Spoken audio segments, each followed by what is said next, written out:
Doing today. We're going to get the stream started right up in a minute. As usual, I'm running a bit late, but of course, this is the start of...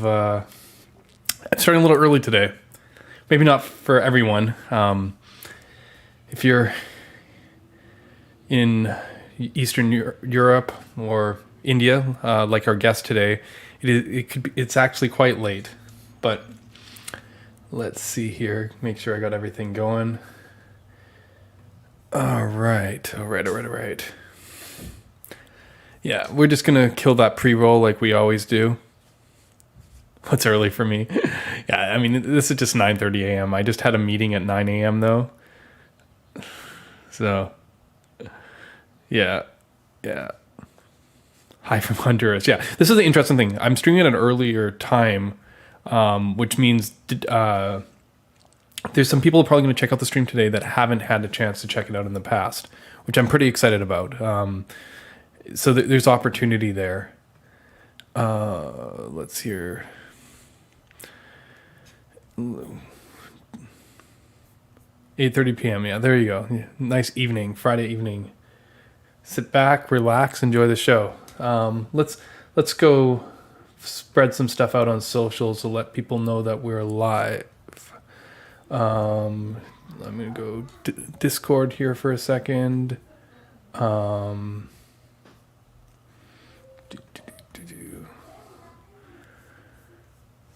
It's funny, I can never ever remember all these links. I should grab that one too because we are going to repost on Twitter as well. How's everyone doing today? You guys doing good? It looks like a lot of people, it's late in their day. It's not many Pacific time people joined on the stream just as of yet. 10 p.m. There you go. Okay, let me drop this in the Discord. Off topic. We are live. Bam. And don't mind me. I know you guys can't see my screen right now, but actually let me share my screen. 2 seconds. It's all the fun stuff that happens at the beginning of the stream before anything else happens. All right, I'm just going to tell everyone we are live.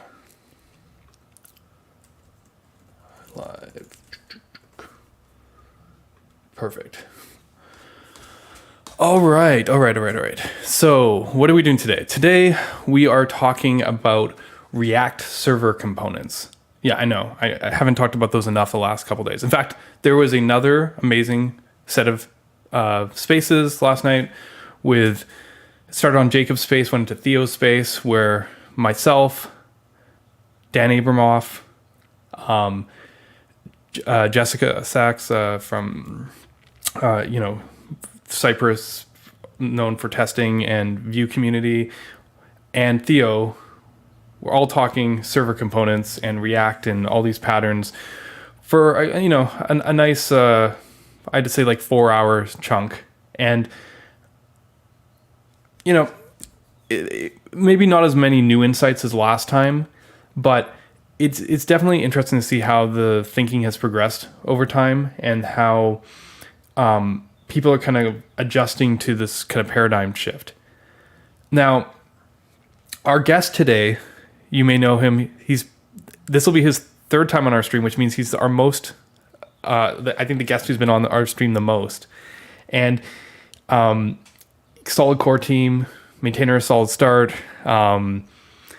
And you might be asking yourself, why is he building React server component setup, in Vite, fully done up? And we're going to find out about that today. I think there's a lot of learning here. It was funny because Nikhil was already doing this before I talked to him. He goes off and kind of does his, different experiments and prototypes. But a couple of weeks ago, I was like, man, we really need to figure out the server component thing for Tanner. And Nikhil's like, what are you talking about? This is what I've been doing for the last couple of weeks already. Not for Tanner specifically, but I've been working on this stuff. And I think it's really important to understand the different technologies in the space, because otherwise you don't know what you're dealing with. I remember when I was doing benchmarks when I was first creating SolidJS. It was a huge part of the process. I'd go and implement more efficient benchmarks in other frameworks, in like all the frameworks I could, so that I could understand what was important and mechanically understand how all these things differed. To tell you the truth, I don't completely know what Nikhil's been up to, and that's why we're going to have him on today to understand that a little bit better. But yeah, some comments based on the card. I had some fun with this. I have to admit, it's there's this, just kind of one more premise before we kind of dive into this, is there's been this kind of concept recently of fully React, and I tweeted about this a little while ago, and people are like, you're making a big deal out of nothing. Except when I pointed out, Dan was like, no, we were kind of really actually trying to say this, right?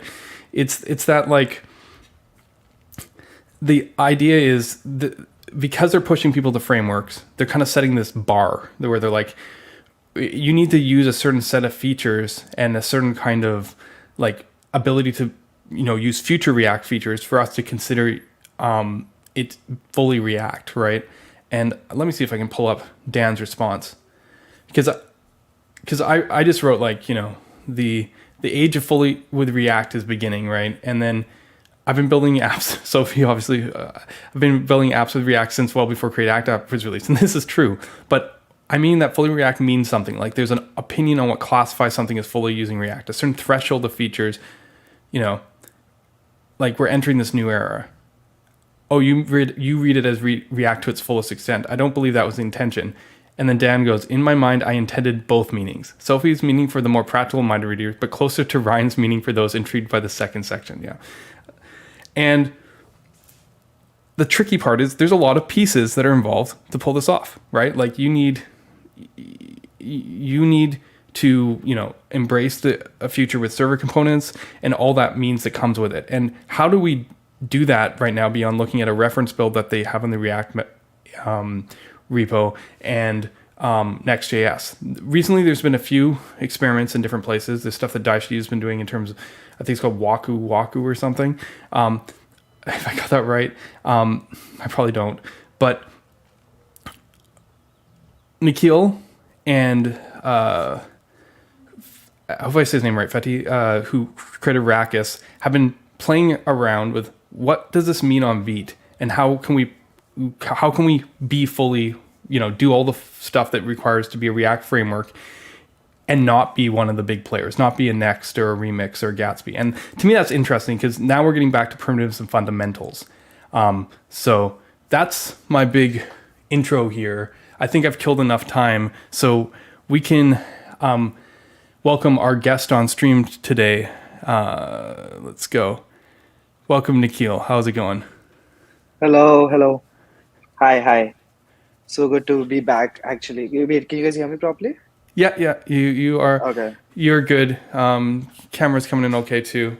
What time is it for you there? It's now 10 p.m., but it's basically essentially morning now. It's essentially morning. You work weird hours, like, I don't say weird hours, but odd for your time zone, just because of, like, when everyone is up and doing stuff. Like, how does that work for you? Not really. I have my work hours, which is I have to now wake up at like 11, like 9, and then go for work. But then, yeah, like my sleeping time is still like 2 a.m. or 3 a.m. so that I can do my open source work a little bit later. And then, yeah, that's when a lot of the people who are on the other side of the projects are awake. So I like being up at that time. Makes sense. Yeah, for those of you who don't know, since we had Nikhil on last time, he's kind of picked up and moved his life. He was living in Mountain View for a bit, and now you're back in India, right? Yes, yeah, I'm back home. Don't regret it a bit. Like, best decision I've made in a while. And so, yeah, I'm back with family, back at home. Yeah, much better than my place there at Mountain View. Um, and yeah, and then so just much fresher, and then yeah, just going at it now. Yeah, no, it's interesting, especially when you're away from home and you're, working, I mean, in, small kind of I mean, Mountain View is great, but yeah, Bay Area. So small. I think the part that I miss most is us going up to San Francisco to check out all those meetups. Yeah, But yeah, man, I really do. but on the other hand, yeah, no, you've definitely had some more time to do more things and not just be kind of in that Yeah. zone. So I'm happy for you there.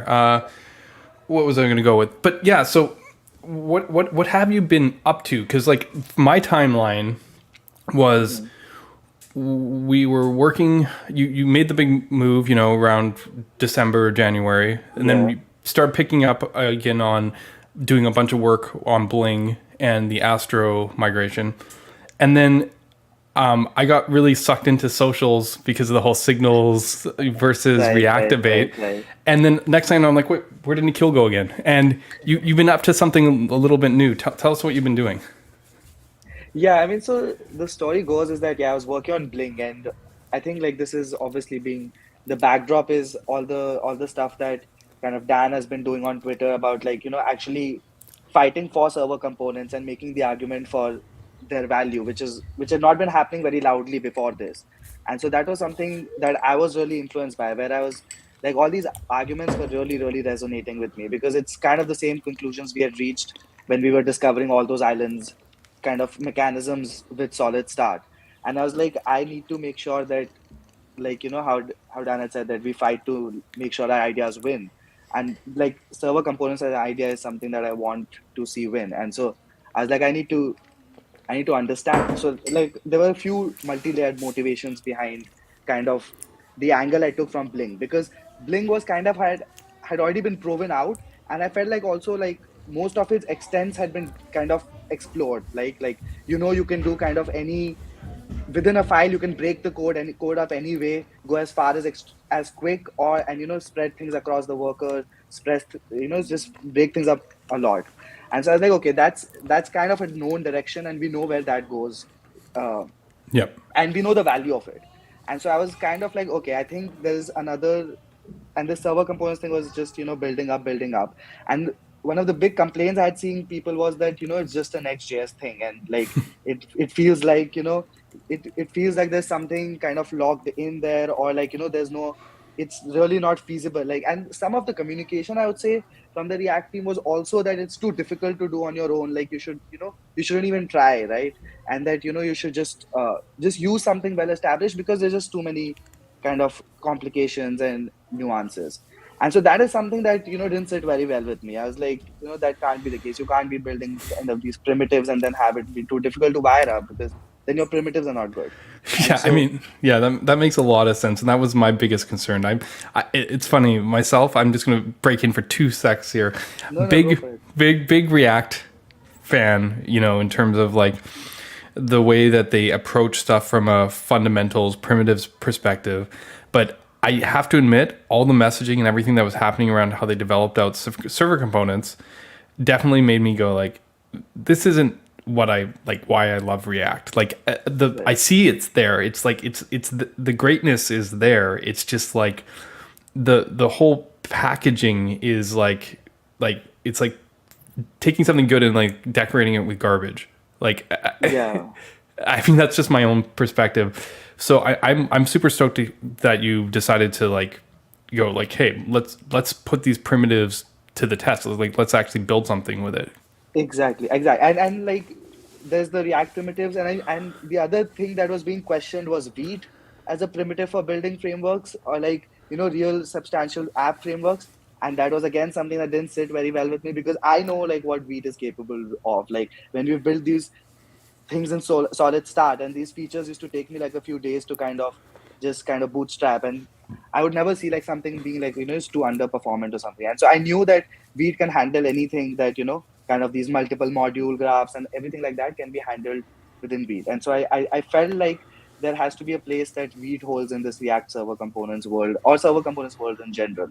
And so that was my other motivation. And the third motivation was just to like to understand, there were a lot of choices that React made with server components that we'll discuss, and which made us go, huh, like why, or like, and things like that. And so I just wanted to, I knew that building it out would help me understand, okay, what's going on, why are we making these decisions, and kind of what's the reasoning behind it.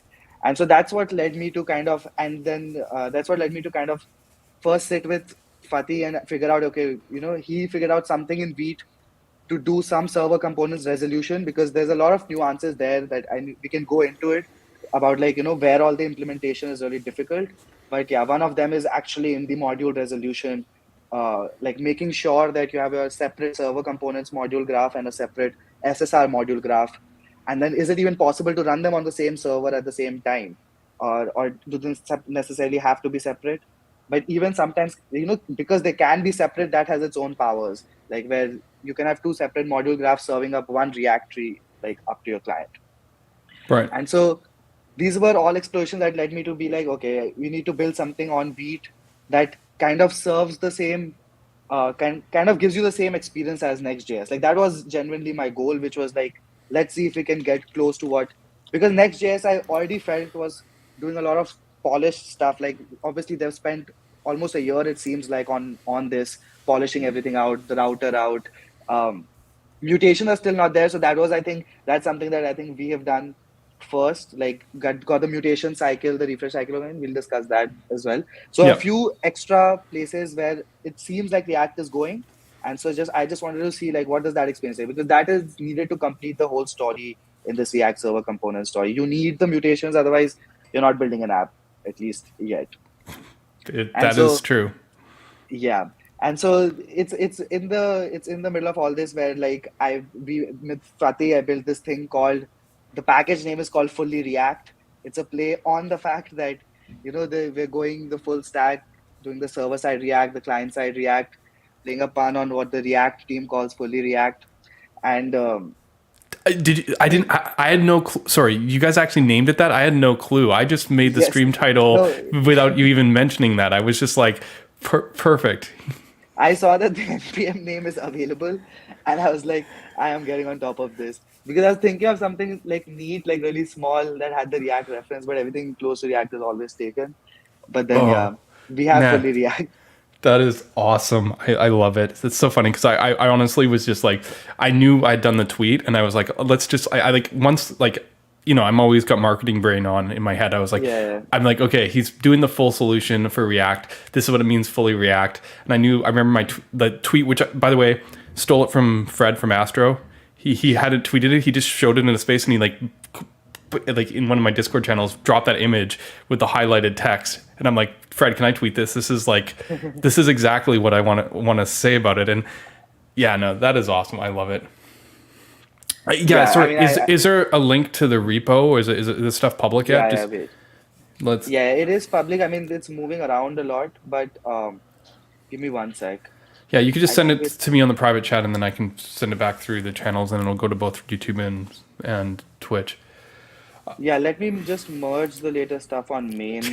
Yeah. Let's merge main right now while we're in the middle of the stream. Yeah. I mean, yeah, nobody's watching. Um, check out but yeah, yeah. How do you want to take it forward? Like, Yeah. Okay. So yeah, this is where we start. I wanted to understand the motivation behind this. So server codes are something believe is incredibly powerful. Need to understand how they work. Need to understand why React made the certain choice it has, and prove that Vite, or the non-framework side of things have this ability to play here. So we got our three motivations. From here, yeah, I mean, yeah, maybe just get the repo going here for a moment, because I think yeah. Let maybe me just. I think we need to probably start.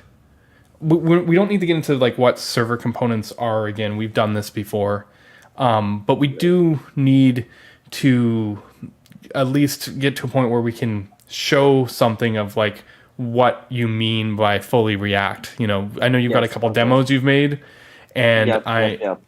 I know that we can get this repo going just so people can understand what the pieces are, because like I can obviously just start Scala drawing and we can like sorry, not here, this one, start like designing this out. But I like maybe while you're doing that, I'm just making some Yeah, just give me 1 second. point Yeah. notes here. So, what is involved with being fully React? You need a bundler that understands RSC graph we just talked about. You need well, let's see what else we need. We need Like, give me a second. I'll help you with that list.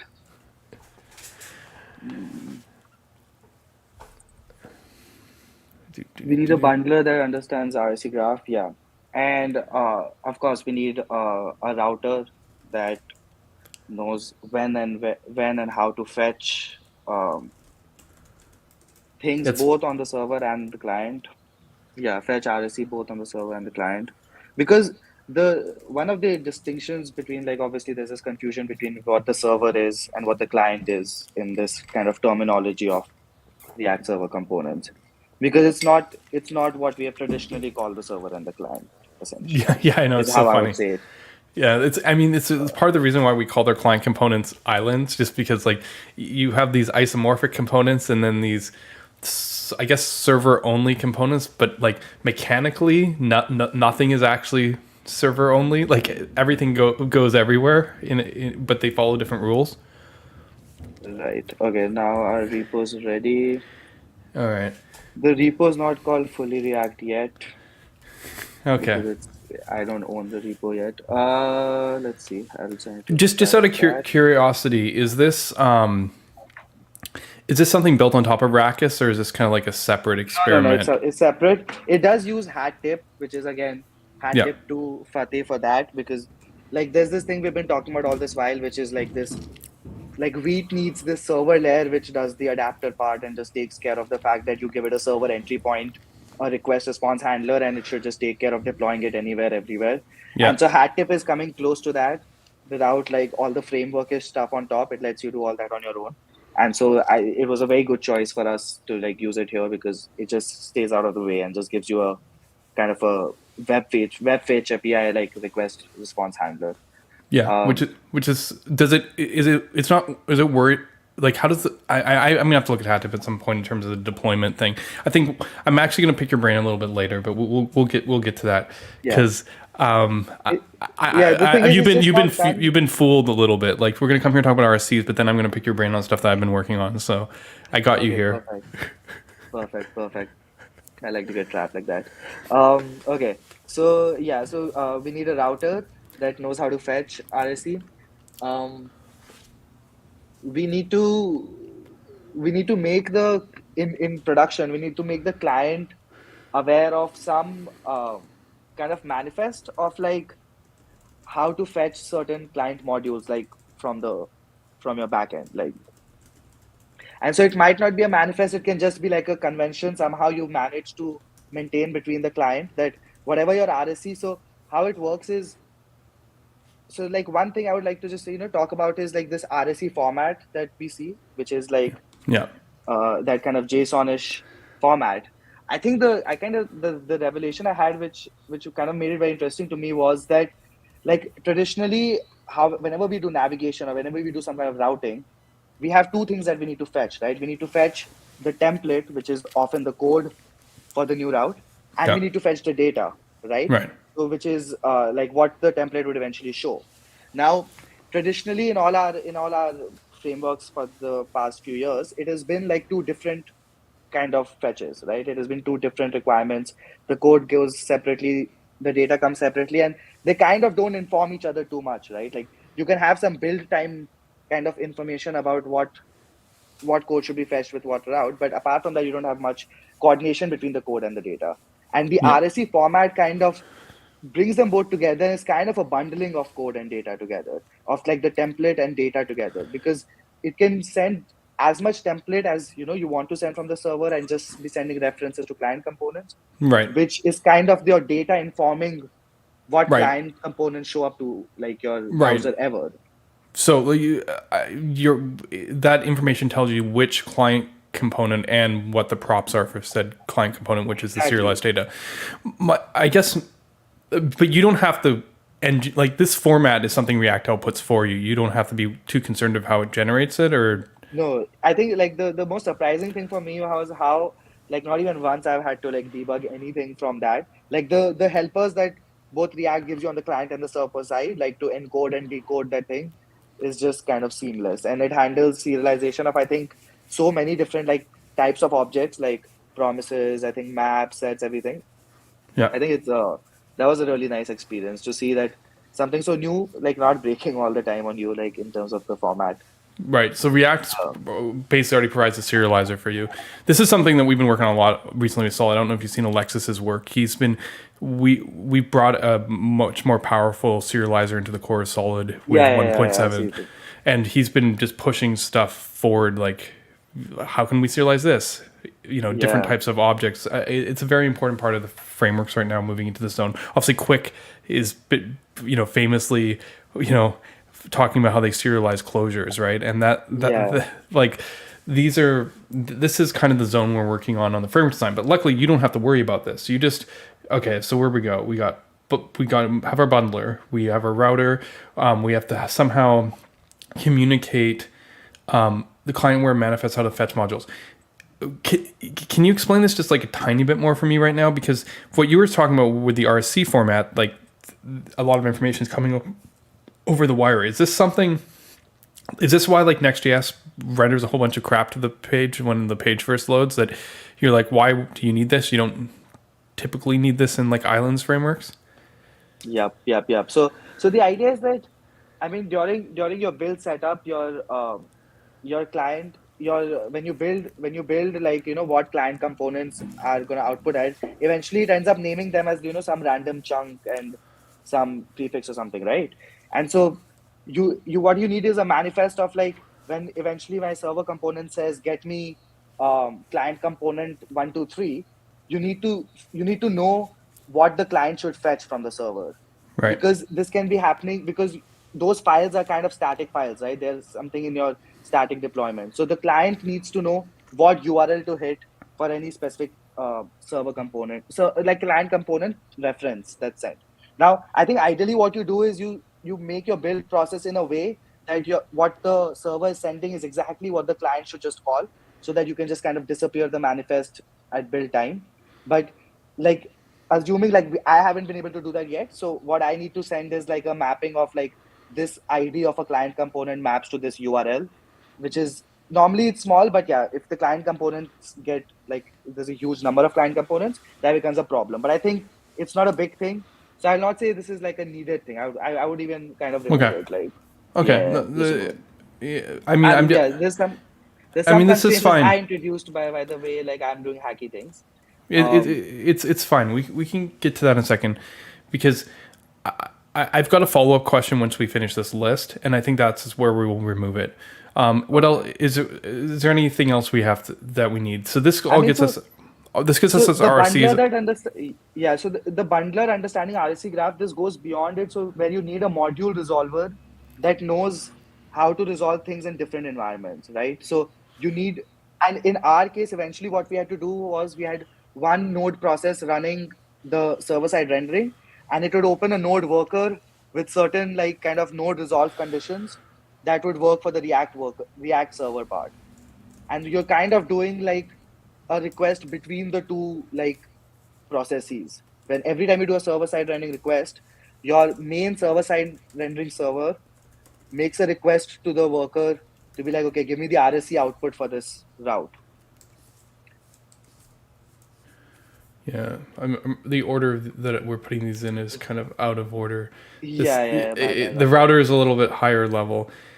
Okay, that's fine. I'm just going to rearrange this as we're talking. Okay, and it, with this, we can show the RCs on the page. Uh, the bundler that understands. Do we have a router? Yeah, okay, we have a router. Yeah. So normally you have a very thin like client layer that just knows like yeah. So we know it's basically a very thin router that knows how to fetch RSC and kind of just cache it every time you like go between routes. So I think kind of on the infrastructure layer, that's it. There's a lot of like there's a few runtime things that you need Did you apart. Yeah. did you need anything for the mutation side of the story as well? didn't I mean mutations, you need this kind of coordination. So you need the server to understand post request. You need the server to understand. Oh yeah, so you need a server which kind of recognizes mutations as like special requests, so that when they get a mutation, they're able to send like fresh RSC back instead of just sending like saying, okay, the response is fine, or like not okay, like just sending an error or a successful thing. It should recognize specific post requests as mutations and be able to run the mutation, and then based on if the mutation redirects somewhere or if the mutation errors, decide what the client should see next. So instead of doing two requests where the client goes do the mutation sends a Yeah. success or an error return back, then the client makes another request for the fresh kind of data, right? Because almost every mutation causes some kind of refresh Yeah. of the page. And then so I think the biggest kind of performance gain of everything I've seen is this, like having to avoid this double request during mutations, Yes. and you get this one loop, which now I've seemed to understand is that that's how PHP like post used Yeah, to work that's what I'm saying. earlier. That's how MPAs work, and it's what we modeled. Like when you turn off the JavaScript in Remix or SolidStart, that like it's kind of That's what how it happens. works. Yeah, Yeah, it's a full yeah, page that is reload, but it is a single trip. yeah. I mean, most of the time, I think we still do redirects. So, like, we send a redirect, then the client kind of Right, right. resolves that redirect. And I feel like, I think Next, because I've seen some of their code around this, and I think Next is still doing that, where like you get a redirect back, they send the redirect to the client. Maybe I should also be doing that. Maybe that's better practice than this, what I'm doing. But right now, regardless of a redirect or the user wanting to stay on the same page, I just refresh the whole RSC tree and then like just let Right. the new stuff show up. Like, Yeah, it's interesting. Okay, I guess my question for you, following up on the mutation side, is does the client need anything special to accept? Like let's say you do a route, you let's say you do mutation and it's a search. So I could say search isn't a good example because search we don't usually do by post, we do by query string. Let's say you do a yeah, mutation where you have to actually refresh the data on the page. right. Like And increment or something. Right. right. And then you basically fire off your request to this endpoint and it returns the new RC data. Right.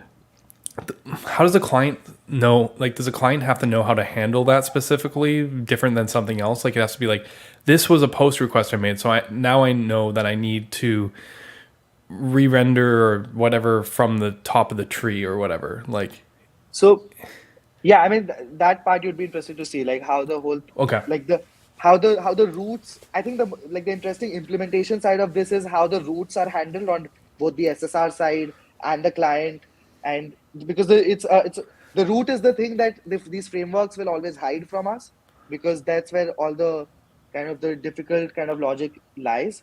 So it's the root that you'll never have to write. Right. Uh, but yeah, that's where a lot of this stuff has to happen, where it has to figure out like, okay, something new is rendered. uh, I think it's interesting to see how React kind of treats this RSC tree as like how you do React.create element and get like a JSX tree that you just fit in, right? Like you can just pass it to the React renderer. You can actually treat any RSC output or like a readable stream of an RSC output Yeah. as, and you can just call React.create element. They have a special one, React.create element from server response or something. You just run that, and then that is just a JSX tree that you handle as same old regular React. Like you can Right. decide where to render it. You can decide, and like kind of a nuance here is that they don't have as strict of like requirements of maintaining the same tree between the server and the client, because there's no like kind of hydration kind of key Right. business going on. So what they eventually have to reconcile against is the DOM, which is like the clean DOM that you have without any keys and all. As long as like they can just keep seeing the same pattern as their components are outputting, they can kind of keep falling back. And so that's why you can kind of have different routes at your server and your client. They don't have to match completely, and they can have their own logic of like how to fetch RSC on any specific interaction. Right, but I mean, the client components have to match up ultimately. The server components don't matter because you can just Right. diff them. But the client components, you have to know that this is the same client component on both sides, so that you can pass the props to it and it won't just like recreate the thing. Well, I guess that's an interesting question. I mean, does maybe React doesn't actually care because React recreates everything every time anyway. Do you know what I mean? Like if you hit the same client component with new props, React is just like, what's the difference between rendering it the first time and the second time? There actually isn't a difference. No, no, they don't. They'll never create like if you have a button and it's already been rendered and you have a fresh like you do router or refresh and you get a fresh whole RSC tree. That button doesn't like unmount. Right, but what I'm okay, right, because React's component life cycles is why you have to match it up. Because I was going to say like, yeah, okay, fair enough, There's yes, no other reason. Like, yeah, so it just needs to yeah, make sure that it knows that it's the same component as the old one. And that's why you still need keys. Like, even when you're doing server components, you still need to, like, if you're rendering a list in your server components, you yeah, should key them so that it can do this diff across requests from the server, like between items, right? Like, yeah, kind of that you can call it this reconciliation fine grained between the two server requests, like, that are made. yeah, yeah. No, Uh, it's interesting. I do wonder how important the key is in stateless scenario, but I guess the thing is, that does a DOM hold state? Anyways, that's all, those are more specific questions that go beyond this. I just wanted to understand what the pieces are we'll be talking about today. So this is very helpful, Nikhil. yeah.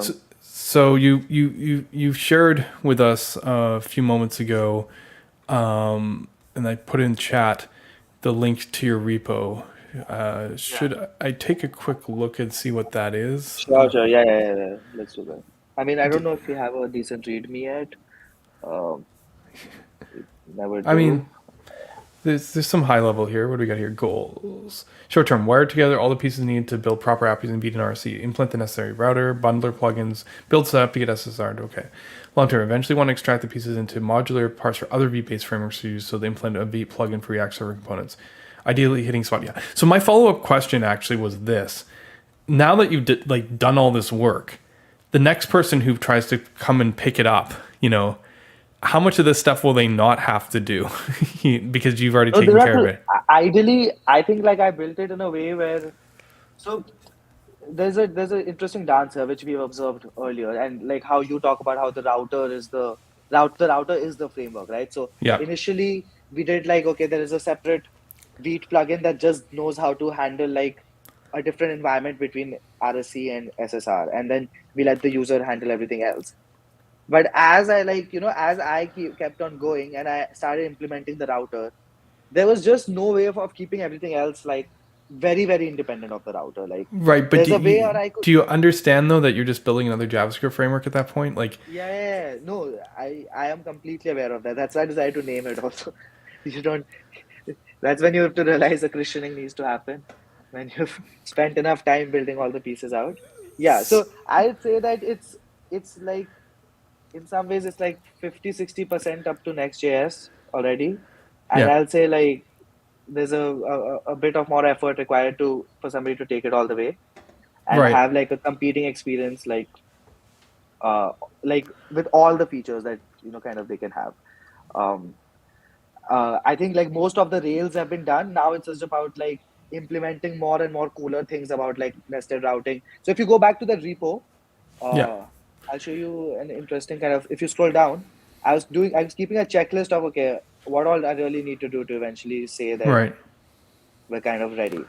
And Fighters, so yeah, I mean, if lines, you want to go over this, this is like a more shelled out list of what the list you were making, which right, is like so for your initial server side rendering, you need to do a few things. First, like for a request that comes, you need to get the React server component kind of output for that route.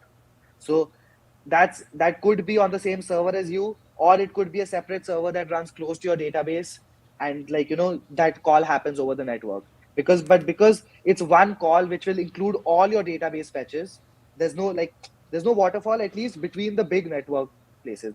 So the closer you put to your database, the more advantage you'll have of that RSC setup. Because if it's close, if it's at the edge and your database is very far away, the kind of the problem still remains. Like the problem will eventually get solved if you're able to do your RSC render very close to your database and then your server side render close to the user. And so you're like in two big hops, you can probably cover everything. Otherwise, you would have to do like one hop to the server and then a few hops to the database, all of which could be big hops. And so, like one of the big gains I saw was that this ability to split the two steps kind of allows you to optimize both of them to like where they are best served. Like, one of them could run on the edge, one of them could run on serverless with Prisma, one of them could run on a Cloudflare worker close to like your KV store, something like that. And so, Interesting. Because you're yeah, talking about like the split between the server component and the SSR portion of it. yes. Because yeah, I mean, this is one of my biggest concerns was that the patterns promoted here around data fetching are kind of like anything that invites waterfall is like will eventually be a problem. It Like is suspect. It is suspect. So that's one of the questions I have that we need to answer with this React Server Component stories, and there might be something that I'm not getting about Next.js that I'm hoping somebody will clarify. But it feels like they're not. It feels like there's still work left for the user to do to get an optimal experience. Like, yeah, and the main part is that nested sections. Like yeah, if you're doing await stuff in each of the nested sections, I still don't know if they will happen parallelly. I'm not sure if they're doing it like that. yeah, And the yeah. only hint I got was that they're doing some preloading where they call the top level route component just once before rendering, actually, so that the promises just start and populate the cache. Like you just trigger the promises, but you like dispatch that render result Yeah. and you start again, but you're Yeah. hoping that you've like initialized enough promises to like have a Yeah, head yeah, yeah, start. yeah. It's like the pre-pass mechanism and stuff. And this, Yeah. it's this. The thing that pains me with this is like, man, like suspense with proper hoisting of data fetching removes the need for pre-pass. And going back here again is, it's fine. I had a whole conversation with Dan about this yesterday for 4 hours on a Twitter space. No, I think that it looks like the solution is that a loader-like pattern will emerge, or like you'll just have to do it by hand, where you're like triggering the promises at the top level, Yeah, and then you're like just hoping everything resolves properly. And so I don't see a way out of that yet, or like the solution is not there yet. And I think it'll either be some library will come up which will help you do something like that, or some pattern will come up right. Well, because and get to discover. deduping a fetch is insufficient to cover all the use cases. Like it just doesn't actually handle I mean, every. but not deduping fetch, but I thought the cache function, like I've already experimented with that also, and it works pretty decently.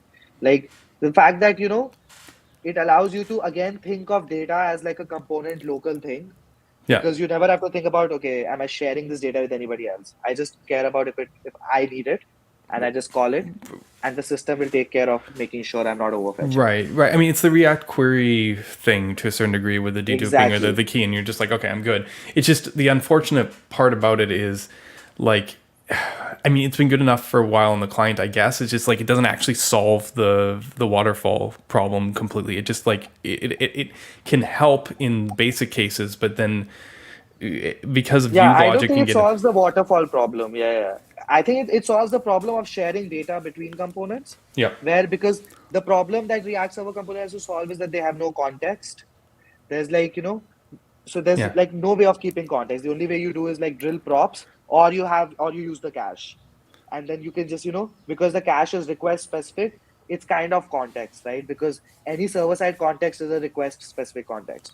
So your yeah. cache is kind of like context on the server, is Yeah, how I've treated it. which is a good approach. I like that, and there's no expectation of it like persisting, and like I think the Exactly. cache API and stuff is very clever. It's just like it's I hope it doesn't end up leading us to things like pre-pass and being basically like the Yeah. linchpin on having this whole thing work performantly. Like See, I ideally for me, the gold standard is that if they're actually able to do this, is that you have segment two, segment three, yeah, all three of them actually start rendering at the same time, like their RSC stuff at least, like their data yeah, stuff, and then you get somehow those all three. RSC outputs are wired up on the SSR side, and then kind of streamed efficiently. And so you're getting the benefit of the loaders, but you're not changing the programming model. Like that's the gold standard, and I'm hoping that they're doing that, and I just haven't figured it out yet, or like I'm gonna figure it out. But I think that should be possible because they have kept the parts independent enough anyway, right? Right. Because that's how it's designed. That from the client, you should be ever at any point you should be able to ask for any specific segment, and you don't need to have the other segments to get an accurate result. So that means on the server, like during SSR, you could be doing the same, and if they're independent, they can be parallelized. And then uh, I think they're anyway stitched together by client components. Like the three segments, they're not, there's no like the fact that there's no client component that comes in the middle. There's a client component in the middle of all three segments because you need that client component on the client to actually be able to Yeah. swap just that segment, right? Yes. So you're already including these client components that during SSR, like know that they are, they can each independently get RSC output and render that.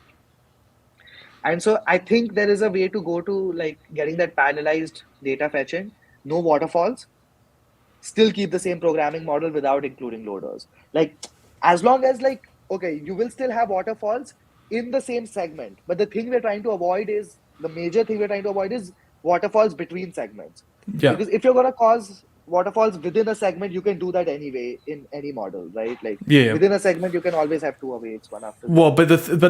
here's the thing.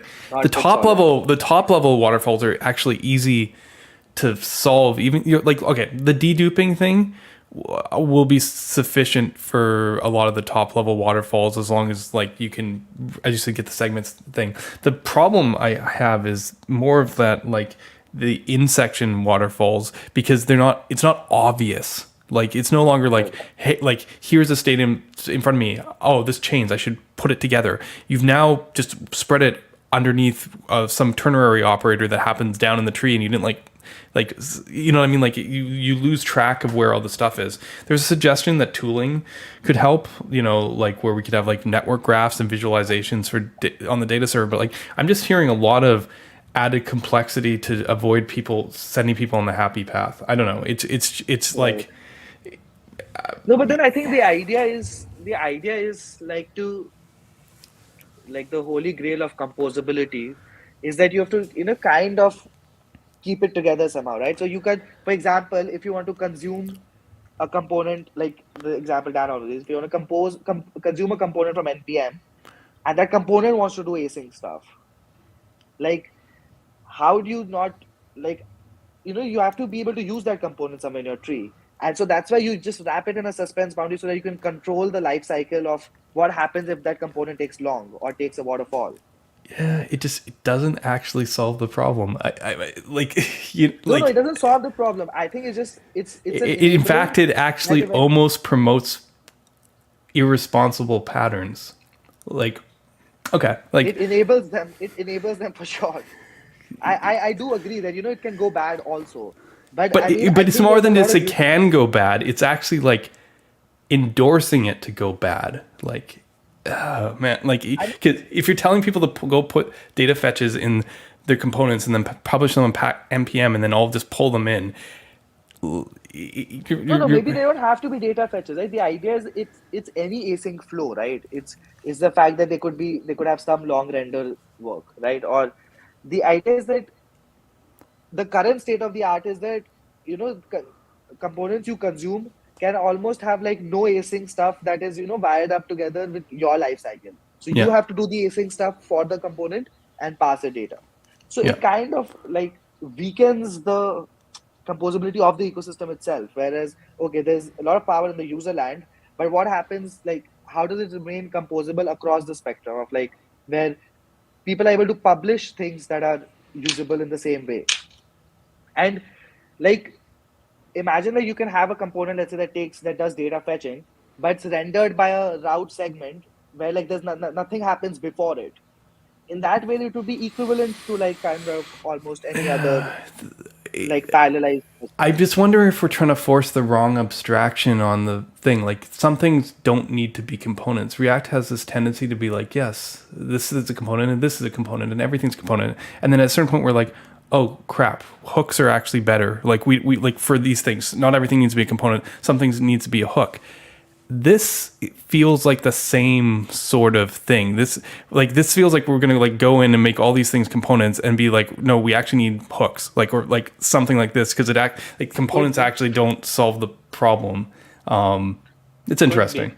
Maybe I shouldn't be too critical and just like let them hang themselves, like give them enough rope to do that. I this is just one of those things where like I feel like I should speak up about like this, but then it's kind of like. You know, I don't. I would say that I would say that I share the same kind of question about the fact that I don't feel like the data fetching problem has been solved essentially by this Right. thing. But I think it is. I feel like it brings enough things to the table where like just like with every other thing React has done, we'll figure out the way to Right. like, The problem is this is the danger, and I think I'm seeing it now. It's the DX story seems so convenient that no one's going to argue the DX. So they're going to be like, man, this is great. I don't have to worry about waterfalls. I just fetch in my component. We finally hit the holy grail. And then the reality doesn't match up. And then people who were there at the beginning and know just like watch this happen for 6 years and then get really angry. And then their name's Alex Russell or whatever. Like, like this is I feel like we're at another Alex Russell moment now where people who were building patterns and in the know at the time when the paradigm shift changes are just like, this is batshit crazy. Like how is this even remotely acceptable? And then people are like, but the DX. And then 6 years from now, we'll all be like, yeah, that was a really stupid thing. But you know, how would we know unless we tried? right. No, I mean, very well could be. But, Yeah, you know, someone's asking if I'm worried about the N+1 problem. Yeah, but it's more of like I understand like there needs to be like data loader type patterns like in GraphQL we solved the N+1 problem. The problem is this is like hidden into your it's woven into your tree. Like it's not just like in front of you and you're like, oh crap, I'm fetching this and then I'm fetching this and I see it in my data loader. It's like I'm building this out and I imported this package from npm that is causing the N+1 problem outside of my scope of things, right? yeah. No, but I think the philosophy is something that you probably share is that at the React layer, they should not like they should not be deciding like where the data fetching happens, and their responsibility is to Right. allow that composability across everything. It Right. is Next.js which has to take care of like the fact that they're Right. not promoting these patterns. Exactly. And if React wasn't doing things like patching global fetch, I could believe that. But then they've kind of I mean, React overstepped. doesn't. No, React doesn't. React does. Dan Abramov I said don't that they believe it. did. Yeah, he said they did. I think they publish React and somebody It else might not patches. be like on the public branches, but the like in their Next.js solution, React was the one who actually patched global fetch, not Next. And then people were like, what are you guys doing?" And Could be, could be. and Dan was like, "Look, every framework has their own version of fetch," and I'm like, "Yeah, but every framework decided it was a terrible idea. Like they did it because they decided that patching global fetch is like not good." React themselves are backtracking from that. They're going to actually not patch global fetch. Dan confirmed this yesterday. Or they're going to have it behind an option, and then Next.js is going to take responsibility. That Yeah, split yeah. makes sense to me, right? Because it's not No, once that's what I thought. yeah, because once React is saying, "Hey, I'm going to patch global fetch," they are the ones taking responsibility, and they are in a sense like telling people that this is okay, even though like or yeah, I mean it's already enough that in the way that they endorse Next to suggest it's okay, but like okay, sorry, we're tangenting I here. mean, no, This but was so but like that made me go, huh? But like I realized, I mean, you realize why they did that, right? So like users can obviously be like, import fetch from React fetch and use it in their app. yeah. But then it's again the same composability problem. What about the fetches that happen within the libraries that you consume?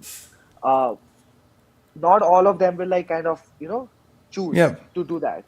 And the problem I think is something that you'll realize is like imagine in the SPA world or even in the kind of the SSR world, when you made a navigation, right? You would be getting static. content because normally it's just code, right? You just get a Yeah. JavaScript file. And if you don't have any data, it's so fast, right? Because you're just getting a static file and rendering everything client side. With RSC, that's not in a traditional SSR sense, that would not be the baseline, right? Right. Because for every navigation, you're running things on the server to get that same kind of JavaScript file, right? You're going to the server and figuring out what you need to render this time, and you're now you have some content on your client, and so you're making this cycle on your server where execution is involved. That's why in Next.js, everything by default has to be static. That's the only way you still get the same experience as a SPA, actually. Like for routes where there's no data involved, if you're still having to go to the server and doing RSC render, it's way too slow to feel nice. Right. So Which is, for yeah. any place where you don't have anything dynamic, you have to be able to render it statically to RSC. That's when you get the same experience as just having your client Right. side stuff split up. The only thing is the initial render doesn't get to as easily take advantage of that. Theo actually brought this up on the space. He was like, "Can I like SSG the shell of the page so I don't have to wait for cold starts and have it pulled from a CDN?" And like because he was thinking like if he can SSG, Yeah, he could he could SSG the page in like a single page app and then have the CDN serve it and then like basically have client only components to basically finish the fetching story. So I think you can. Yeah, I mean I think theoretically it's possible, but you understand what the process would be. You'd have to somehow generate the shell up to the first RSC boundary, put that in the CDN, and then the loading process would be fetch from CDN and then do full RSC refresh on page load. I think I mean I worked through this yesterday. no. So I built like just like a static export thing for my package, and the idea is that like it doesn't handle dynamic route segments yet, but for anything that you know the route for, you render the Yeah, HTML. The RSC is already in it, right, right? yeah. Part I'm of not. the I stream. have to put it. I'm not talking about full static re-rendering. I'm talking about like SSG with because the data is specific per user, but with like client only components. This is like a pattern with Next where you'd like I mean, but I think it's like I don't think stopping it at the has. suspense boundary, rendering the shell, so you have the navigation immediately from the CDN, and then in the classic one, that boundary is really clear. It's client only components. At that point, they load, fetch, and do everything on the client, and like so you No, but serve I don't this. think it helps, right? Like because if most of your data has to come from the same server that where you're serving things from, why do you want to first go to the CDN, get something back, then start the fetches for everything from your server? Whereas if you're saying things are based on the user, that shell is not going to have much, right? It's because of the cold start time that he was saying. He was I Yeah, agree. Like from the fundamentals thing, you're like, what are you waiting? I was like thinking in my head, I'm like, oh, what are you waiting? Like 600 milliseconds? Like who cares? But he yeah, was like, yeah. Prisma takes 3 to 8 seconds to boot up, and I was like, okay, fine, you got me there. Like if he has to wait 5 seconds, he'll make the two requests like every time, right? Like Right. I mean, but yeah, if you're being able to show something in your shell and there's enough stuff over yeah, the fold where it's worth it, I guess you can actually still do that in this yeah. model. Like you I can put I the I yeah. Yeah, for sure. I tangented it a little bit, Nikhil. Sorry. I was just thinking the reason that they wanted to patch global fetch too probably is the same thing like with async await. They want the server. It's kind of like the problem you have when you're trying to build a compiler. Like once you're in a place where you don't have framework based mechanisms like hooks or like reactivity, like Svelte lang or like this, you kind of, and I noticed this with Marco too, you kind of didn't want to introduce a new API thing. functions because you're like, look, we have a syntax for this. Why are we introducing API functions over this? It's much cleaner if we can use built-ins and like JavaScript syntax. Like, okay, let's use async await. Now we don't need a resource primitive. Let's use, let's patch global fetch. So again, we don't need a resource primitive. Like, because then there's no confusion between use and whatever you're going to call it on the server that has a slightly different name to differentiate it because it's still not the same thing. And I think Right. that's where that comes from. It's just kind of unfortunate because like Svelte, it's kind of like lying to the language a little bit, like, and Yeah. I mean, it I removes a think lot that of power, like control out of your hands. right. I mean, in some ways, it is how I would have hoped React, like fetch worked, right? Like in one request, it's like I'm the lazy one, right? So I would want fetch to work like that, where if you know that this is all one life cycle and one, it's data for one person, why are you going making more requests for the same URL? Like it's I would hope it caches. So that's why I'm like not too annoyed by it. I think there is like two layers to it. One is like the fetch, which is useful for deduping within the same request. And Yeah. then there is like the caching that Next.js does, which is for the ISR and like that long-term caching. That I don't know how much, is good or like if it's needed. I'll figure it out over time. But I think the deduping within the request is kind of such a like simple optimization that you just hope of. Like this is a use query, you just make it seem so normal. Like obviously all your requests to the same API should get the same data at the same time, like and refresh together. Yeah, yeah, and I can see that's how the justification came in on fetch. It was interesting to me because the problem is like the second you need to do anything like fetch from a SQL database or whatever, you're going to need to handle this yourself anyways. So like I guess it's just a convenience thing, and they just kind of jumped ahead. But it is interesting. I said the decision of it being in Next versus React is actually a considerable decision on where responsibilities lie. You mentioned here that you need that you felt obliged to make another router to handle this, which is, as I said, that part is interesting to me because I agree almost to the sense that you need the router, and in that sense, that's why Solid Work has a solid router that we're working on. But React has decided not to own it, which means that every single framework is going to build their own router, and is that might actually be the boundary. Like why you need a framework is because if you want to go use React Server components off the shelf, you have to go build a router. Like when I Yeah. look at I when mean I look at there's no way around it. Yeah. when I look at your list, I'm like bundler understands RC, sure. Parcel, Webpack, Vite, we're gonna get there, no problem. Module resolution mechanism, same thing. It'll be tied into the bundler. Client aware manifest of how, or dev mode type stuff. Client aware Yeah. manifest of how to fetch modules. This usage disappears with the proper bundling technique. Might not be needed. Yeah, yeah. Then router, and then these two are actually And a routing. router. Yeah, yeah. And so essentially, the reason that you need a framework is because there isn't a universal router for this. This is why when you started telling me you were building a router, I was kind of like, can we go like talk to Tanner and figure out what we can do? Because Tanner already has like the best like router in conceptually, in terms of like types and all that stuff. Can we? You'll be happy to see some things that I have in store. Because he was like, I can. This is why he hasn't released TanStack Router. He wanted to see what the React Server component impact is. So like he was like, No, let's. so I hit him up immediately as soon as I started this thing. I was like, I think your components, like you should, because you're looking at RSCs, you should not like try to fight away from like the traditional like React model of RSC and have to do something of our own. I think you should try to see how it works in your model.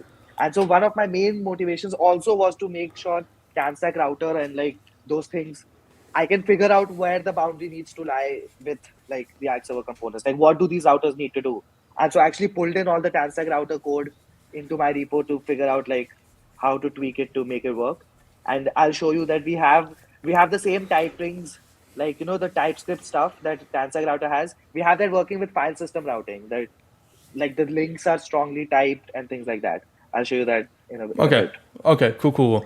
Yeah, because I mean, one of the biggest concern. Tanner's got an interesting premise, and it's something that I think we built Bling around, and I've been trying to figure out how it sits. Is Tanner's been like, he wants it so that the primitives preclude file system routing. He wants his goal, and it came up in a Twitter thread with Dan was like, I want to do everything possible without file system routing. He's like, if I can build file system routing on top, that's fine. But the test is I want to be able to do everything without file system routing as a baseline. And obviously stuff like Bling makes it easier because then he doesn't have to even worry about files separately for modules. But generally speaking, that's his litmus test. And Yeah, I'm interested to see how that all plays in, because the thing is, file system routing is route gen, which is basically you can bake type gen into it, no problem. But the real challenge is if it still works without that, and Yeah, yeah. that's an interesting one. But yeah, let's see here. No, I Where think the single file stuff, I think it will be explode. It's almost inevitable where people will try to put, and we will probably try to do it as well, where we'll try to put client components and these server functions like in the same files, try to like have that one file app setup. yeah, I'm not suggesting that that's necessarily like a good thing to do. I Yeah, think yeah, that's what I'm saying. It's inevitable though that it's gonna be tried. right. It's more of that. I think it's. I really want to recognize the primitives and break apart this whole thing. And I think what we're landing on though is that routing is so absolutely essential to making this work. Yeah, yeah, it's everything. It's everything actually. Like So almost every feature is part of the router. So mutations are part of the router. right. Refreshing is part of the router. Obviously, all the data fetching, routing, I navigations, mean, everything is part of it. it makes sense. The web is a router. Like the Right. URL thing is a router. The whole web is based on routing. And what we're doing here with, especially with the RC pattern, is we're actually just like circumventing like you could say client side routing did this already, like circumvent the app on the client side for the web. But RCs is like circumventing the routing on both sides. It's just like I am replacing the role of the HTTP server and browser and just handling both sides myself. I'm just like walking out of web standards completely and just Yeah. building my own VM browser and area. Like it's using the underlying protocols, but like generally speaking, it's like they React's just reinventing the browser. Like they're just like they're like we're I mean, handling the whole like thing. yeah, right. Like, and they've said that as a goal, right? They said that they are virtualizing the browser when they came up with that RC thing. Remember, I think I've seen one of their talks where they've talked about how like the idea is to virtualize the browser to get like this SPA feel across an MPA experience. Like, Yeah. But this is why you've been spending all your time here and I haven't got you back yet. Like look at this list. Like this is we were talking about like the high level dude, what you it takes need. a lot of work. Yeah, Like okay, everything needs to be mutations, figured out. okay, form validations, form submission error handling. Now we got to get into head tags. Hopefully this is not your responsibility to a certain degree. Hopefully React or I this mean, is so there are something two things, right? There are two things. One is like, okay, if it's rendered in the tree and if it's rendered before the flush, then make sure you're putting it in the head. But the other thing is that, I think like now I've started to appreciate that remix model and the new Next.js metadata API because it's much simpler, right? Like you know that you have to do all this before your page kind of goes. yeah, So it just makes sense to take it out and just declare it as objects or like whatever, just as a separate part so that it can interesting. become because Cuz I think it's too error prone to like let the components do it, especially with I the server rendering model. Yeah, it's interesting because one thing that I did see is that React, and this came on the React Labs announcement, is that they're working on head tags, like bringing like almost like our meta tags that we use in Solid, like into the core. And this is something that's been very interesting. Lexus has been No, super I think interesting. I think it's already in there. I think Yeah, there's a few commits that make it already in there because like if you render link like kind of style tags and all, they already do this magical hoisting and all this that I didn't need to do. Like they already figure out where to put in the head, order it, add a preload tag for link tags that you kind of put. They'll add a yeah, preload tag at like themselves, like without you having to tell them. And so they already do a bunch of nice stuff. I think they're already on this, but I don't know if they'll be able to figure out like if there's stuff happening a few like under a suspense boundary. I don't know if they have anything they can do to like make it part of the head if they decide to stream stuff. So I think that it's inevitable that it needs to be put out. Like I think that's why Next.js also ended up doing that. Like, right. uh, Yeah, so like Yeah, this is interesting. This is something that's been on my mind recently because like if you recognize that routing is like meta and routing are the two in SolidStart, those are the only actual libraries. Like I joke that like create route data and the stuff we added to start really belongs in the router, and basically we only have the meta library, solid meta and solid router, and that's Bling, and then it's like that's what SolidStart is. So from that Yeah, yeah. perspective, it was So interesting. Like and more, I'm like buying more into that, the fact that the router is everything um, in the framework. Like there is almost everything else is just trying to make sure the router knows what to do, like when it's go time. Like so the bundler and everything else, the manifest, everything else is just to make sure the router has enough information to like do what it needs to do every time. Like a fetch happens, a navigation happens, things like that. right. So, yeah, it's interesting because one of the things I want to see here as we kind of look through this is I've been I've been making this a routing problem. Like I feel like if you view this as a routing problem instead of like a fundamental framework problem, you have a very different view on what server components mean. Don't get me wrong, I did do some more thinking that led me down to something very similar to React server components, because I think there's like two different ways you can approach it, so to speak. Like you can either handle the data serialization in like some invisible place, like or you can basically embed it in the HTML. And like if I'm Astro, I'm going to embed it in the HTML. You can get the exact same server component experience in Astro in theory, as long as you write everything into the HTML and then DOM diff it. But I don't know if that's necessarily the most how should I put it? The most performant way of doing it, because you could be diffing views that aren't in view, so to speak, like different slots that aren't like currently being visible. But you could basically re-implement the whole thing that way. But then the other way is what React's doing, which is basically just playing off their own built-in diffing engine. So that's for me to worry about, though. Let's continue on here because you've got what's this? I would not look at this too much. Like this is very Okay, old. so, Um, in terms of like if you go to packages, you'll see. So there's basically just two. There's fully React and there is RSE Auth, which is like next auth right. for this stuff. So like just an adapter. But I mean, there's a bunch of stuff there. I think like you can open it up, but I think it'll eventually still make sense to look into an example app because I can like walk over this stuff like Okay, yeah, that's fine. when I share my screen. Yeah. Um, Do you want to? Is it time for you to share? I've been just kind of driving right yeah, now, but uh, you've yeah. made quite a few examples here. Only a few of these will. The 53 minutes ago ones will work for sure. The other ones are all iffy. Uh, okay, no, just can you just give me 2 minutes? I just need to get some water. Okay, Please. go. Somebody It's had all to help me good. out at night here. Okay, Yeah, thank yeah, you. yeah. How are we doing here? Let's say it's 10:40 here, which is half an hour. It means it's 11 p.m. now in India. How are we doing, chat? This is your time to ask any random questions. You guys have been pretty quiet while we've been talking here, but you know, I this I it's funny. Sorry, like the streams as much for me. It's like how do I nail down some time with Nikhil to just talk through some of this stuff. Because we've been doing a lot of async conversation, like just like dropping messages back and forth because of the hours. So I've been looking a lot of this server component type stuff, and well, when I'm not working on the Astro migration, which I think I'm going to show later today.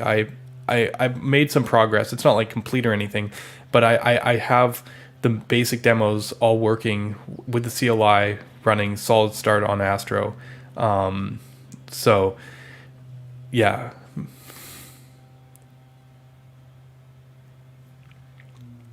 Well, it's only if we want to solve it the same way. Yeah, it's an interesting question, Alexis, because I think every time I find something boils down to a diffing problem, I start wondering like if there's a different approach to it. And I think I mentioned this before in Discord. It's just we have a few different options on how we want to handle this stuff, and like I feel like there's going to be an approach that can there has to be an approach that we just need to like step back and look at this a little bit differently, because while I can see very easily being able to patch in like a special format that can be diffed specially, like pretty trivially, because our JSX allows for objects essentially that aren't processed, so we can come up with custom insert, so we can have custom serializer matched with a custom insert, so like we could basically build on top of Solid's DOM expressions a way of just like saying, okay, this is of type special whatever, we know how to serialize it and we know how to render it or diff it. Before going that way, I kind of want to explore alternatives. I feel like we can do a lot better just because fundamentally the way it works and what's going on with React. It's just I'm not sure.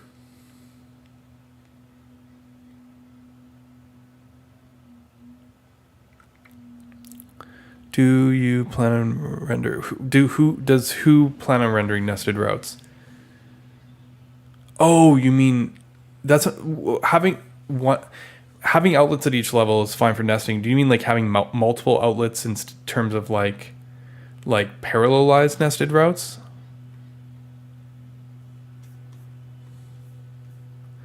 Oh, just checking over. Thank you for the subscribe. And thank you Parasocial for bringing it to my attention.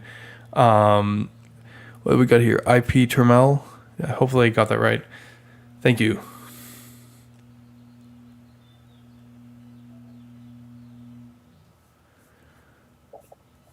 All right. Hello, back. All right. Can you hear me? Yeah, you're good. Okay. Let me see. Let's share my screen. Yes. Sorry, just gonna answer a quick question here. Yeah, share your screen. I'll put it in. Oh yeah, you what you're talking about is like named outlets rather than like having a single one. Yeah, I mean, it's interesting. I haven't done a ton about that, right? Like versus like onioning, which is like, yeah, I don't know. This feature is always like one of those ones on the list. It complicates things because you need a way of usually you need a way of representing the state of each outlet in the URL, which there's different schemes for it, but it adds a lot of complexity. This isn't something that I particularly prioritized. Okay, let's get Nikhil in here. And what's going on across the street? Can anyone hear that? I think there's like somebody with a leaf blower across the street from my stream. Me, right? Is it coming through the stream? No, I don't think it's me. I hear it. I mean, I can hear it from the stream. Yeah. Yeah. Okay. Well, I'll mute a bit while that's going so we can get less leaf blower. Okay. Go say some stuff while I mute. Yeah. Okay. Yeah. So I'm just gonna start off like showing like a very basic example, an old beloved example of ours, which is a Hacker News. Nikhil, can you blow up your text like one level? Like, yeah. Okay, that'll probably. One more. If you can work with this is fine. I mean, one more is good, but you don't need to. I find it sometimes hard to get much bigger. I think it's fine. Yeah, I mean, sometimes there is, but let's see. I think I can make enough space. Okay, is that good? Yeah, that's good. Okay. Is the sound really bad on your end? Yeah, I think you have to keep muting. Okay, so I'll start off with the Hacker News example. You'll see that some of the conventions I picked up are kind of the React kind of routing conventions. Not exactly completely, but yeah. So I'll show you just like kind of the entry point for how to start something like this is I mean, if you look at the package JSON, it's like React DOM. You have one more dependency, which is React Server DOM Webpack.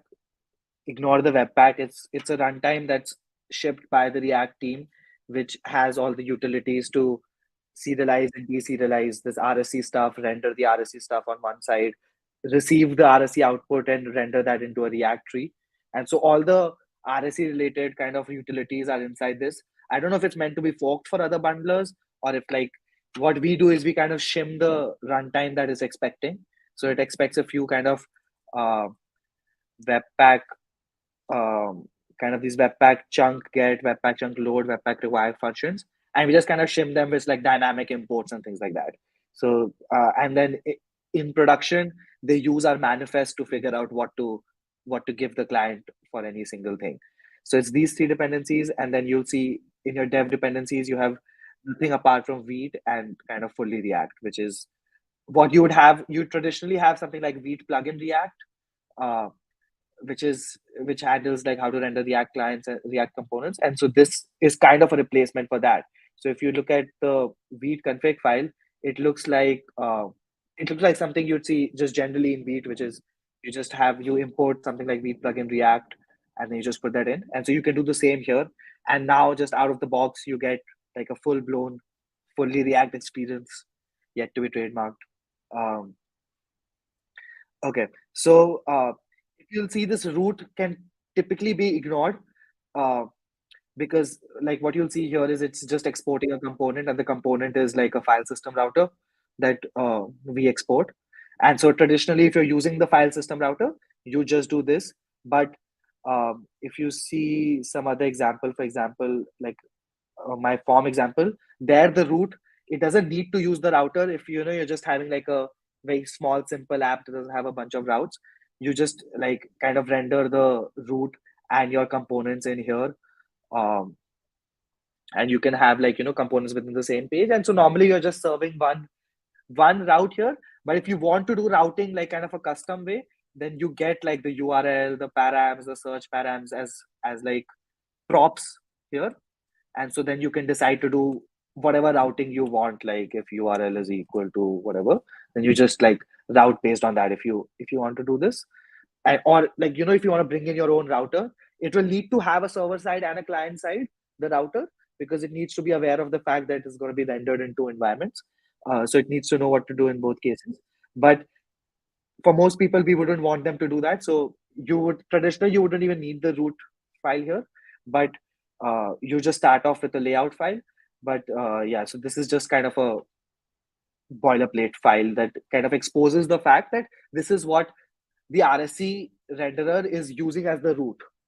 It's using the file system router as the root, and the props it gets is URL params, search params, headers, and things like that. Things about the request. So you have that, and so that maps to the fact that you have. In this example, where's the HTML tag? I just like the So head. so the file system router kind of owns the whole app, right? And like the root typically has to own the whole web app. So file system router eventually will render things I for the see. routes. There's the Your, layout is right. So your layout would export kind of your HTML tag. Your root layout should typically expose it, but if you can, how you can have like things like this, like kind of grouped routes, and then both of them can have like separate layout files with different kind of HTML roots, and so that way you don't need to have a singular root in your root file. Each of your like groups can have their own root and decide if they want to have like different HTML entries. Um, you have your typical meta stuff. This you can put here because this head will be flushed early. But I think apart from that, the routes below it should probably expose the meta tags as like a separate export. Maybe the root does that as well. Uh-huh. And this assets is just like how we used to have like this is kind of a placeholder for everything the framework does in the head tag. So it will include assets that are required during development, like yeah. inline styles. Looks Uh, familiar. yeah, the script tag, uh, the Vite client script tag, things like that. And then during production, it will based on the route. figure out what all assets it needs to send. So what all it needs to preload, what all CSS it needs to include, and then your typical body tag. And this thing, I just kind of Yeah. love the fact that it's not outlet and it's children. That it just makes so It's much sense to me. I don't know why people didn't do it. I it's know funny. why. I've used this API in the past of children. Like I've gone back and forth between it. Like Yeah. the only yeah, it's an interesting one. See, in that There's a server disc. component, it's kind of a requirement. I'll tell you Okay. why. Because there's no context, right? So outlet typically works on context, right? So you do use route context or something, and then the route tells you what component to render. So you can render that outlet component anywhere, and it'll use context to figure out what to render. Yeah. But React server component, you don't have context. So you have to pass things by hand.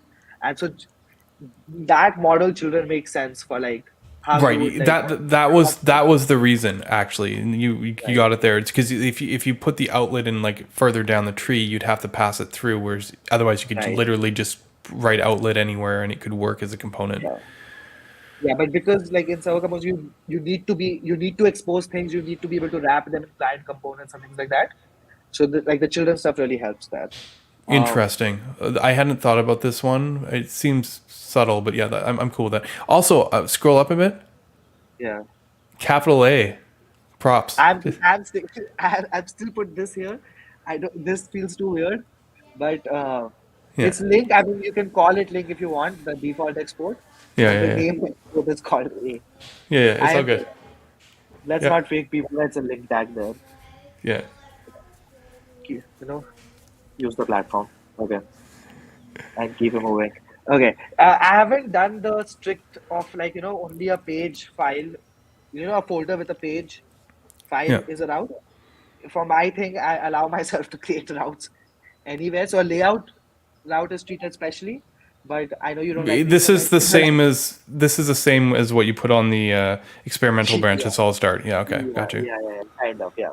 Over there, I had this like layout with kind of brackets, but I think like this looks neater, and so I'm stuck with that. These files, I think you guys have seen a ton of times. What's Yeah, new here is probably the fact that this is like an async.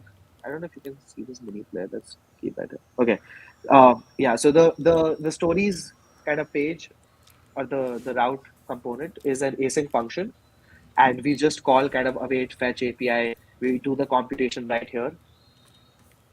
This yeah, one, as this one obviously happens kind of optimally because there's no waterfall, there's nothing above this, right? So, and most of the pages are just one request, so we're not seeing any bad practices here. And I think I love this API also, where like you get information about the request as props. You don't have to like call it out because it makes sense where like you put the component in perspective about like, okay, where is this thing going to be rendered? It's an important like route component.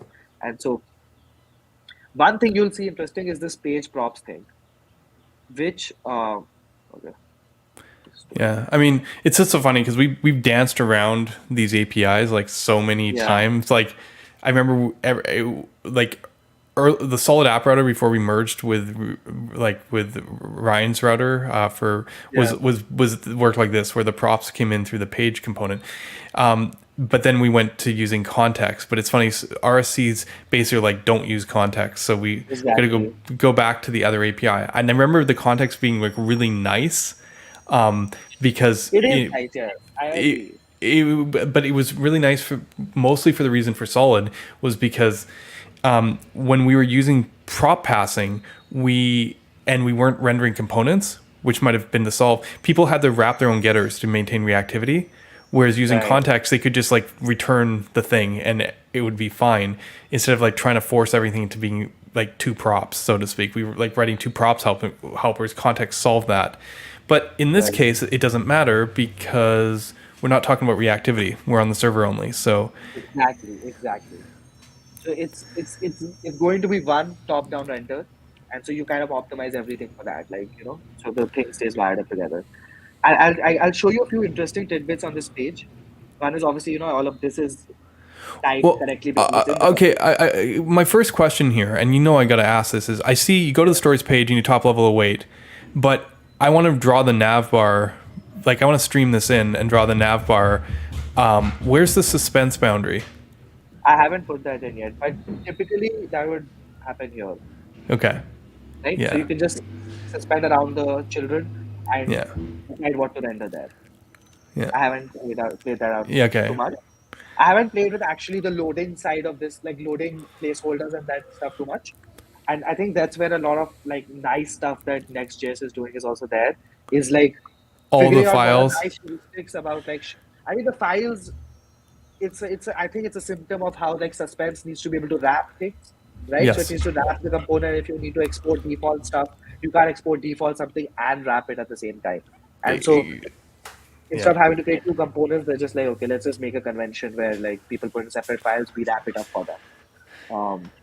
Right. Right. I, I I get the think I think idea. that's incredibly awkward, but I get why they ended Yeah, up no, there. I completely understand. But then also it has the same code splitting benefits that kind of normal file system routing has, right? That you don't need to you can get stuff that's just required for the loading screen first, and if that's much less than kind of the components required for a routing screen, then you kind of get that division of like you send a very small number of assets early, and then you can get things as they stream in, and so having separate files allows the compiler also to do a bunch of optimizations around what assets to send. Um, does that answer your question? Yeah, I was just curious because you didn't go the next way with all the wrappers, so I was like, huh. I haven't done that yet. I mean, I don't know if that would be necessary. I would typically still want to be able to just compose it here, Yeah, but I don't know exactly. if it's Yeah. very terrible. I don't know if it's a very terrible experience or not. But I don't think it would be like it. I would still. I think the idea is that you still have that user control because you can still do it within the component. I think it's just like the framework is just trying to be like, okay, if you do this, we'll handle a bunch of stuff for you. Just like take care of the good stuff for you, which is always nice. Like because it's not taking away your optionality, it's just giving you a few. But yeah, too many Yeah. files is always Yeah, not good. this config export pattern is something that I want to add to SolidStart. I think we've talked about this Yeah, before. so I was playing with this only, right? Like, so I'm like, it doesn't actually do anything yet. It doesn't like actually do anything with the validate search. But I want to show you, and this I hope Tana will love this. Is a bunch of like tan stack router typing at play here. So I'll show you about how this config object takes a validate like exports a validate search function, which takes an arbitrary search params and Yeah. gives us right. There's a type of page. And check this out. If you look at this, this is exactly typed um, with the same typing as what validate search is returning. Gotcha. Okay. Nice. How do you do that? And so you'll see there's these two types, page props and page config, right? You don't write these. You see that they're being available to you from this like invisible. Okay. Yeah. So this reminds me of the file system stuff that Tanner was doing on top of his Right. router. This is something I've learned from Svelte Kit, where like if you see this types file doesn't exist in your directory here. Yeah. Right? So it's being made available to your TypeScript file from somewhere else. And Nice. what a step further that some of these frameworks are taking is introducing a TypeScript plugin, which kind of tells TypeScript to treat this as this. So it's just kind of in the Okay. background hiding Yeah. this annotation here. And so whatever type errors you would get with this annotation here, you would get even when you don't put it, including this. So page config is also exported from here, and this will give you like kind of config for, let's say you have a path Yeah. params related thing, right? Like you have parse params. Yeah. You'll see that the params are also typed. It has the star type, which is the kind of the catch-all route. And if you see this params also is I screwed this up. This params is also strongly typed. Like it'll tell you that there's only one param here. Uh, of this kind of Yeah, this evolution makes sense to me. It's interesting. There's a lot of things you can do if you know that you're dealing with a single file component.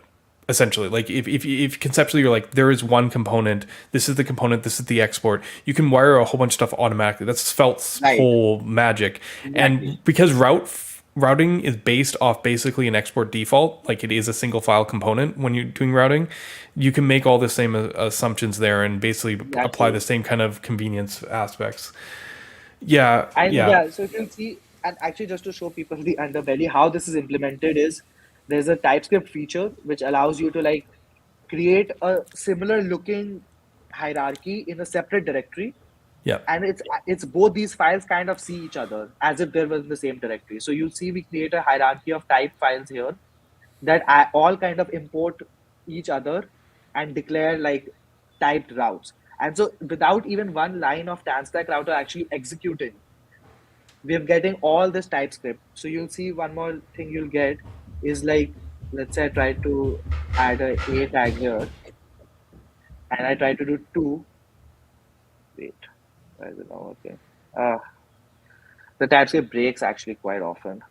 So I have to keep kind of refreshing it. No, it's not working.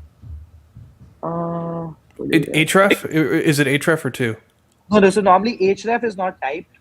It's like two, which is typed by like Okay. maybe this doesn't have it set up properly. I have another example which has it set up. I'll show that to you. Where like two will hint you on all the different route segments that we have. I Yeah. don't know what. Is God, I hate this stuff. Okay. Anyway, I'm hoping it works in one of the other things. This TypeScript stuff is pretty fickle sometimes. Okay. But yeah, so just showing you like that the TypeScript stuff is figured out already.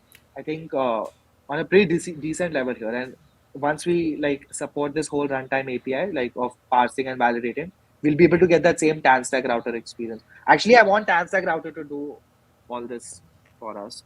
yeah, So I'm hoping like we can figure that out here. But yeah, so your search params, all of this is typed by default. You don't need to give anything types here, and it yeah, all flows down.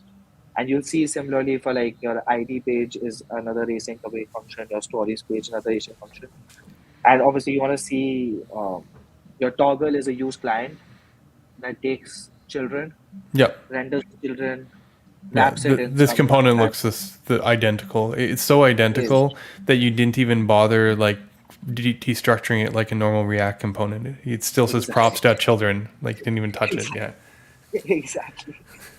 I think most of this time I haven't actually restructured. Yeah. So yeah, again, this is um, yeah, this is the stories page and the comment page that uses the toggle component. Nothing has had to be annotated here.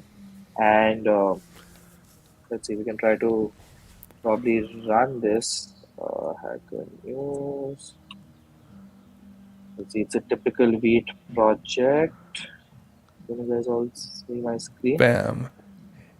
Right. So we have um, RSE with Vite rendering efficiently on the server, doing async await, and there's a few things that kind of again were part of the things that were required to make this a good experience. So some of the RSC implementation that we have seen, what they do is they server render this page, Yeah. and once you're on the client, because they don't have the RSC output, you can't hydrate without the RSC output actually, right? Because the Okay. the RSC output is part of the tree. It doesn't hydrate just the clients, or like it doesn't kind of look So for the islands and hydrate them. Okay, okay. So this is why it's so funny because we always talk about the data, like islands save data serialization, where you don't actually have to send the double data problem, but like because you can go look, if you don't you don't need to hydrate the server part on the islands, so you Yeah, can skip them, and you don't need to send all this. But this, right. instead of sending JSON, we're sending virtualized VDOM or whatever Um, here, right. We're sending JSX kind of. and it's Resolve, also sent as HTML. So we actually don't solve the double data problem with RSCs. Huh. right. So, I mean, there are a few nuances here. So, one thing is there is one way where they don't send this output, and or like they send a very small version of this where all the static parts, like where all the stuff that's already resolved on the server as just a whole chain of DOMs things, that can potentially be skipped, right? And the renderer can figure out how to skip that part to like just move on to the next kind of hydratable thing that needs to be hydrated. But why? And this is like kind of Dan's argument is what is the caching, right? So what this allows you to do is because you've already sent it as part of the initial HTML. Firstly, it allows you to hydrate right now. without having the capability to skip things. When you don't have that, you need this to hydrate. So it's needed. But even if you didn't need it, having that here allows you to, let's say you go on the next page and you get fresh RSC for that. But then when you come back, you don't want to have to get fresh RSC again. And so the fact that it's already come as part of the initial HTML means that it's cached, and then you can go back to that page immediately. Right. Right. So that's the advantage of kind of having it there, apart from the fact that right now you need it to hydrate. If you didn't have it there, some models, what they do is they are on the client, they start hydrating, and as Yeah. part of the route, the first step is to actually get the RSC output Right. and then render that RSC output. So we avoid that by so this was one of the challenging parts of this also, is that your server, let's say you send a request to your React server to get RSC, right? While you're SSRing, you get RSC as a readable stream. Streams are meant to be consumed once, right? So you have to tee the stream, use one copy of the stream to do your HTML rendering, use the other copy to be like render the HTML. There's a transform stream that looks at the HTML as it's being sent to the client. It looks at the fact that, oh, it looks like the body tag is about to close. So the user is done with sending what they needed to send. And it then starts inlining the copy of the other RSC there. Right. So that it goes as late as possible. So it never blocks the UI, like any part of the UI. And it doesn't block streaming in any way. So, you still can keep streaming the HTML and you only include it towards the end. It's And interesting. so there had to be a lot of stuff there. And so what you see is here is we create a readable stream and we keep chunking things. And this readable stream, React kind of treats it as a React element, right? It's so crazy that, you just give it a readable stream and you be like, create element from the stream. And then for React, it's an element that's somehow developing over time, right? Like, so it's a kind of a long-lived thing which can take chunks as they come and keep rendering them. So there's because things can stream later as well, right? So the same kind of thing needs to be able to adapt as things render. And so you'll see that all of these are chunks that are sent. So what I was talking about, the manifest, is that right now I haven't figured out how over here, instead of sending the actual path of the original source of the client component, how can I I hash it up into an ID that I don't need to eventually map to. The ID kind of identifies the file also that generates for the chunk. And so, The transform string thing you were talking about a minute ago. yeah, This is something you had to add or not part of React's normal output.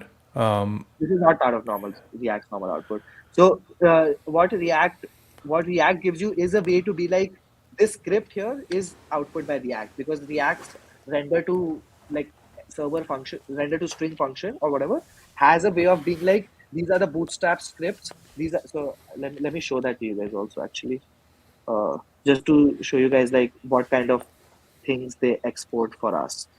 So if you'll see, I don't know if this is too big. Okay.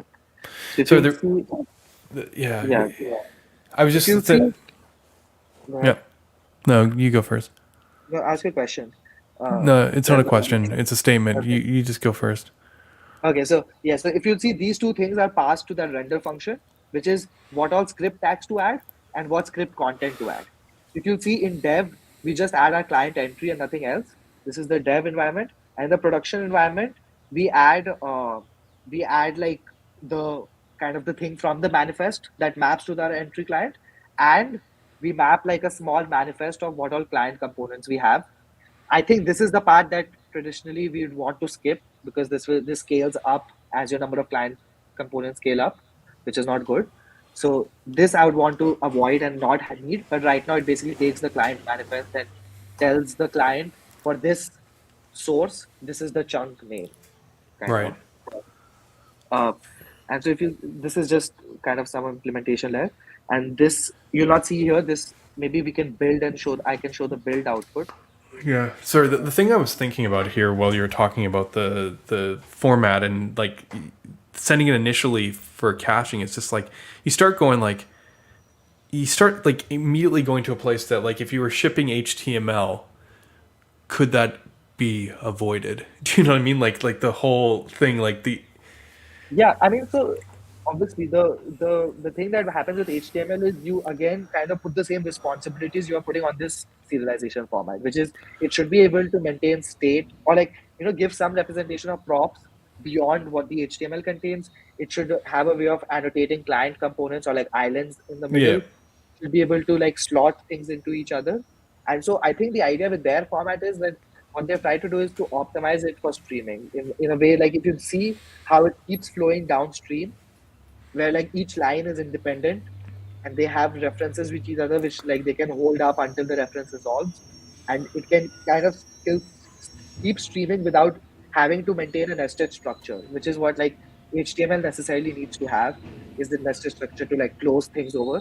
Whereas that's why they use this format even when you want to like serialize JSON responses, because then they're able to like resolve promises and things like that on Yeah, it's like interesting because serialize HTML doesn't need to close. It's like self-healing, but yeah. I mean, but you need to close to begin the next thing, right? You need to Yeah. close to like add like complete the nesting layer. Like so the tree needs to finish in some way. Otherwise you have to stitch things together up on the server back up again, right? Like be like put something in the middle of this where like the outer layer resolves earlier and the later inner layer resolves later. The outer layer resolves first, the inner layer resolves later. Over here, what you can do is the outer layer resolves first, you're able to send it uh, as part of one response. So you're not sending a different HTML tree in this case. But Right. that's what we do with streaming, right? We just send a separate full HTML tree every time we're done with a part of the tree. And the idea is here you're able to send a line. So if you see the output here, like I do I remove the debugging output? Why do I do that? Okay. I'll show you the debugging output again. But yeah, so this is the production version, minified and everything. You'll probably be interested to see the size and all. And uh, let's see. Okay, so this is the network tab.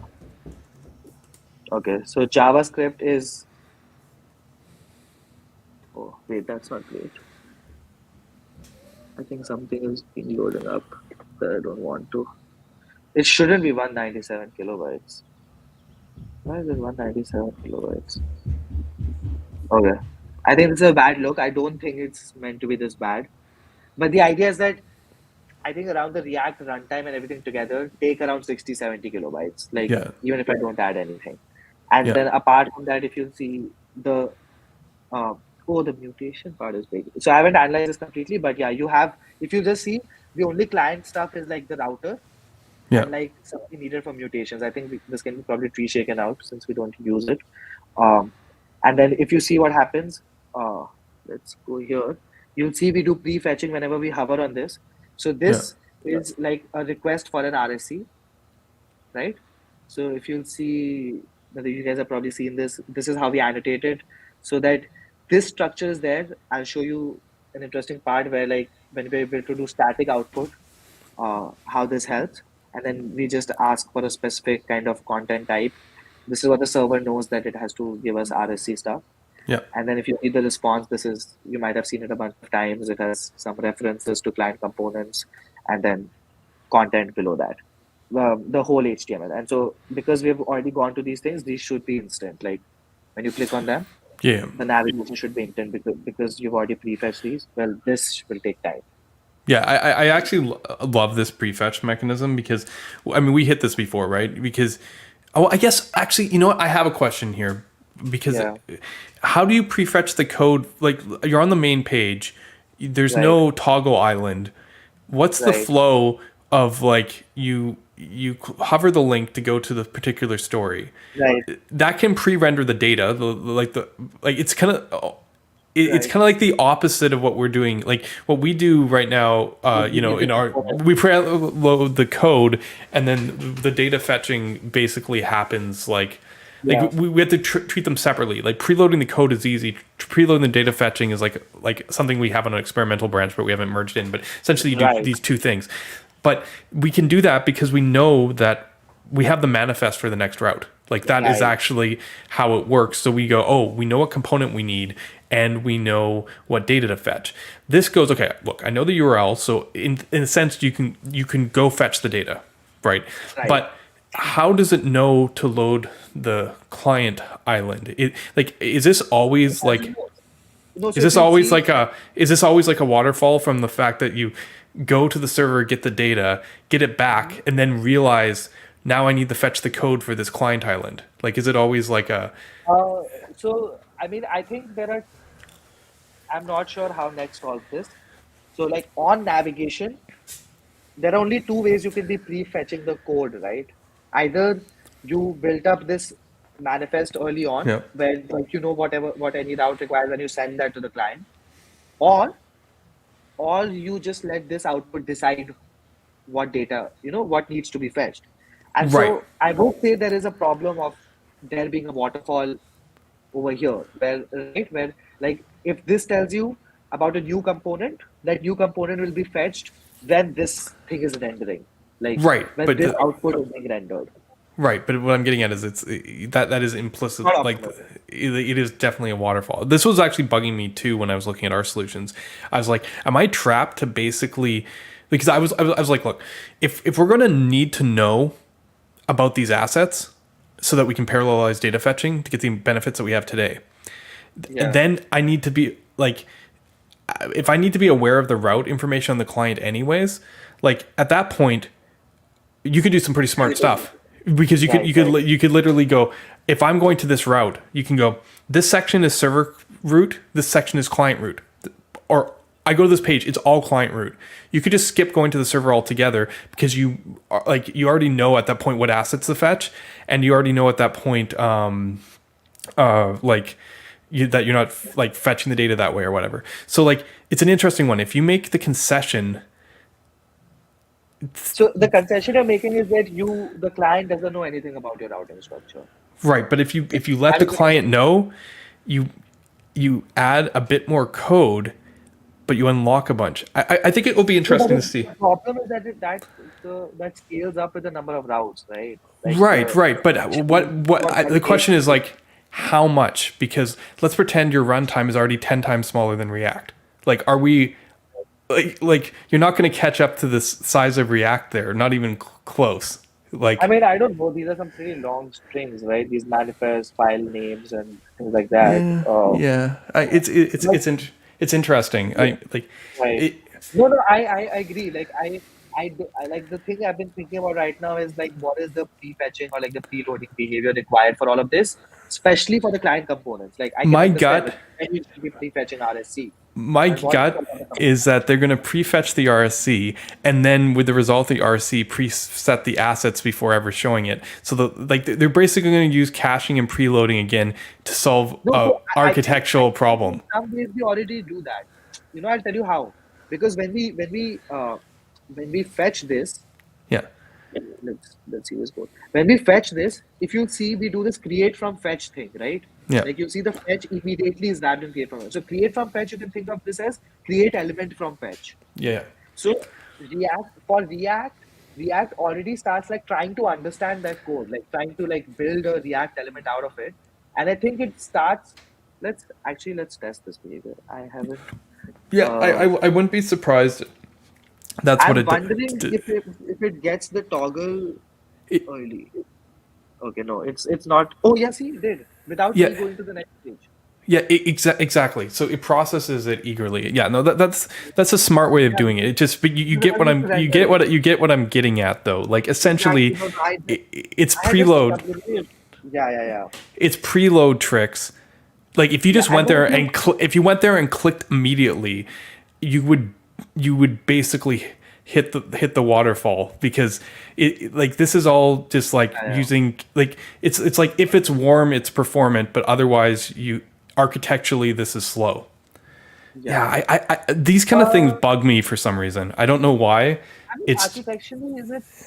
well, Uh, you're basically saying I need a waterfall, and I'm only way to mitigate it is by preloading. I mean, preloading has been the solution to solving these waterfalls all this while.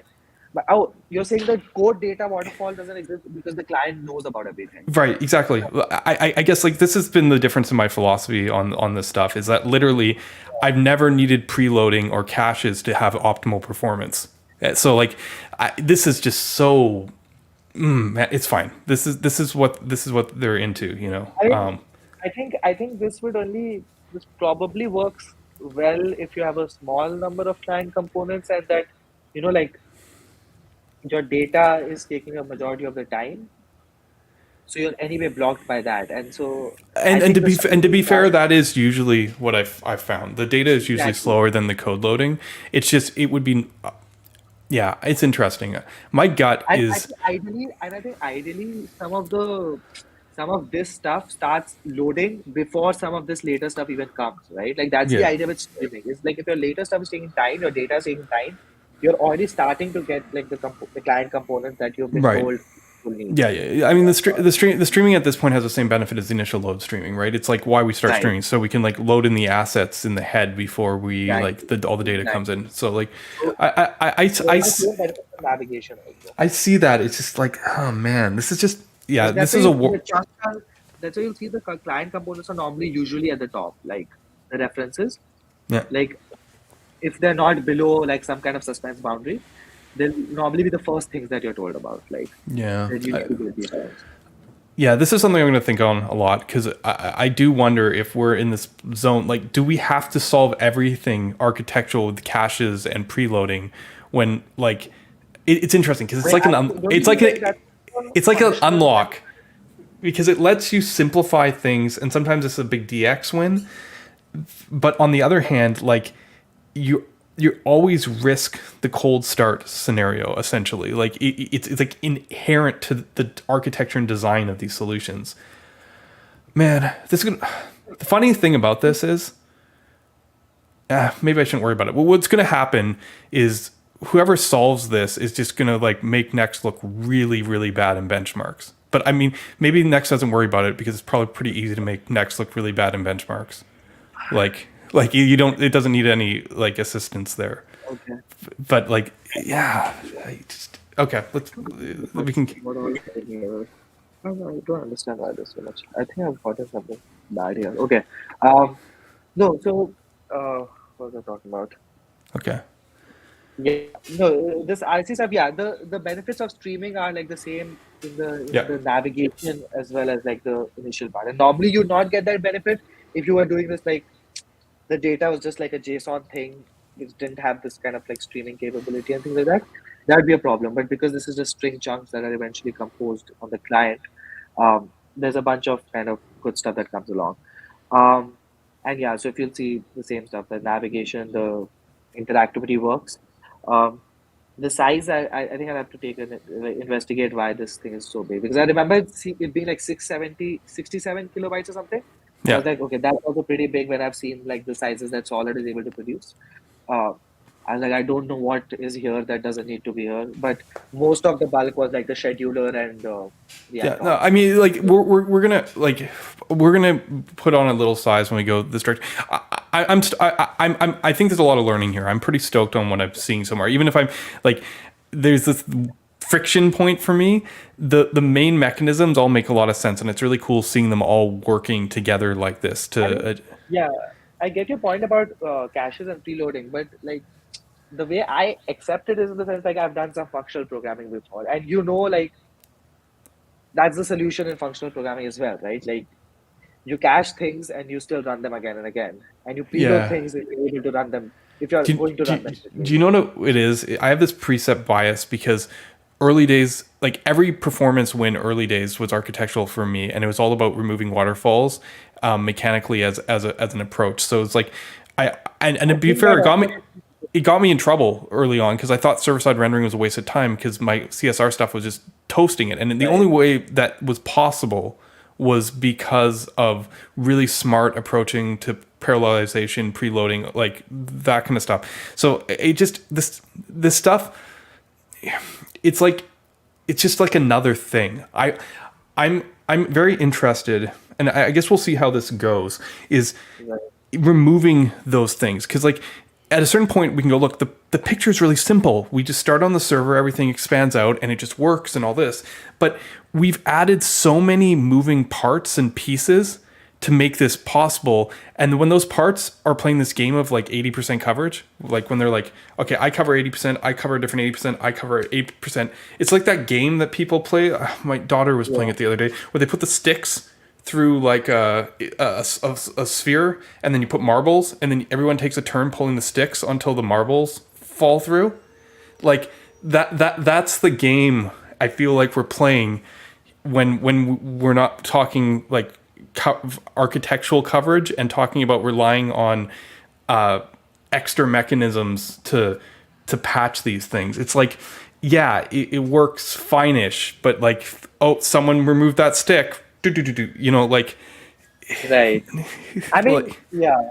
I think there's also a sense of like all this stuff is really new, and like I think that effort that you put in on like previous paradigms to figure out what is the optimal kind of waterfall structure that we have to like how to avoid it and things like that. I think that same effort is needed with server components right now, where like people need to figure out what are the patterns because I think it's like called Kerplunk. The game's called Kerplunk.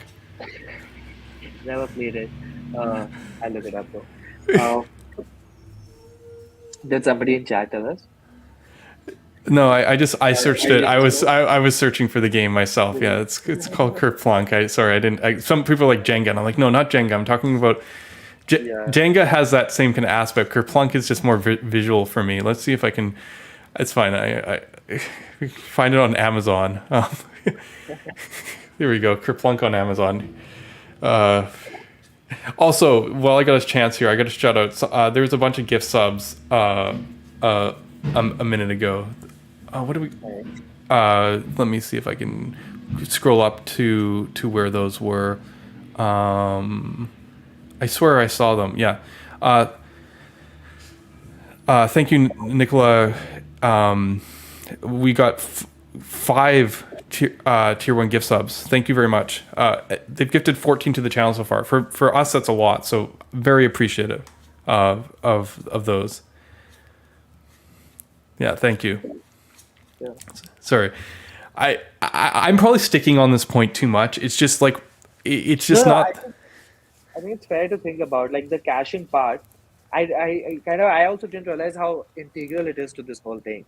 Like I was wondering like what do we do in our case? Let's say when we go forward in navigation, like let's say we go to page 2, we come back to page 1, we get the data for page 1 again, right? Like Yeah, and this is an interesting question because, like, obviously you can have solutions like React Query. Like, we haven't built the caching solution right, in, and it's one of those questions like it's hard to know what you're supposed to do, right? Because on one hand, like a browser will like keep it, but I remember I was talking with Michael Rawlings from Marco, and he was like, "Yeah, I came up with this really clever caching, back cache mechanism, and all this stuff." And then we realized, like, even then, sometimes we didn't even want it. Like caching is very per use case, and we right, can set some really baseline defaults, and people right. but then people have to accept it, and that just becomes part of the system. It's like another piece that you have to like No, so I mean with caching, the thing is, if you look at it, if you have a system that does no caching, yeah. doing the caching is difficult, right? Like, because then you have to figure out how to interject the system and make sure that your cache is the entry point. But if the system Uh, caching by default, you can decide to refresh anytime, right? Like yeah, I you can be mean, refresh on online status, refresh on mutation, refresh on X, refresh on Y, refresh by key on Z. Like you can refresh as much as you want if the platform takes care of the caching for you. But if right. the platform gives you nothing and then you have to figure out the cache, that's when I feel like things get muddy. And obviously, it gives you way more control. I would say maybe But I mean, right well, how the cache happens. it's more of like the expectation of the baseline experience, right? Because like adding a cache, you could argue would like isn't necessarily difficult, but has a lot of touch points. So like that's usually like in Right, that case, like right. use React Query or TanStack Query, and then bang, you have it, or SWR. And now that we're in the server component world, there's this like where No, there but the is baseline experience is the browser experience, or you can call the MPA browser experiences, right? Like when you go right. forward and you come back, the browser gives you something like straight up, right? Like ideally. Right, exactly. Uh, But the browser also doesn't. preload like that. Do you know what I mean? Like there's a whole Yeah, consideration of like how long before data is stale. When do you still, actually want I to fetch agree. again? I agree. And like I know that the back cache is a real thing, and we could just, to be fair, we could emulate the back cache and say that's a reasonable default. So like Right. don't get me wrong there. It's just like it's one of those interesting things that now that you're the router or the browser, as I was saying, like you have to actually consider. So like I get why React is Yeah. in this zone, but it's also it, it's also interesting that justifies like approaching these things from that perspective rather than architecturally. That's my only point. Like, yeah, I guess that's my only point. Yeah.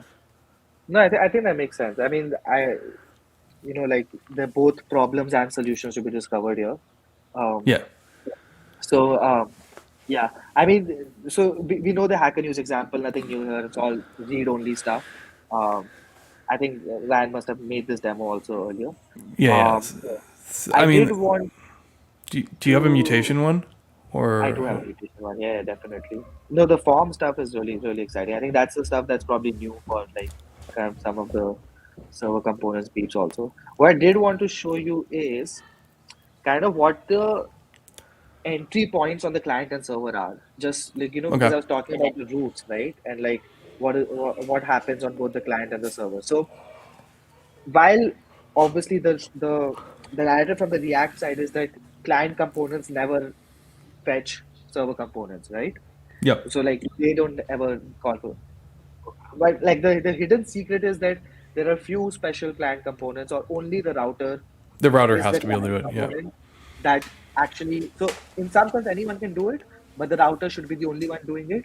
And the reason is that because it is during the route navigations when people are acceptable of most kind of like big movements in UI, and like big Well, hold ups and big like kind of um, it's kind of also transition. Go it's ahead. also because the route is like Yeah, it's the state of the user interface kind of like, and yeah, and it gives you these clear defined mark exactly. points.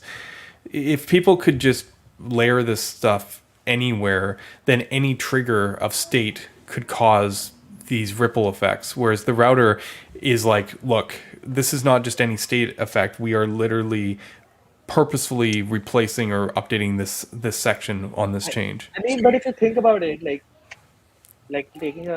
taking a stab at it. So imagine an app that actually, okay, so an app that embraces the URL kind of routing mechanism makes sense for them because most of their user interface will be decided by the URL. But let's say I'm making some kind of app which is just like a top level domain and the whole app is in there and there's a lot of complex state in there. Yeah. And I want to be able to, so like if I'm adopting server components, I don't want to have to fetch the whole tree on every action, right? And maybe there's some heuristic I have for deciding what portions of the tree I want to fetch based on what action. I think there is a place where people might want to do that because they're not trying to affect the URL. Maybe there's a virtual URL or something they'll be suggested Yeah. to use or something like that. But I feel like it's still important for people to understand why that mechanism there, how it works, and like how to actually consume RSC ever, like if they need to. Um, but I mean, nobody should really be doing it too much. Like people should It, make URL based it, app anyway. it's dangerous if you ever wire it into a state like a state transition that you're not expecting. Like if it's Yeah, once I get it. Yeah, it's once you get a situation where something goes. I mean, it requires a certain amount of nesting for it to be harmful, but it require if you go from a point of server, which is usually the starting point of any of these requests. If you go server client server, right. and the client's state like is responsible for actually triggering server re-renders, then like Right. anything there would cause you to go back to the server. I mean, but sometimes we do have things like that, right? If we have like this granular data access, it kind of ends up going to the data all the time when our params change or when our state changes, right? Right. Sometimes even independent of the route. And so, what Right. is the But RSC you know story you in that scenario? but you get what I mean in terms of the waterfall and Yeah, the like yeah. it No, I like know the literally problem. like is I know just the like problem. Yeah, yeah, yeah. I know what the problems with it are, but I want to argue the case where like people shouldn't be kept in this like darkness of like why, either people be told why it exists and like when they would want to do it. Um, but yeah, I mean, there's a sense of like why people need to be aware of it. I want to show you what is the server side kind of entry. Okay. So let's see, we have the server router handles. So if you see the routing convention we take is that we don't have a special RSC endpoint that they usually suggest. We have a get for everything and we have a post for everything, like your Right. normal route. Right. And And you guys are using headers, which is yeah, so we similar use to what we headers did to in tell Start. us, Yeah. right? We use headers to tell us whether it's a request for a server component or it's a request for a page, Yep. and then we handle those here. And then when the page does a post, it does a post to its own URL usually if it is Yep. expecting a refresh, and so that is handled here. Uh, and so you're not having to like create a special URL. The action ID normally like what action to run is part of the headers as well. So Yep. you don't need to encode anything in the URL. The URL remains the URL that the user is on. So refresh by default is very easy. Like you don't need to do anything Yeah. special for refresh. You need to do special for redirects. Uh, we do page request. If you see, this is doing something funky here where it does like it uses an ID for like trying to identify a server entry, and we create an HTML response, and these are the props we send: URL, search params, headers, things like that. And if you'll see here, this is again a nice kind of implementation detail. So you'll see this is the transform stream that we have to create. The idea is when we render to HTML stream, we're actually doing two things inside here. If you'll see, first we create something called a server component render. So this is a React component, right? So you'll see that this is like the top level server root that is rendered. This is not the RSC part that's rendered. This is a client component in some ways. This is the SSR client.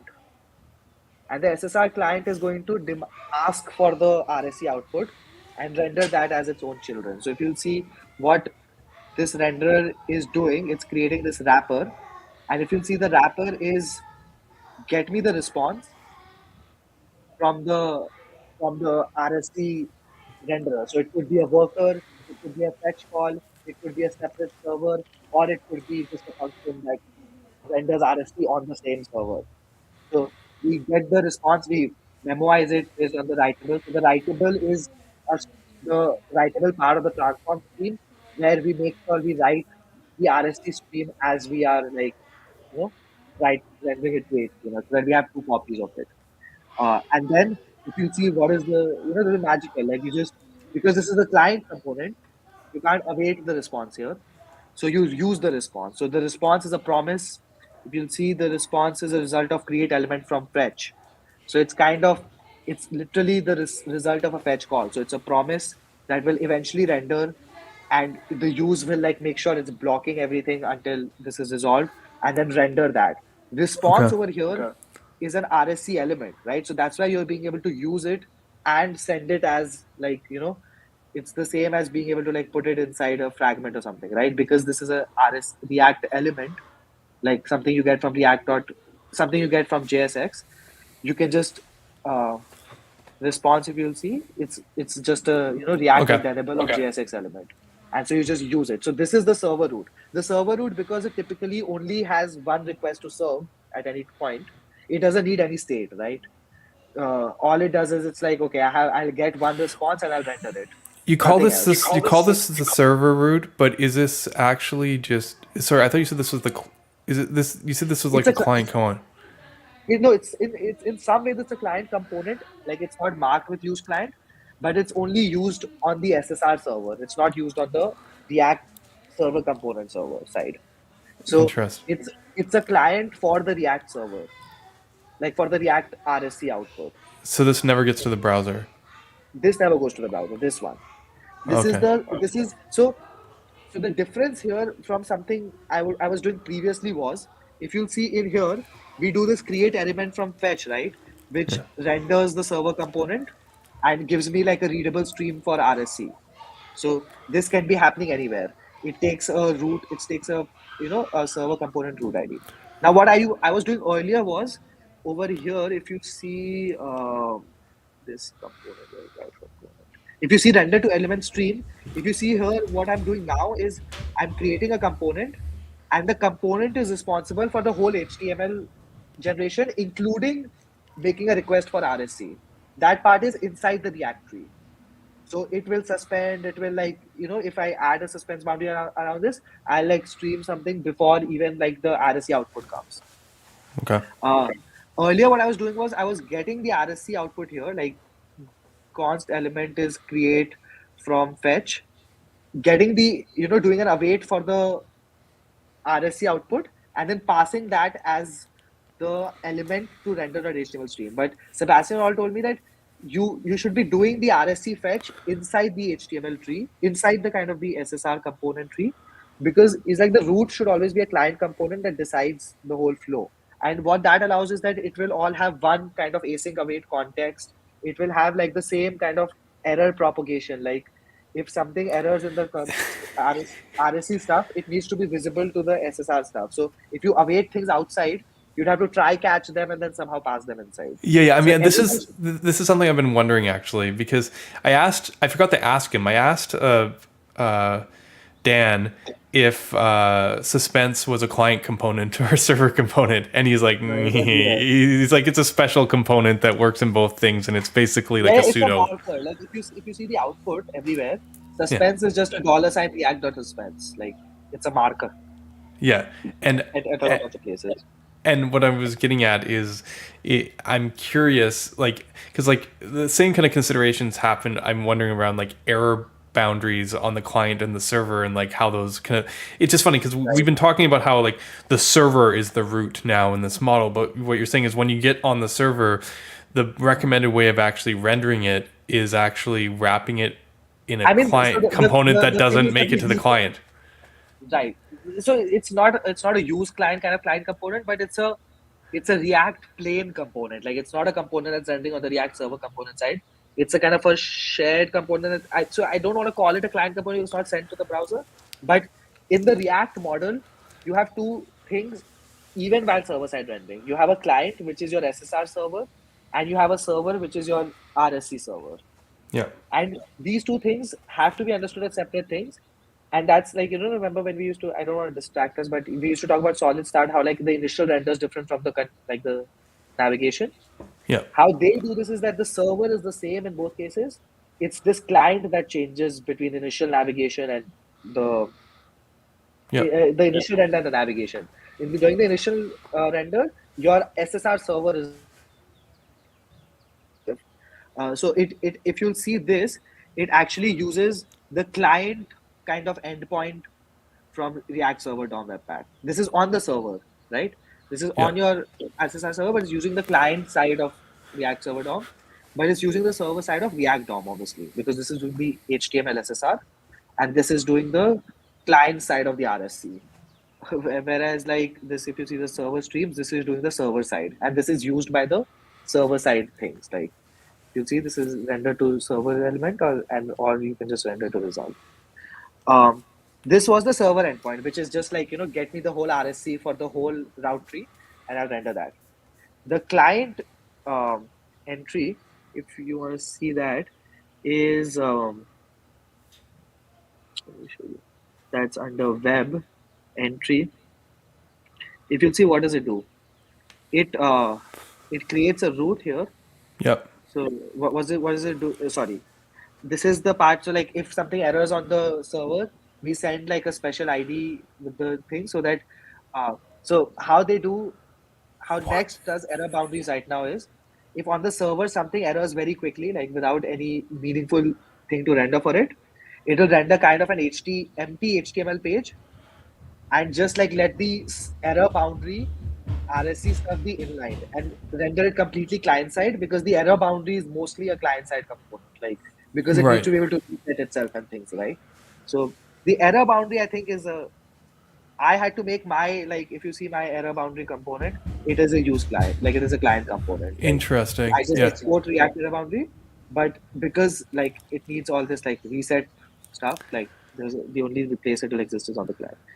So if it errors, we just do a create root because we have nothing to hydrate. But if not, I'm not 100% sure why we need to do that Yeah, transition. why are we wrapping hydration in a No, transition? but this is how I've seen it happen in Next and a few other places. I have to figure out why this is the case. My I'm assuming suspicion there's some is, holding up, yeah, it makes it non-blocking. They're saying like right? they're So lowering that the it price. doesn't take away the UI and show a suspense boundary immediately.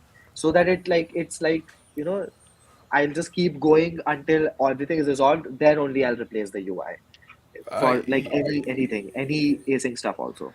Is that the case? Or I thought it could, I mean, if that's the case, that makes sense too. I was just thinking like this gives them a mechanism to say this is lower priority. So React knows that it's okay to interrupt this process, like in a Maybe. non-blocking way. No, but the hydrate is happening inside this. How will it interrupt it? Like it is the Well, thing that it is. well, I like React 18 selective hydration. Like you could, they can be like starting hydrating something, and then you can interact with part of the page, and then they Yeah, go yeah, yeah. stop hydrating that. I'm gonna go hydrate where the end user Maybe a transition is required for that as well. I am not 100% sure. The assumption I made was that imagine you rendered something on the server and it had a few client components which also had async stuff. So on your SSR, obviously everything got resolved, and assume you have no suspense boundaries. So on the SSR, everything got resolved, and your uh, server side render is fine. But imagine that hydrating, for some reason, those client components decided to fetch again. Maybe there's some logic in there that the cache is stale and they need to fetch again. So would you want those client side things to like suspend and cause, like, if there's no transition here, it would cause like this yeah. throwing behavior, and hydrate would not know what to do, right? Because there's no suspense boundary. So it has no suspense boundary also, and it is not in a transition, so it doesn't know what to do with the thrown thing.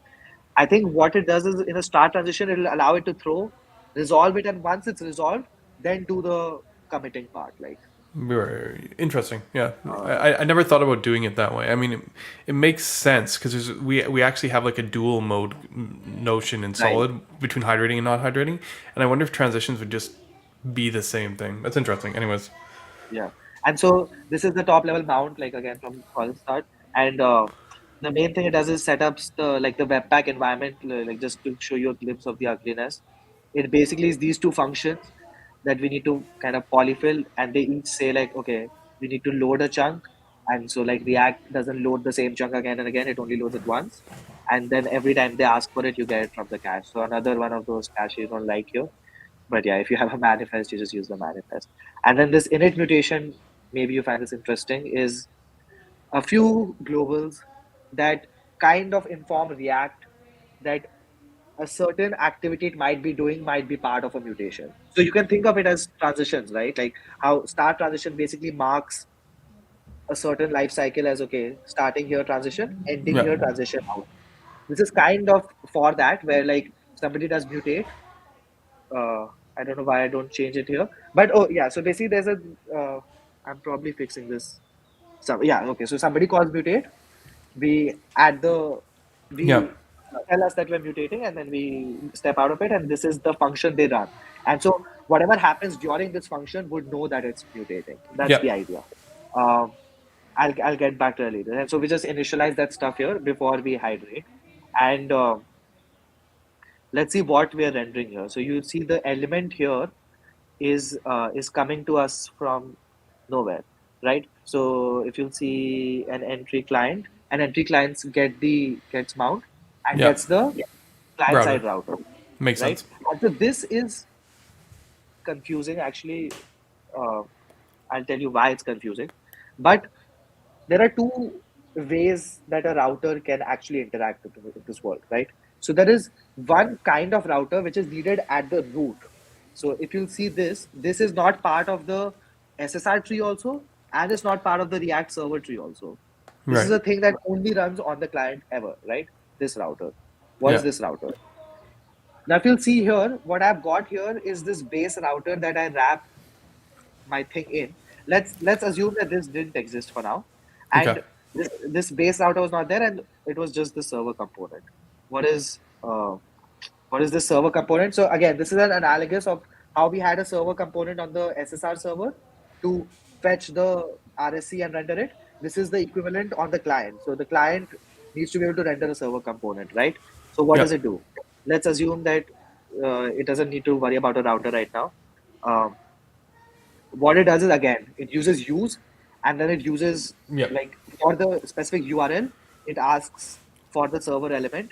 Traditionally, we should have it in the cache, right? We should have it in the cache because uh, we made it part of Page the render. Yeah. HTML, right? Yeah. Yeah. Right. So because of that, it should be in the actually no. So if you see in the first instance, actually it will not be in the cache. And what we do is we get server element stream. If you see what this is what we had inlined. So if you see Okay. window.init server is what we had inlined like back there. If this is not there, this is like kind of a fallback for like, oh, Yeah. the user fucked up or somebody did something wrong. Just fetch the RSC stream so that we can actually render it. So either of these are okay. Like Right.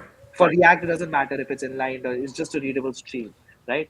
And we put it in the cache so that the server element cache, so that if we ever go to the same URL again, it's uh, it's going to be there, and you get it from the cache. This is going to be a promise, or like the result of create element from stream, which is kind of a promise, a readable stream, and so you just use that. Yeah. And so on React Yeah. side, the start transition will make sure this doesn't do anything bad, right? Like it just, Exactly. Yeah. right. Actually, that might be the reason. Now that I remember. Because you Okay. have like this top level Okay. fetch that could happen. Yeah. I mean, Right. this is the scenario that you talked about. Right. So this is like, think of this as the dumbest client side router. Like it does nothing right now, right? Like I have even told you to ignore this router here. So let's imagine we don't have a fancy Next.js router, right? We don't have nested routing, we don't have anything. I mean, you We need the still need client at side times, routing in order to like yeah, trigger this we URL need some. change. Right. So we need something at the top level that recognizes that there are a few links that need to be responded to.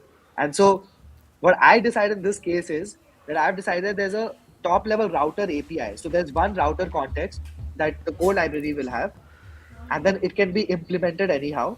The router just needs to have a few core functions, right? Push, navigate, push, replace, mutate, refresh, Yeah. and like maybe one more, listen or something, right? It can be a dumb non-nested router, or it can be a nested router that decides to do its own thing. So actually, if you'll see, this base router is a very dumb router. What it does is it actually keeps the URL as state, right? Like just a Yeah. use state. Use state router. This enabled is just so that I I have a feature where like you can have this top level router, but you can put in an actual router underneath it, and so the top level router will not be doing the dumb router will not do anything. Your smart router can take over. This is superfluous for now, like not important for understanding. And this is just so that the router has a hook to like be able to re-render this component itself. So why that is needed is Like for that refresh. Yeah. right, so you do some stuff and you'd eventually update the cache, right? And after updating the cache, you'd be like re-render. And so the next time you re-render, when you pick something from the cache, if you look here, eventually the server component is getting something from the cache, right? If you look at this, it's trying to pull something from the cache. If it gets something from the cache, it'll use that. And so the idea is that the router's job is to populate the cache for navigations. So Yeah. that the next time we call react.render, it has the necessary new stuff to render. So that's why we just create like a old like use state with a just +1 +1 +1 to cause re-renders.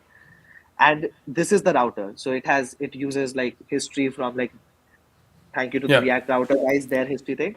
And so push is history.push, and then just set URL. Yeah. Start transition, set URL. Replace is the same. Yeah. Mutate, these things will go to. This is the cache, if you remember from there.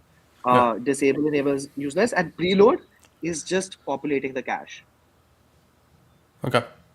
right? And so what will start transition do? It will set the URL, but because it's in the transition, it will hold the screen. The Yeah. URL will fetch new RSC output or see that it already has in the cache. It will get used by our server component. And once everything is there, like everything is resolved, because the URL change will take effect, and the new render of base router will happen. With the new URL, the new cache entry will be used, and so a new kind of view will be rendered for you. Yeah. And so what this does is this handles just like it doesn't know anything about nesting and all. So anytime you navigate, you will need to have a special link component. Obviously, we don't hijack links yet. Yeah. So if you use our A component, give it Yeah. an href, we will do this for you. Like we'll hold the navigation. So Yeah. let me see if I don't think I have an example of Yeah, I mean just the transitions on navigation is basically how any suspense-based router works. So if you right, go inside right. solid source code, the use navigate call has start transition wrapped around setting the Right. router's URL So state. that happens around everything, and I think like this is what I think. Remember there's a tweet thread about like Dan which made about like how there should be like state machine things, but they should use React as their like state primitive still, like and do the logic on up. I think this is what he meant, where like if you allow React to coordinate these transitions, there's a lot it can do with the UI that you don't get. You'd have to wire up yourself. So like even like history, like when you pop, you just set it. You just do set URL in a start transition, and everything else, all the async stuff, all the fetching happens downstairs. This is, I think, you'd find it. So this add mutation listeners are API, Yeah. and what it says is that whenever a successful mutation has happened, get the value, right? And in a transition, we kind of refresh the cache with the value that our mutation gave us. So Okay. this mutation is a new RSC output, right? So this new RSC output, we'll put it in a cache and we'll just call render again. So that's how the mutation cycle gets Okay. ends, right? So you listen to mutations that are successful, and then like you allow the router to respond to those successful mutations by changing the UI. So this is a very dumb router that knows how to mutate and refresh. And so it kinds of, this is in some ways fully React already, this router, Yeah. because it allows you to do the full end-to-end like mutation. So let's open, like I've already spoken about mutations. Let's open an example with mutations. This one is already feature packed in some ways because it has forms as well. So if you look at this Nice. component, let me see, let me run this as well actually. Terminal server component. On a side note, I think my design for error boundaries is bad. It's not bad, but Okay. it's not as good as it could be. I'm seeing it here again, and I've been like toying around with a new idea of how error boundaries should be designed, but it just Okay, I'm curious. Yeah. I just made the simple API a boundary reset button so you can just like wire the both up together. Okay. Okay. Can I interrupt you something? This has come up like four or Yeah. five times in chat already. Everybody wants to know about your like theme and fonts. Like, what is this in Oh, VS this Code? font. Okay, yeah, this font needs to be used way more in the world. This is Comic Sans. Yeah, exactly. That's what people are saying, and like they're like, is he using Comic Sans? Oh yeah, Comic Mono. Sorry, my favorite font. So Okay, yeah, but I don't know if it's very popular. And the theme is, I think, the GitHub theme, like the GitHub. No, actually, let's see. Theme. Yeah, GitHub Dark. I'm a GitHub guy. I also missed a sub earlier. I want to say Okay. thank you, Adri UI, for gifting another sub. I appreciate all these gift subs. It's great to get people past those pesky Twitch Yeah. ads. So thank you very much. Should we keep going? Yeah. Sorry. Yeah. Yeah, okay. No. So yeah, so this one you'll see is the root file only. There's no routes here. So there's that fancy nested app router is not even involved here, but Yeah. all of mutations, refresh, everything works. So let's see. You open this up. So if you'll see a very dumb one, this database, this is actually in a planet scale database. Yeah. If you'll see, our database is a planet scale connection. Yeah. And let's see what happens. Network. Let's get this here, and we call increment. And what happened? So this is a form with a button to increment. Oh wait. Sorry, why did I should be commenting code in the middle of a demo? Okay. Oh yeah. You commented a bunch of stuff while you were going. You could probably look at the Git. No. Yeah, let's just start this. They're no good. Okay. And so I just feel safer to just restart this stuff. Okay.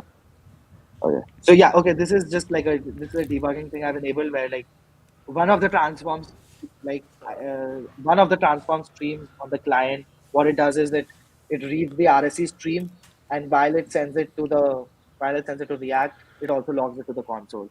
So you'll Okay. actually see like how things come in, like, and there's a time difference between them. Things come in first, later. You'll see a lot of the inline styles. They have to be part of the RSC output, so that one thing with RSC is that it is very finicky about hydrating, so it needs to like it extensions and all can also sometimes screw it up. Like they're trying to be resilient to that, but Yep. sometimes. And if you'll see, like these are the loading chunks. Like so, this is React as it starts rendering, it like load chunks as it sees them. So you see this one loaded much earlier because it sees it immediately.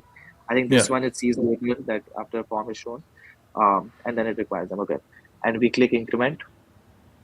If you see more things are required, this got updated. A redirect happened, like when the URL. If you see, the URL is changing as well. Right. Uh, and this is all happening in like one request each. So a Yep. redirect, UI updating, I and this see. happening. So you add the Okay, number and then you go to the new numbers page. right. And so if you'll see the problem, I mean, there's no problem actually. So yeah, you'll see the RSC output every time every time we're doing this, and the RSC output will include the new number as the current count.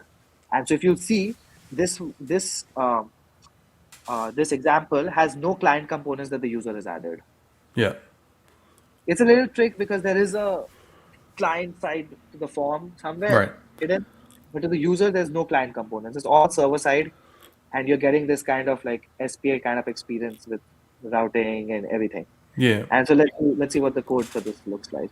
We have an error boundary here just in case like the counter wants to just be like And the error boundary is a client component, as you said. Okay. Yeah. the error boundary is a client component. Yes. I mean, yeah, in some way it has to, it kind of has to be so that it can kind of reset. If it Is it doesn't what's want to interesting reset, to me is that the fallback technically is rendered on the server, right? Which is one of the yeah, coolest it things. is.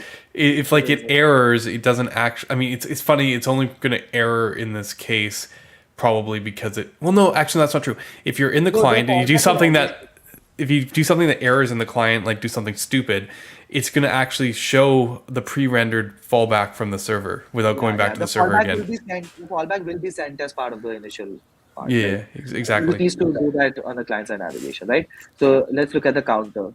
The counter shows two of the most amazing parts of this, right? So there's an async function, and we do await get count, Okay. which Okay. get count is This is cooler. The fact that you're awaiting inside the JSX binding. Um, right. did I that don't know if always you can do a system around it, but yeah, this works. that is cool. I've wanted to see if this would work properly. I guess it. I guess in React, there's no difference between putting it in or not because all the JSX initializes eagerly. But you know how Yeah. much I was curious Right, on this right. syntax because if I ever considered async components, it would look like this, so that I could literally write that, put suspense where form is, and then await under it, and actually not like literally await in line. Right. It, it would require a compiler trick. But Yeah. JS, as I showed you a while ago, remember, like I should sent you that. Just I'm like, look, TypeScript doesn't complain about awaiting, you know, in the Right. middle of the thing, which is pretty cool. Oh, sorry. This one doesn't need to Or be actually, the this. So, parser doesn't fail. TypeScript might actually have fun with that, but the parser doesn't fail. no, How this part is interesting too. Like, sorry. So, like, yeah, I just added that support for like the TypeScript beta, and now you can have server components. Like this used to be an error earlier, like an yeah. async component being used here, but now you can have something that returns promise and React doesn't complain. So Right. there's a But the one that's weirder for me is like, in between the div, it accepts a weight number, like yeah, a yeah. promise number as Actually, I think this would probably work as well. right. But I'm I think it saying. accepts promises also now. But yeah, it accepts this for sure. Yeah. But you know what I mean, because that's a promise of a number as a value be passed in. I understood that the new TypeScript stuff was more about like changing the difference between what can be inserted versus authoring. Which, side note, going to help Solid, I'm pretty sure, because the stuff Yeah. I did in 1.7, where I made it really strict, to saying, hey, you can't pass functions into the JSX. Now we Yeah. can use TypeScript to allow us to return functions from the components and not have Right. it break. So we get best of both worlds, just on the side. Right. Anyway, sorry. The await in there is I'm very amused by. But Yeah, no, I did it for your amusement and just to tickle some bones. Okay, and so the obviously the special component is the form component. Traditionally, so because it says no URL, this is kind of sending a request to itself, right? yeah, Uh, and then the action is a function. yeah. Look at this. So this is an async function. Okay, this is TypeScript not helping me, but yeah, async function using the database directly. Obviously, this the elephant in the room is the use server thing here, but yeah, the async function gets the count, executes an update, and increments, and then redirects us to the next page. Where's the use server? Is it? Oh, it's top level. Yeah, yeah. So I still haven't done like the closure one, the closure style list, but like to be actually very surprised, I have been pretty satisfied. Like I haven't like it's kind of yeah, it's not been a huge itch of like, oh, I wish this was here. Like I wish sometimes that I could have written it here, because but I think I wrote increment first. That's why it wasn't a problem. But yeah, like if I had written the form first and I wanted to write increment, I would want to start writing it here. I don't Um, know. You were much more into the inline than I yeah, was. yeah, yeah, yeah. You would write everything in line. I was like, I don't mind just writing this above and like writing an increment function like above Yeah. like above the counter. I'd be like, yeah, sure, let's just write increment here. So I think one interesting thing is like with server function, I think there's a lot to explore because I don't think a lot of has been talked about this. So this increment function, I can pass it as a function to something, right? Yeah, But let's say I wanted to make it the event listener for an on click. yeah, I don't think I can, or like the problems I was having was that because let's say I use this increment as an on click handler directly. yeah, The problem is that the browser will call this with an event, right? An event yeah, object. yeah. And we don't know how to serialize that back to the server. So whenever you want a client component to use a server function, like whenever you want to use a server function on the client, you have to create a client component that will encapsulate kind of the behavior with the event listener that needs it. So I would need to create a button client component that does this, because Well, I can't even pass this as I I can't mean, pass this. is the event that hard to serialize? I don't think they do it. I mean, they don't do it right now, but it might be very. I don't know how much. Like the idea is that you can't assume on the other side that you have the whole event, right? So the TypeScript like you increment should never try to think it has the event and that it has the target and all those other kind of properties. There'd be I think there's too much kind of mismatch between what it actually has versus what is on the browser. Um, I Yeah. think they just probably don't want. And then the other thing is that uh, if you have an on-click listener, it kind of has to be a client component, Yeah, yeah, right? yeah. I was just say, how does this work? Like, if you put an Anyway, on right, click on a server, you can't put an on click on a server rendered like right. yeah, So a server function essentially has to introduce a client component, but the form is the one client component that knows what to do with it This because is it the is the what's interesting about this, and these are great observations and why forms look so attractive here. Is that I know people who are very adverse to forms. right, But like this pattern very much lends to it because then you get to like leave the markup alone and right, you're doing most of the processing on the server anyways, so it's like the yeah, only place the form clunkiness only really comes in is like suddenly we're same thing with Remix, or if you use SolidStart this way, you're in the hidden fields zone, right, where right. you're Yeah. like So if you look at the form here, it has it has one hidden field. So if you'll see what is the form implementation, it takes a client form, it wraps the inputs that the user is given, and it puts in one input of our own, which is the action. And if you see what the action is this hidden input.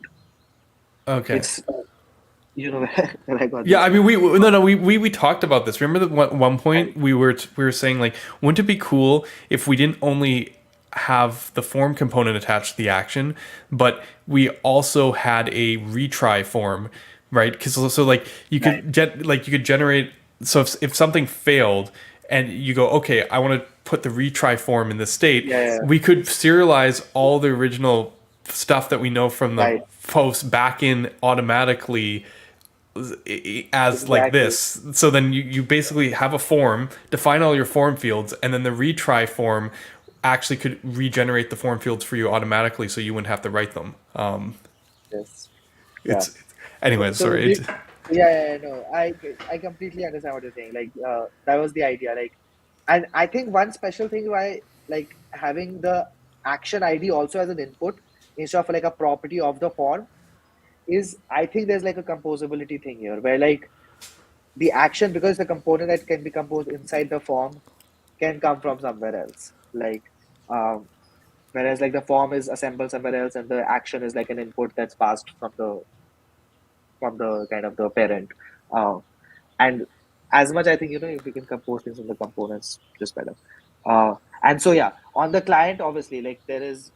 Oh, we got the error boundary somehow because I changed code in the middle, so we got the error boundary in the middle.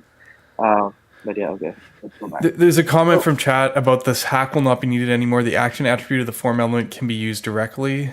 But this is something you I built think yourself, this is wasn't it? something I built up myself. So I think the idea is that eventually I think React wants to like support this like lowercase form. Right, It handles right, things itself. Before right, it does that, I uppercase form is good enough for me. Just like uppercase right, right, is. right, right. It's the same question again, right? We hacked all A's for a while, and then I Yeah. went back down. It is interesting though, because that decision creates the client server component tension. I realize, like, you know what I mean, like, because that's what interests the whole thing, where we're like, oh, this anchor can sometimes be used on the client or on the server. Like, like, are all anchors, should they all be client components?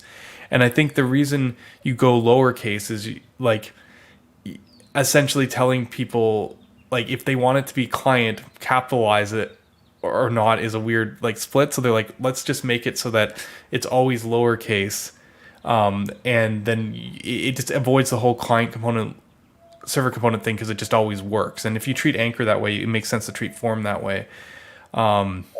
Yeah. Yeah, I mean it's either both or none, but I'm okay with this because this is like components I can control. I can make replacements for them, things like that. I control the mechanism, but I understand like either of those ways, as long as it's as simple as this, I'm it's okay with so it. Like, funny. I wonder if I'm gonna reverse the capital A lowercase a thing in this world. It's funny. I thought that this was a good idea because then it made it very clear the separation, but you yeah, actually don't want the separation because of these arbitrary client versus server rules. you want Like, to decide what to do for any link, right? I guess to be fair, they're kind of more shared components anyways, so it shouldn't actually matter. The only reason that our anchors is a client component is because of the state highlighting capability. I Like mean, the no, but I don't agree with that. I mean, okay, in some ways, if you're assuming the router hijacks all anchors, right? yeah. If it doesn't, then what you're doing is whatever that small amount of code the router would have written to hijack the anchors and do a navigate call, that's the same amount of code that's part of this a client component, right? Same with Right, form. right. Yeah, it was just Amount of code is no different, and it's like loaded on demand, like when you need it. Like if you don't use any anchor tags or form tags, it's not part of the core framework. But the I get the arguments for both I sides. mean the other thing and the reason that we ended up there is because if you're doing nested routing, there's a good chance. I mean, you don't have to look at Twitter to see this, but you know what I'm talking about. Like, you click the tab and then the content below it swaps out, which means that Right, even in a server component environment, you can't change the tab selection without client component because right, you're right. not doing like this. You're not going to go back and re-render the whole page on the server. So the anchor page, if there's any kind of styling around the anchor in terms of selection, generally speaking, is going to be a client component. Like, it's almost unavoidable. So Right. Actually, you know that that tab thing you said. I was thinking about why like there's all these like new kind of routing mechanism next router, like the parallel routes, the the different entry points and things like that. And I realize it's because remember how we've said that nobody should be calling like server components on their own. yeah, I think the idea is that every kind of interaction which would require you to like selectively get RSC output yeah, have to be put in the router eventually. yes. Otherwise, you would have to do things in user land. So that's why I think all of those kind of different like tabs, modals, all of this would have been things you'd want to do manually with RSC, right? Like Well, you'd want to get the it's content for the modal. and it's interesting, right? Because, like, don't get me wrong, we should represent all the state in the URL. So, like, if we get deeply nested stuff, then you can refresh on it. But there's a lot of apps that literally go like, I forget. I don't think Twitter's this way, but like, if you refresh on the page, it'll lose tabs just because like they don't Yeah, encode that into the URL, and right. and then it's like, how many layers deep of nesting are you going to go so that you can ensure that every single interaction works like that? Like and Yeah. I think it's interesting too, because if you tie that into a file system router that has like 5 top level files per nested folder structure, like Right. It can go a lot. it's like blowing out in like the angular sense of blowing Right. things out. Right. But it Yeah. is interesting. I mean, again, maybe insights there why Remix went for flat routing. Like Yeah. no matter, I'm not saying it's necessarily the best pattern, but like no matter how deep you get with Remix style flat routing, like you don't actually end up with that many files. Like Right. Right. Right. I it's mean, just yeah. no, just an observation. I sometimes think that like it's interesting how these implications kind of like stack on top of each other. Yeah. Yeah. I mean, I was just showing you guys like, okay, what does the rendered form look like? This is that input with the action, and then plain Yeah, yeah, old. yeah. Interacting with And chat actually, yeah, here. yeah, Yeah, no, no, exactly. That's what I'm saying. Only the tab thing needs to be a client component. But my point was that the tab thing needs to be the client component. Like in your head, you might be thinking, "Oh, I can I can make the tab thing a server component because like if I'm going to go back anyways and the page is going to change with it, yeah, then I'm going to do it." But the reality is that you don't want to re-render the whole page on the server. So exactly, exactly. like I understand that the tabs content would always be going to the server. It's just that the question is like the actual navigation links. You actually end up making them client components, and this is a difference from an MPA. MPA, you never do that. Anchor tags are always the server rendered part of the page, because you know that selection state is going to lead to a full page reload. So you never actually do that. So in a sense, the MPA mentality of islands does have a lower baseline even without the like. There's just less client components, Yeah, because stuff like forms and navigation will never be client component in an MPA model. right. So yeah, it's a subtle thing. I just wanted to show off, like, okay, I got JavaScript disabled, Yeah, and so this should work just like it did, right? Like, and now it's doing like if you nice. see this over here, There we it's go. doing like The doing remix that. demo with RSC, with Yeah. RSCs. And you So see that this is actually doing a redirect, like browser redirect, and then that's getting the new data nice. with the full So HTML, right? progressive enhancement server components. This might be the first time this demo has been done anywhere. I do not think Yeah, anyone has because it demoed. includes mutations, right? Because it includes mutations. I don't think anyone has shown off progressive enhanced React server components. So Yeah. very, very cool. Okay. So yeah. So this is the mutation story. Use server to like pull into the server for functions. Uh, I think there is an interesting place they might go to where they're returning JSX from here, and I wonder like I what actually that would enable. Like, I actually disagree with this statement, but I mean, I just wanted to throw this up here. I sorry, understand you disagree with it? the thing from the It chat. would not go there. RC is the next level of spas as MPAs. They're actually the kind of the next level of both. They can kind of meet in the middle. Um, is the thing like I the think that model? observation. Sorry. Go ahead. I was just gonna say I think the model is actually much more MPA ish. It's just that like the way you would approach this from an island centric version, from like a React centric version, is just like slightly different in terms of how you handle the diffing. So I think on the other side, the perspective that I think you had told me about is that the server and the client side, if you take out these two things that are trying to eat each other, the server can be like, okay, there's a lot of static stuff here, and so all of this should be part of the server, and the client kind of thins out to just the interactive parts. But Right. let's say you have a very client heavy part, and all you need the server for is data. This thing can kind of just shrink down completely. Imagine your root. There's just this HTML stuff, and we just get data and render like our whole kind of, let's say, an app here. app Yeah. data is equal to data. Yeah. Your RSC side kind of essentially becomes an API for your app, right? Because Yeah. all it's sending you is one client component and the data to go with it. That's what you normally do on navigation and on like any new SPA app, right? It's like you want the data to be prefetched and you want your app to render with the available data. And Yeah. so RSCs allow you to shrink down all the way to that as well, whenever you Yeah. want. And then Yeah. your app could be a use client and your everything could be on the client. Like, Yeah, they cover a wider range. It's just interesting because like I don't. It's not just because of thinking in MPA terms. I just don't consider the single page app be like this to me. Like it's more than just like it's such an architectural flip flop that yeah, I treat this as something completely new. And right. I think the SPA, the word SPA, the association is the client side navigation, right? Like, I think if that's the well, association, that's when I you would be guess very I good. include client side rendering as part of that Right, that right, okay. association. It's not just the client routing; it's also client routing and rendering. It's a significant. Yeah, so I think the rendering is not happening on the client here, but the routing is happening kind of on the client. So, Yeah, yeah, it's almost to the point, and I had this discussion last night with Theo and Dan. I'm like, maybe because like the complexity of explaining this stuff, like we should just like drop it. I was like, how important is that people understand the details? Because people keep on trying to come up with single page app comparisons, like talking about patterns we've used in GraphQL and stuff as ways of describing RSCs, and I think that's just a mistake. Like we should just like, yeah, just be like, forget all this stuff and all this and just start your mindset from like an MPA and just be like, this is an MPA that happens to not like throw everything out on a navigation, right?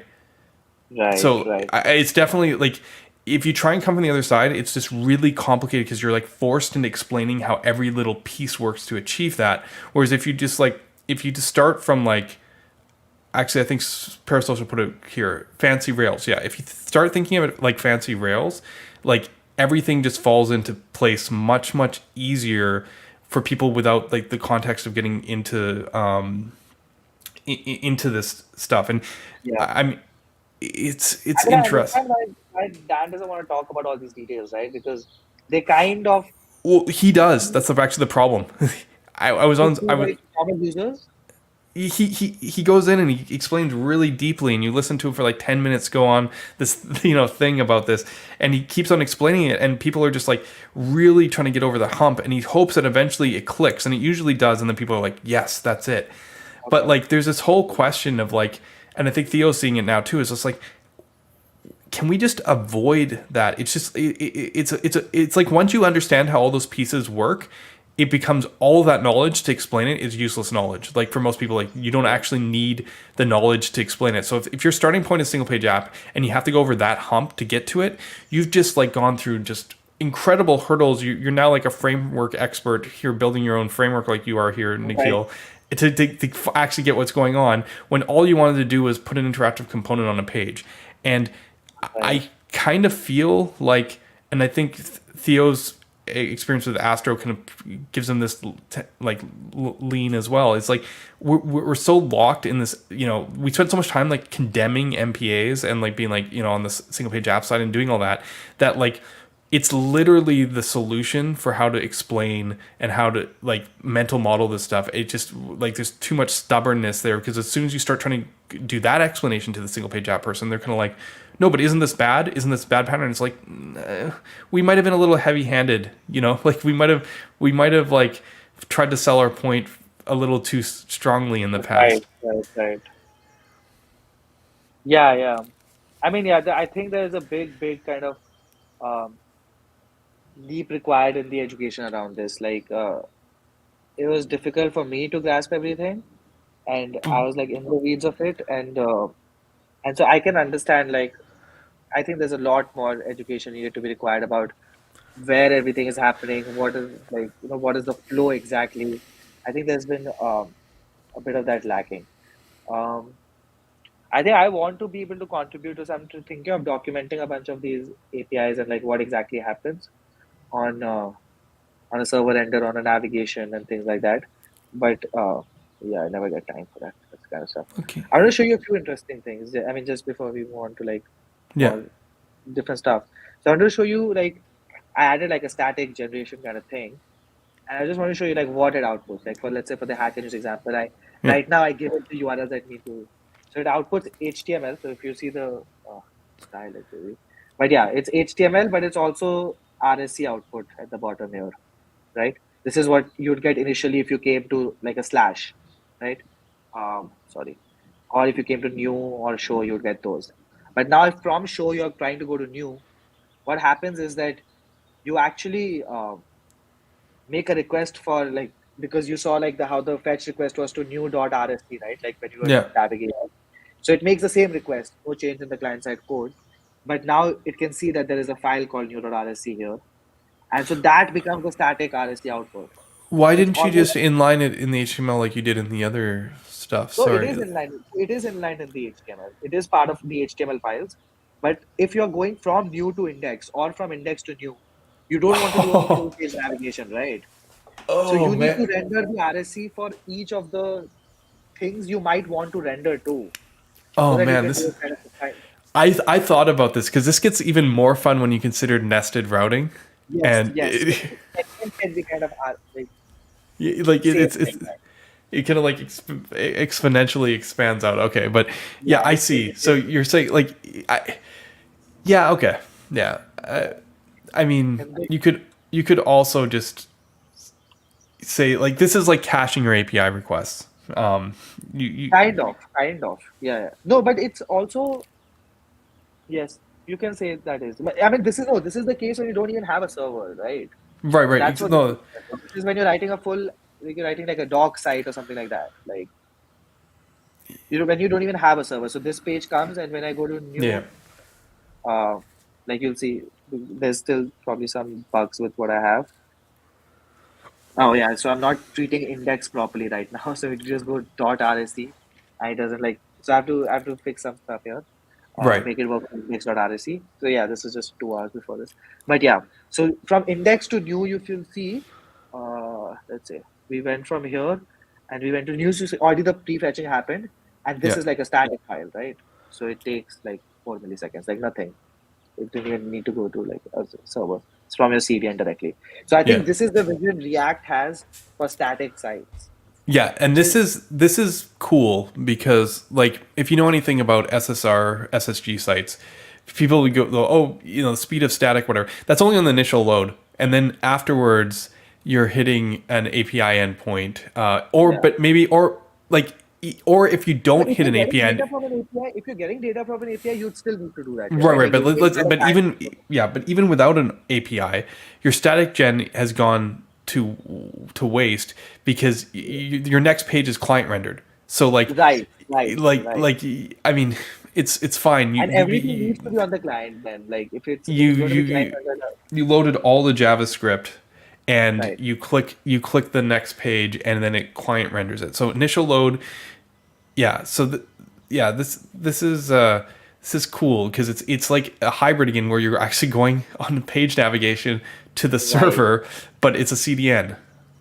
Right, right, exactly. So it's like for certain kinds of sites which don't use the headers or don't use the search like don't use a few of the dynamic things that could make a site different. And that's why like I think this is even if like the whole static thing is not the next default, I think the next default includes like producing these artifacts for each of the segments because they're forcing everything to be static, right? Like you have to opt into dynamic. So whatever is static by default gets output like this Yeah, so that it's instant like on the client when yeah, you interesting. navigate. Only dynamic stuff needs to ever go back. Um, yeah, and okay, so this is one interesting thing. The other interesting thing I want to show you is this is an app that I won't run right now. It's part of like what we're building at our company here. But I wanted to show you like the interesting places where I so this is a get session thing which uses to this is still my old code. Lazy yet. Okay. So it gets like a super base client. It makes sure like we send the request and all with the client. So it says if it has a session or not. So it's probably making some request to the database. Yeah, Might not be. And so then we wrap it on the cache. This is for the server, for the React server actually, for the RSC stuff. We wrap it on a cache, and then we use this. kind of all over the place, right? So we use this like 3, 4 areas, like signed in as the organization avatar. We use it to just put in the email somewhere, and we use it to seed, I think, the client side provider, like so that it's available like as a client side hook. So um, so one thing is like, yeah, the cache part was really helpful because there's no other way for me to like do this once and like except like passing this again and again everywhere. So the client side cache let me make sure that I can write like these individual kind of get organization avatar. This one I didn't think to cache because it's all optional, like because I'm only using it one place, like the cache not gonna help me really. So I just like kind of async await it up here.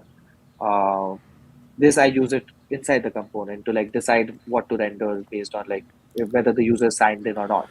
Right. And then what happens on uh, let me show you this. What happens when where is the auth part? Sorry. Uh, root. Not this. Where is this stuff used? So this over here, I use this structure for like API and then I split this out. Um, over here, like Superbase provider. Yeah. So if you see this here, because Superbase is like login happens on the client. So on the client, whenever we see that on auth state change, so like if somebody signed in or signed out, then we call router or refresh. So every router kind of should expose a refresh function, which means buzz the cache, refresh the whole screen.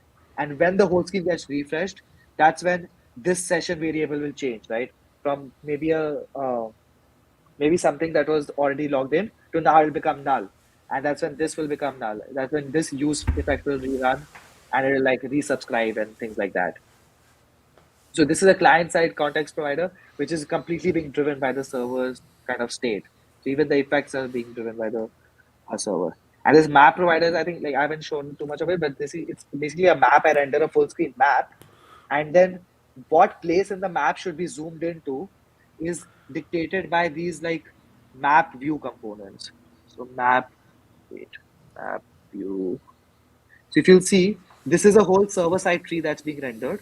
Yeah. And the server-side tree will render this map view component, which when mounted on the client will, because it's already inside a map provider, the server side decides what latitude, longitude to direct the user to.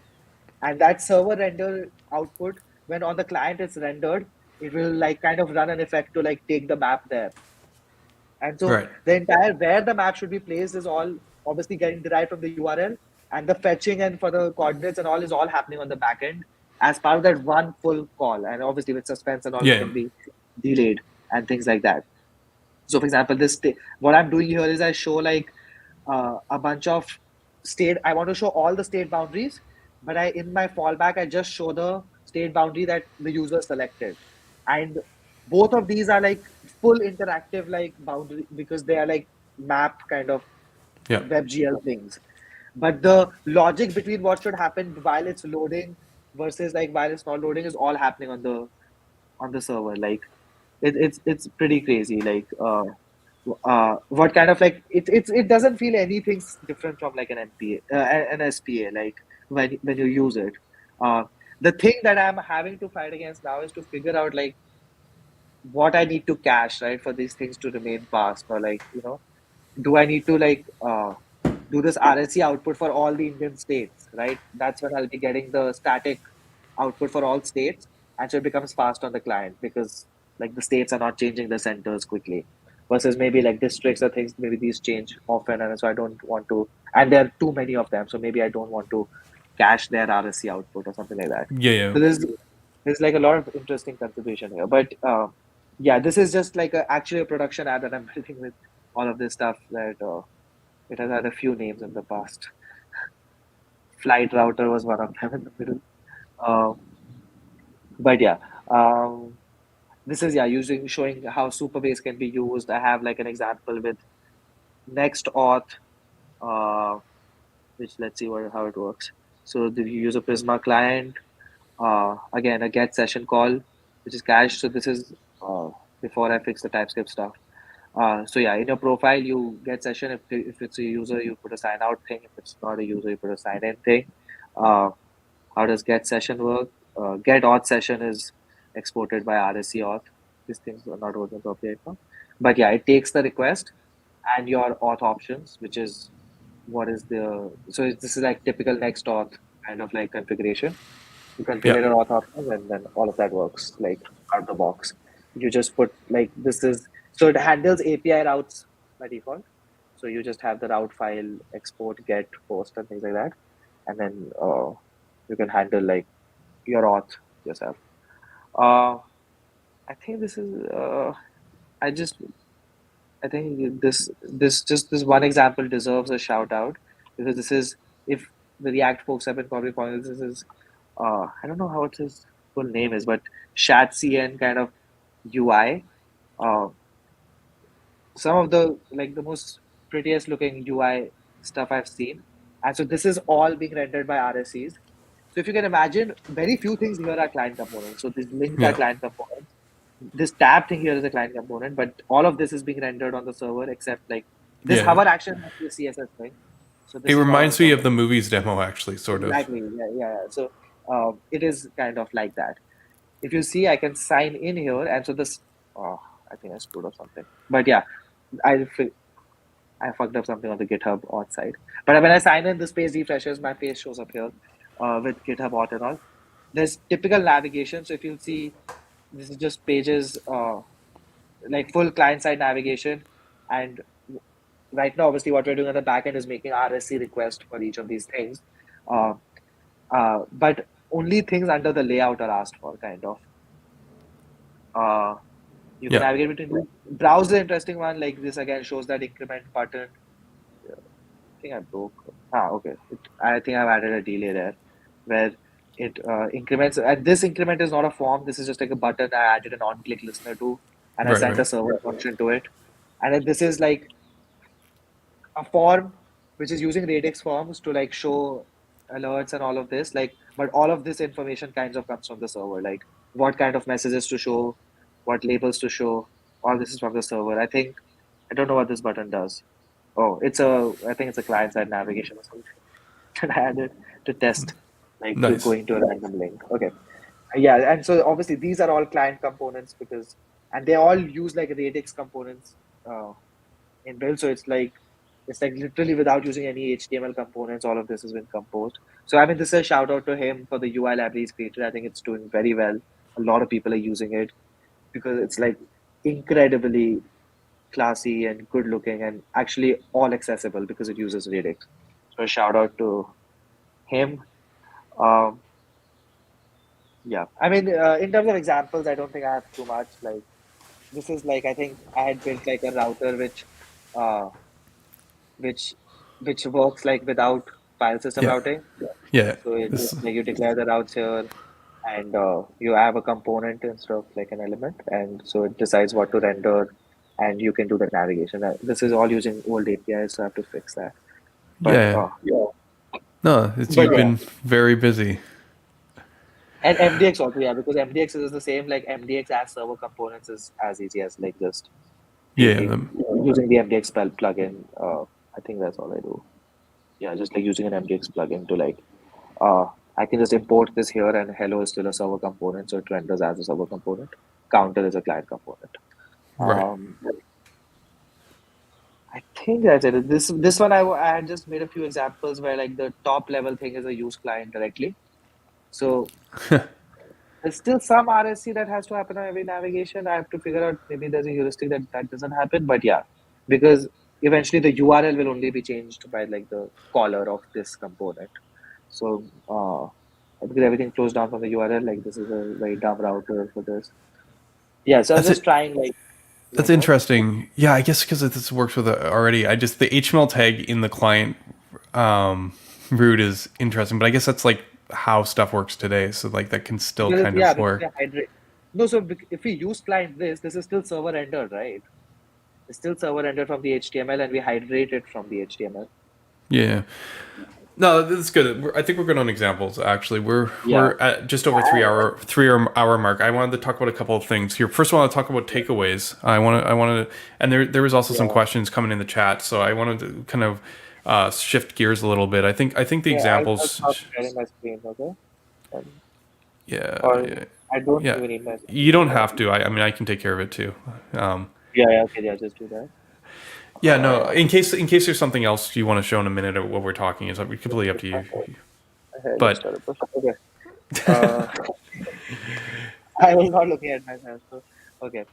yeah, yeah. Uh, So yeah, a so couple yeah, things that, yeah, yeah, it's some of the takeaways. I think there's a couple things I wanted to focus on that I noticed while we were talking. One of them was the value of the separation. I think one of the I've been talking about how there's different types of ways to approach server components. And one obvious one is that you could basically take islands and diff HTML and get a very similar experience, right? Where you could picture like something like Astro, do the normal render first time, and then second render essentially do what Astro's HMR does and turn all your components into client only, and then you essentially get the same experience. But the question is, the key thing that server components do that's different than that is actually separate the tree into like two completely different things. What yeah. was your impression of that? I mean, in some ways, I think any islands router is going to be doing that.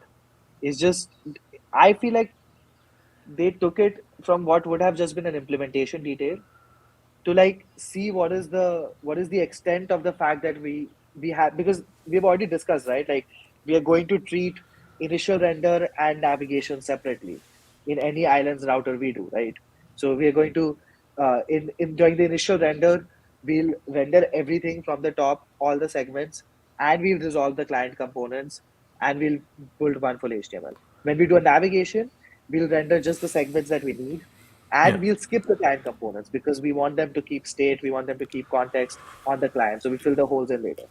So it what they did was they recognized that the second style of rendering on the server is the more generalized one, which yeah, has to happen all the time, and then the client scenario of how it's consumed can be different, right. where you consume it to either flesh it out as HTML, or you consume it to re-render on the client, or you consume it to cache it somewhere, right?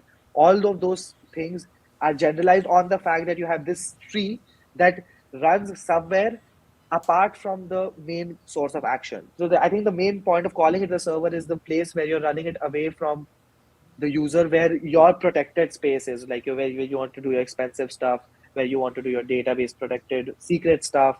Like that's the distinction between these two places, where you want to do your heavy stuff, where you want to do maybe stuff all at once, where you're okay waiting, making more, longer things, and all that happens on the React kind of server side.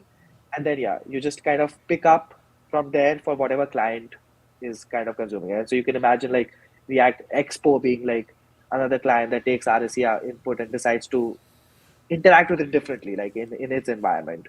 And so I think that's where the separation makes sense. And then once you have that separation, the advantages come from like, okay, maybe you run the RSC. If you're doing everything client side, maybe there's some advantage of running a bunch of stuff in a worker, getting that output, and then running that, like, rendering that on your client. Or like I talked about before, where like your RSC is being rendered close to your database, your server rendering is happening on the edge, close to your user. And so in like one hop from the user to the server to the database, you're being able to do everything. Whereas assuming you have multiple database calls, like that's when the advantage will really show up, because then you'll not be doing long trips to the database. If you can, like, let's say Superbase has these like edge functions, they are probably running on the same machine as your database. So if you're doing an RSC render on in a Superbase edge function, that's got to be probably the best database experience you can have for your data, right? Like it's the closest you can have. So multiple round trips will be the fastest. And your server render gets one full tree. Your SSR server gets one full tree with all the data in there. And then all it needs to do is fill up the holes for the HTML. And then if your client was getting that directly, it's even better for it, because then it just needs to swap a few things in the client to show the new data.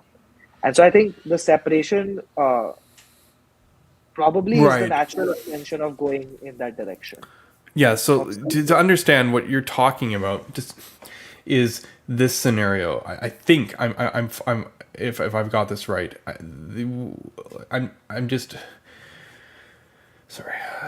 I'm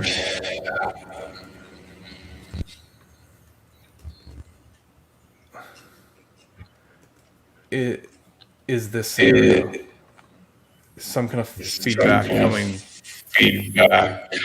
My AirPods died. Just give it 5 minutes. It'll charge again. Fan or something maybe. I might have to mute you for a minute.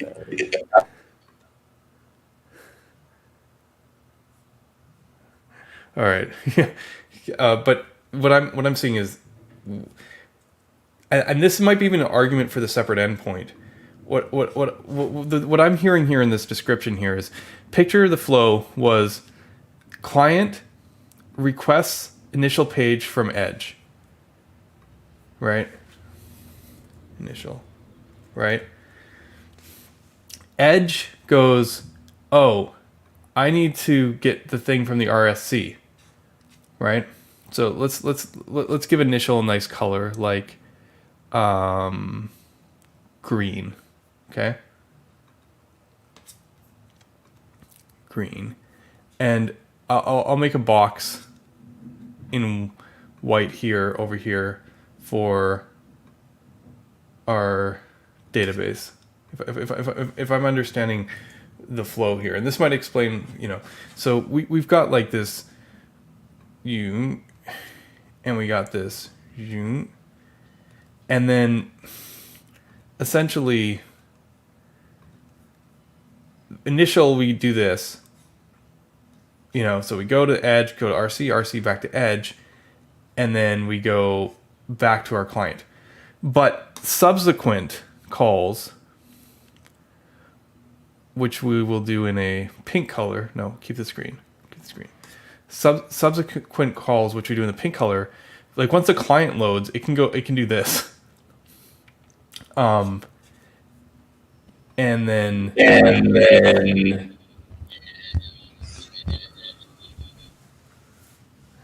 something is very bad with your audio, Nikhil. I hope it doesn't stay like this. I want to ask you about some other stuff. But, afterwards.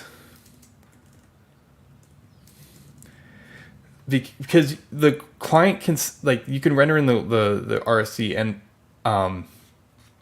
the RSC endpoint into the client so that it knows to hit the RSC endpoint. So you get this scenario where this hits, the key part of this hits initially fast, and then this starts streaming back fast. So, but no. What happened? No, the problem here is, oh man, that's killing me. Is that the core top level of the app is in RSC land, not in client land. So even though there's this streaming happening, this stream can't start responding until you've at least full round trip back here. You're going to go here to here, start coming back here to start coming back here. You can't just immediately start going back before you talk to the RC server. So you do actually have to do the double hop on the initial load before you can do anything. And I mean, maybe the layout is RSC output, so you just get that.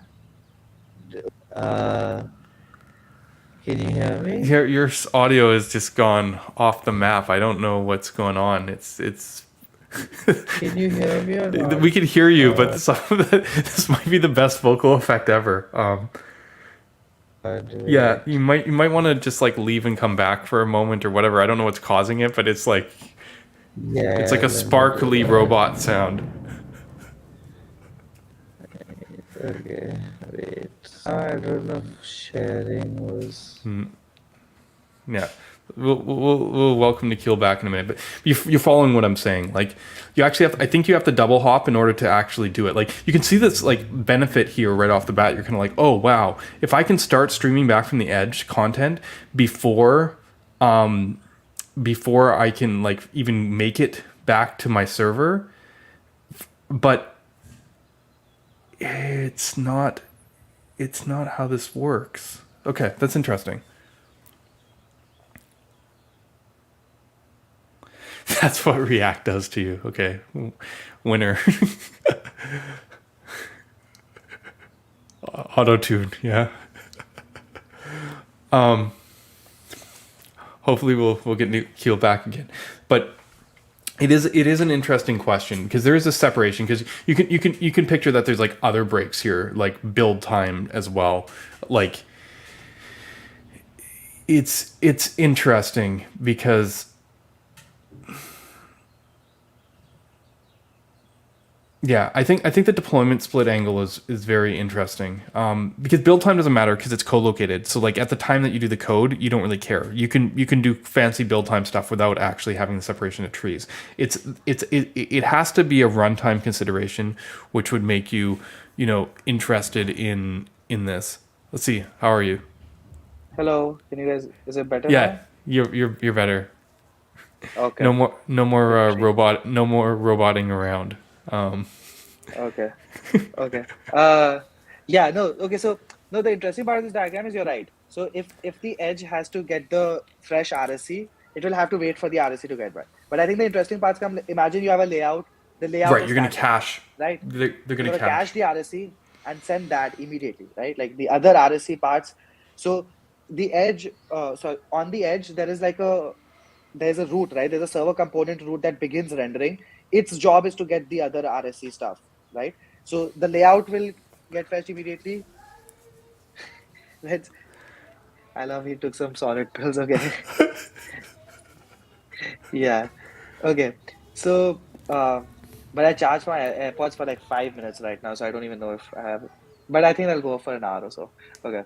Um, yeah. So for the edge, um, but I think what's interesting to show is like imagine if this RSC was next to the edge, right? Like if you pull that RSC into the edge bubble, Yeah, like can you do yeah. that? Can you just show that?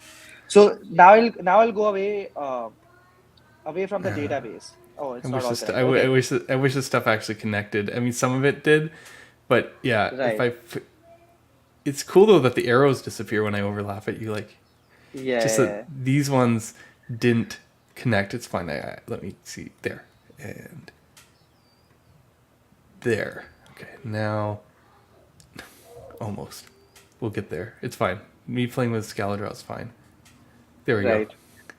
So okay, yeah. So now that you have this, now imagine if it's only one database round trip, this is equivalent, right? Yes. Maybe slightly faster, right? Because you're not making another request to a server and that. But I think as soon as you add even one waterfall, is going to completely change the dynamics because now you don't want to be making those two long trips to the database from your edge, Yeah. right?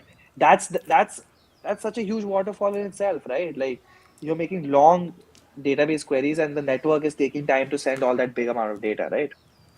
I mean, that's an argument for what I've been saying about avoiding waterfalls on the server, but No, like, no, I agree. I want to avoid waterfalls. I'm trying to figure out how I am on the but train of trying to avoid waterfalls. But if you deploy and let's say Vercel or Netlify automatically does this for you, Yeah, it exactly.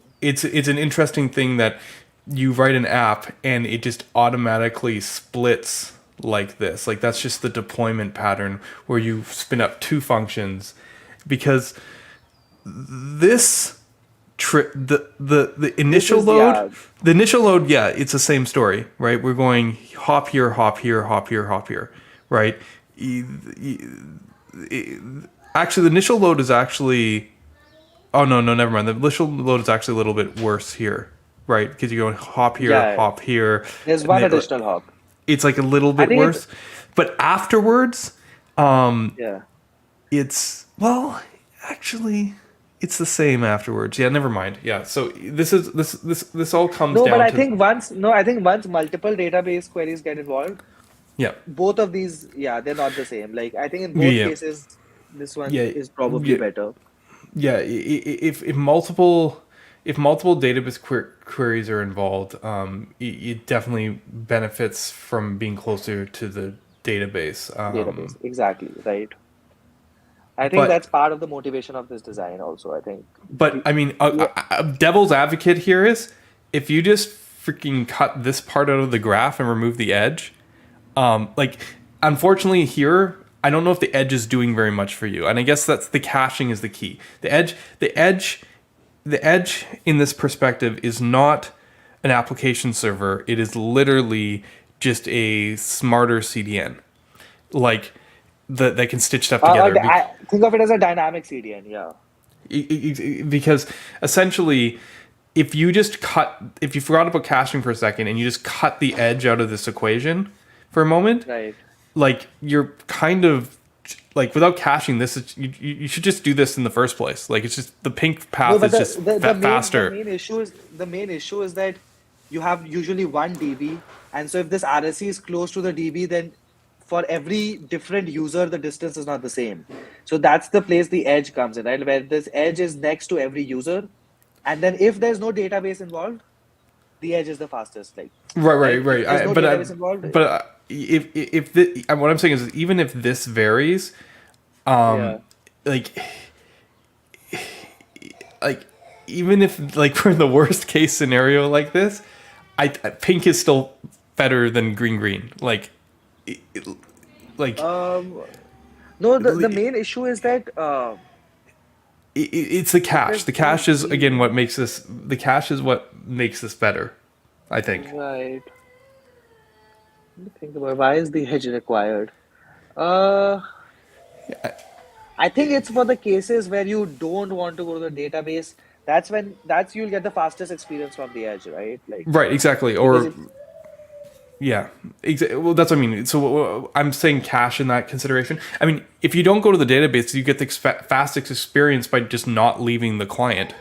Um, l- like, like, yes. forget the RSCs altogether, right? So Yeah, I mean once we get DBs close to the edge, we don't need any of this. But the yeah, I only think thing that's a long. is, I don't know if it will ever be practical in a number of scenarios. Having worked on Yeah. privacy laws and stuff, I used to work in education. Like, there's certain industries that this will just never probably. It will be It has to be all in-house, right? Their data has to be all in-house. Like or there's because of like protection, like even where it travels to, like we had problems setting up edge, even for like having any kind of edge caching or edge for even images, because it's like no, you can't leave the country. And there's a lot of like there was a lot of things that were like in a lot of services like were very strict that like literally parents, like we had an app where it was about parents and kids and the sharing school, and they'd like boarding schools, and they'd be like no, if the parents aren't in the same country, they literally aren't allowed to like look at the content, um which is crazy in the thing, but the like legislature like put this in place. I think a lot of that stuff yeah. falls away, but like government, there's a I lot of mean, but areas. yeah, it's Yeah. probably true for medical, it's probably true for law, it's probably true for finance. Like it's probably true for a bunch of industries. So but yeah, so I mean, this is the argument. The argument for separation is interesting. I think there's value here, especially when you consider stuff like mobile. But generally speaking, it's to leverage the caching. So note to self: Yeah. separable in a sense is most relevant for that. I'm just gonna make a little note for myself Yeah. here. Leverage cache. Okay. Um, Okay, so yeah, and I guess a similar question I wanted to ask is what your experience like with the specialized data format, because this kind of comes hand in hand. Yeah. Like, what did you think I mean, about that? it just never came in the way. So like, I would never really need to understand it much. All I used to look at is to understand, okay, what all is being sent as RSC versus, and it used to be enough for that because it's like, so very JSON-y and you can see like, okay, div, children, things like that, and all your props and all show up. So it's not very difficult to read, but also I never need to read it really. Um, Right. So the because it's just, to you this is just an artifact thing. Like you didn't have to really worry about it too much. it's an implementation detail. I started to understand why it's designed in the way it is because of streaming. because it basically breaks apart JSON into a streamable format where you can Yeah. send like keys. You can send a key saying the value is some reference. The reference will come later. You can send more lines.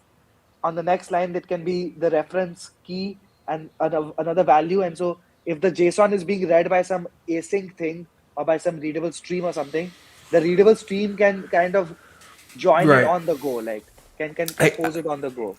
I guess I'm only interested in streams in terms of the latency of things that are actually like slow. So like a database call, like the fact that each line streams in, I could care less. It's more of like like you render the outside shell and then you wait on the like something async and then now you can send that in and then like that's that side of it, which is interesting because like Right.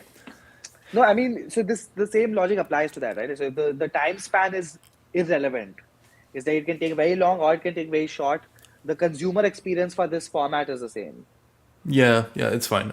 It's not a big deal as Yeah, long as it I stays open and it has line numbers, as long as you have the ability to put chunk after chunk after chunk after chunk. exactly. It That's doesn't the main thing with actually it. matter what the contents of that chunk is. I think Oh that's yeah. That's exactly what I also mean. Like I don't care about that format itself, but I could see why this is different from JSON or something. It's like because yeah. in a JSON thing, I can never parse it until it's complete. Like so, even a response from a backend should probably be more serialized, Do you so know like what they if we call? start Do you getting know what they call their format? no, it doesn't have a name.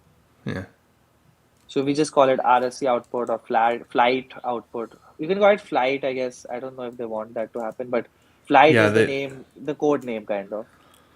okay. Yeah. Yeah. What other observations or learning pieces do So you think? obviously, I mean, the routing part was obviously like there's so much to learn, understand, and still figure out like parallelization.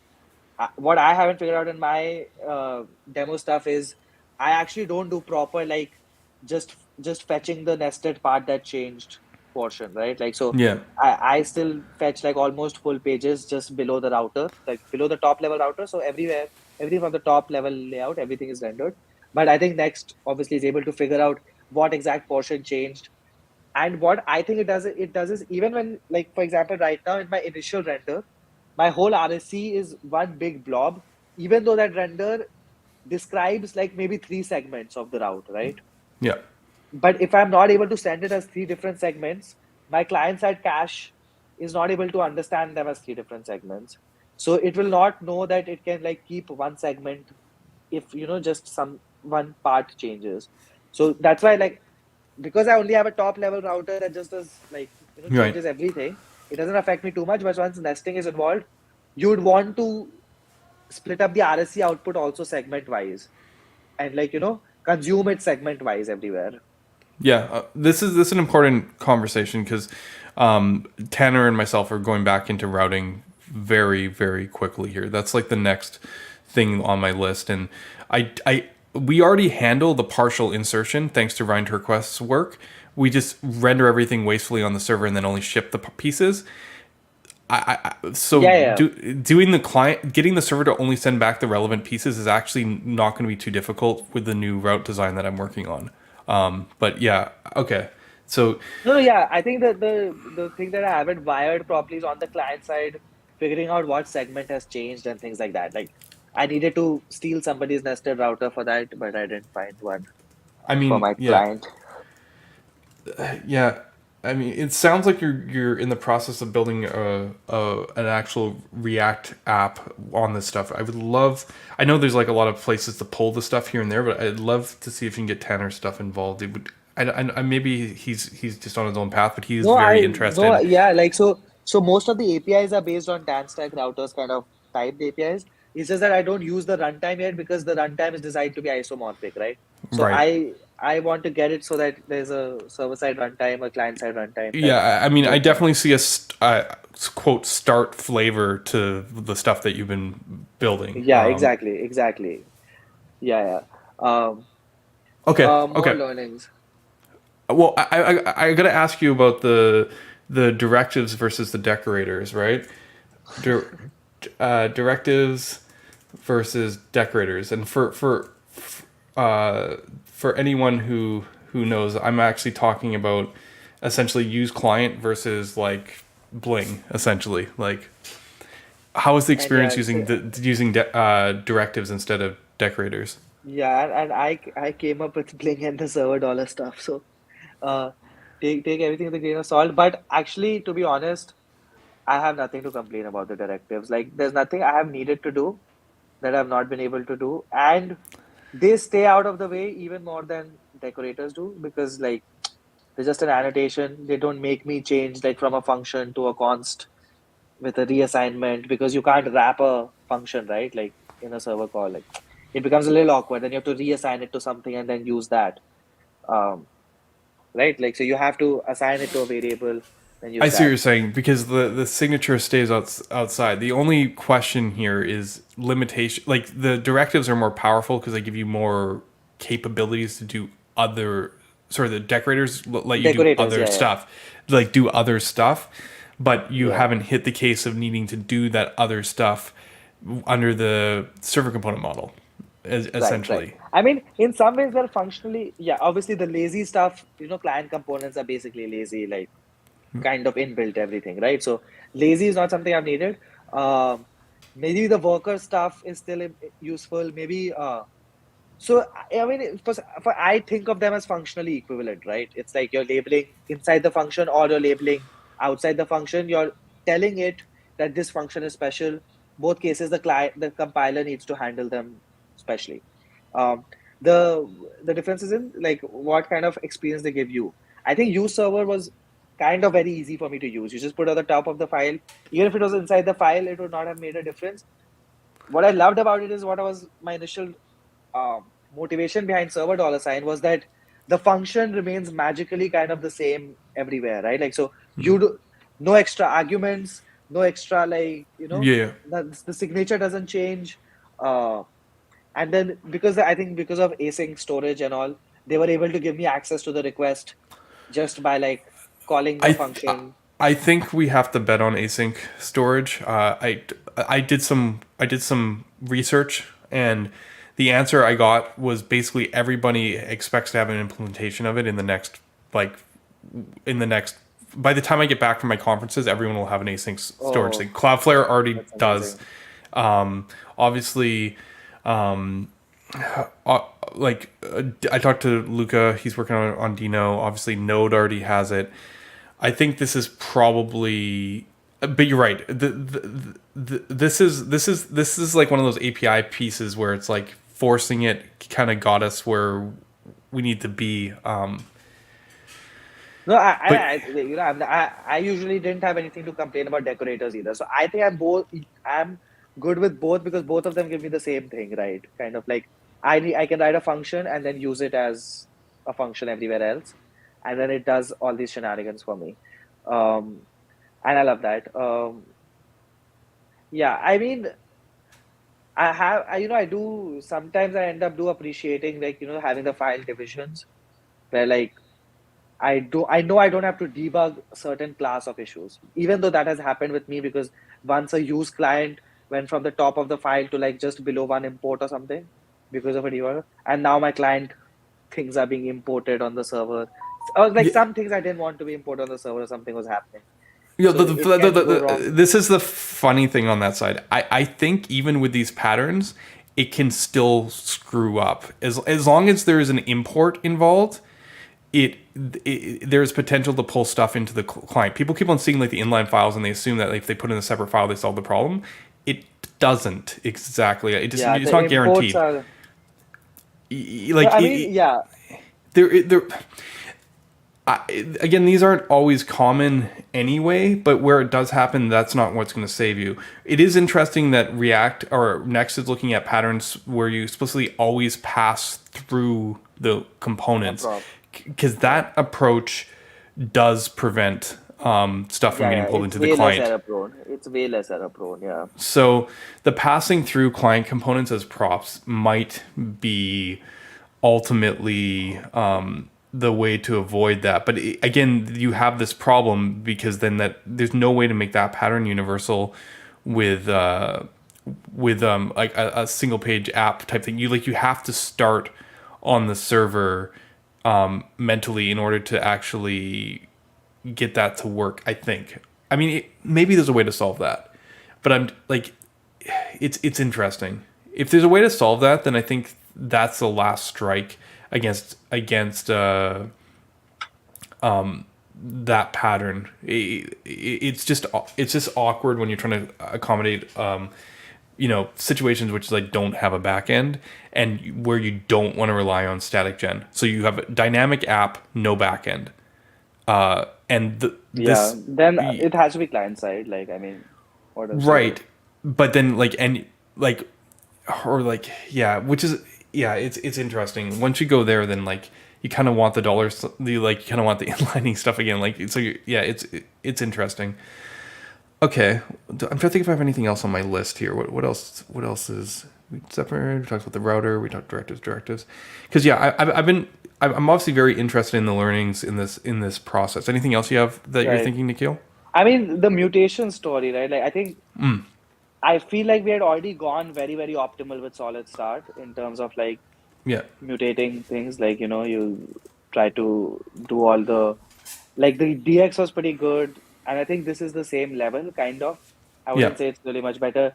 We haven't explored how to do like optimistic updates and things yet. But I'm assuming it will be very similar to like a use action hook or something. Like, Right. I don't know if you want to restrict to like, one form being submitted globally at the same time. Even though kind of that's how the browser works. But on a dynamic user interface, people could be clicking delete on like 5 different things, one after the other, right? So that's 5 different submissions that are going on at the same time. Yeah. That's why SolidStart's implementation is more complicated. But like, I could easily we could take that implementation SolidStart and just have like an RSC version of it so that it returns back on the same path. I think our mutation story is still one of the strongest. Right, I agree. I no, we had already for Islands router we implemented that. Like the notes demo I had made, when you saved a note, you'd get back our Islands output, and Oh, just like really? You did that in one trip?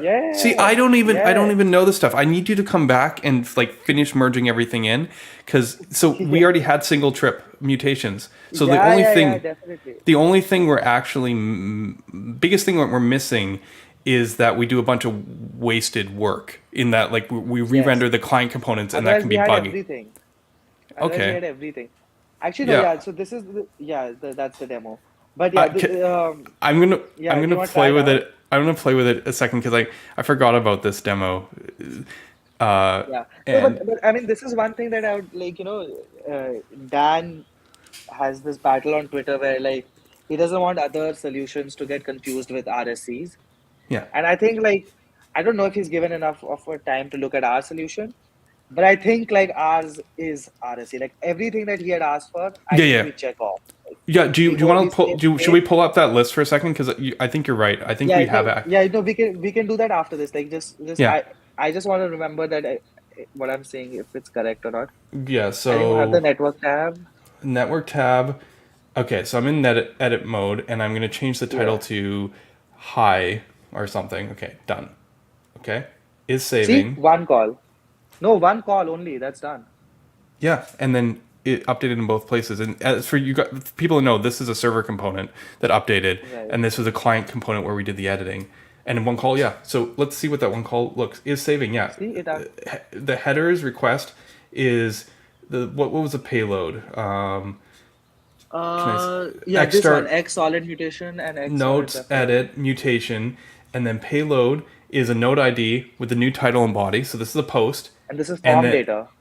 Yeah, so it's form data. Yeah, and then the response is the new solid output. Yeah, so damn it, man, I forgot about this. So we actually implemented mutations back too. So okay, so. This actually worked. I think you're right. I think everything that the original React server components demo had, all of it we had here. Saving, refreshing, everything.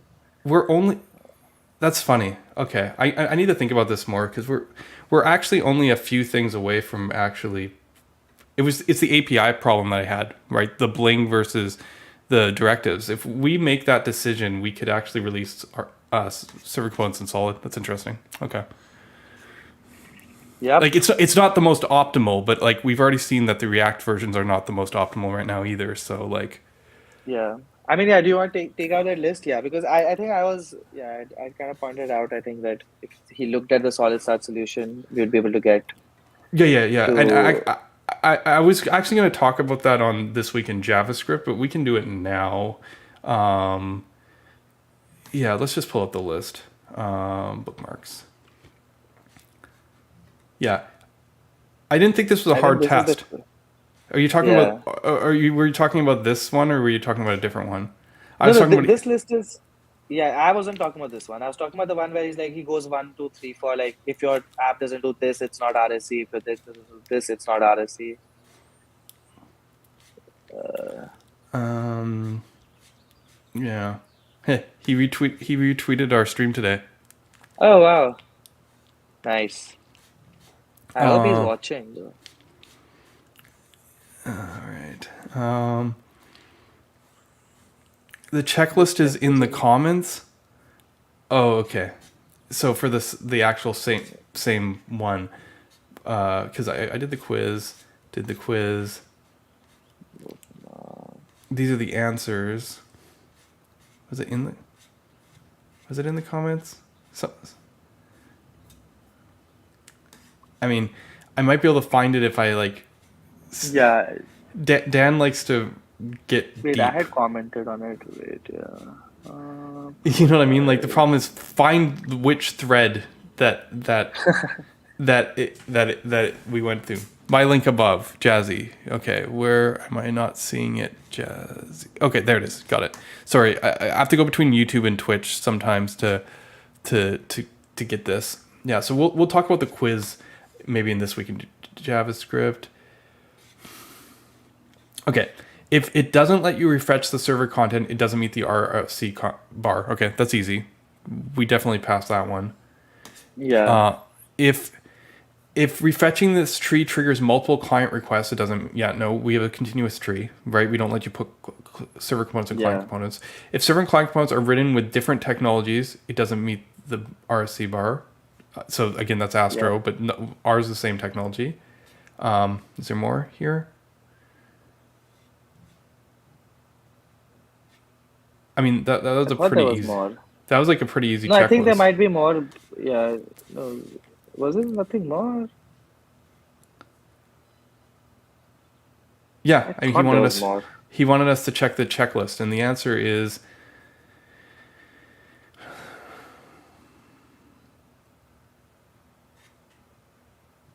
I don't know. I thought I remember there was more. it's hard to check all the checkboxes, including refetching only part of the tree with the nested router.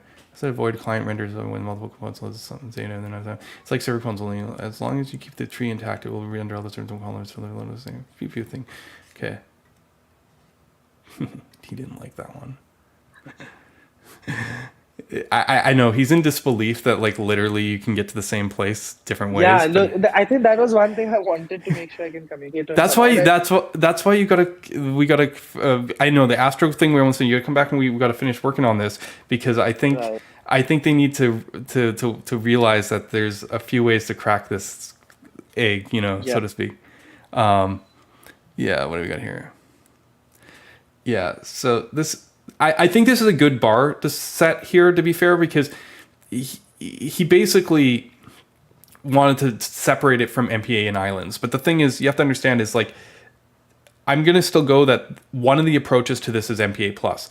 I think our approach right now has issues, so to speak.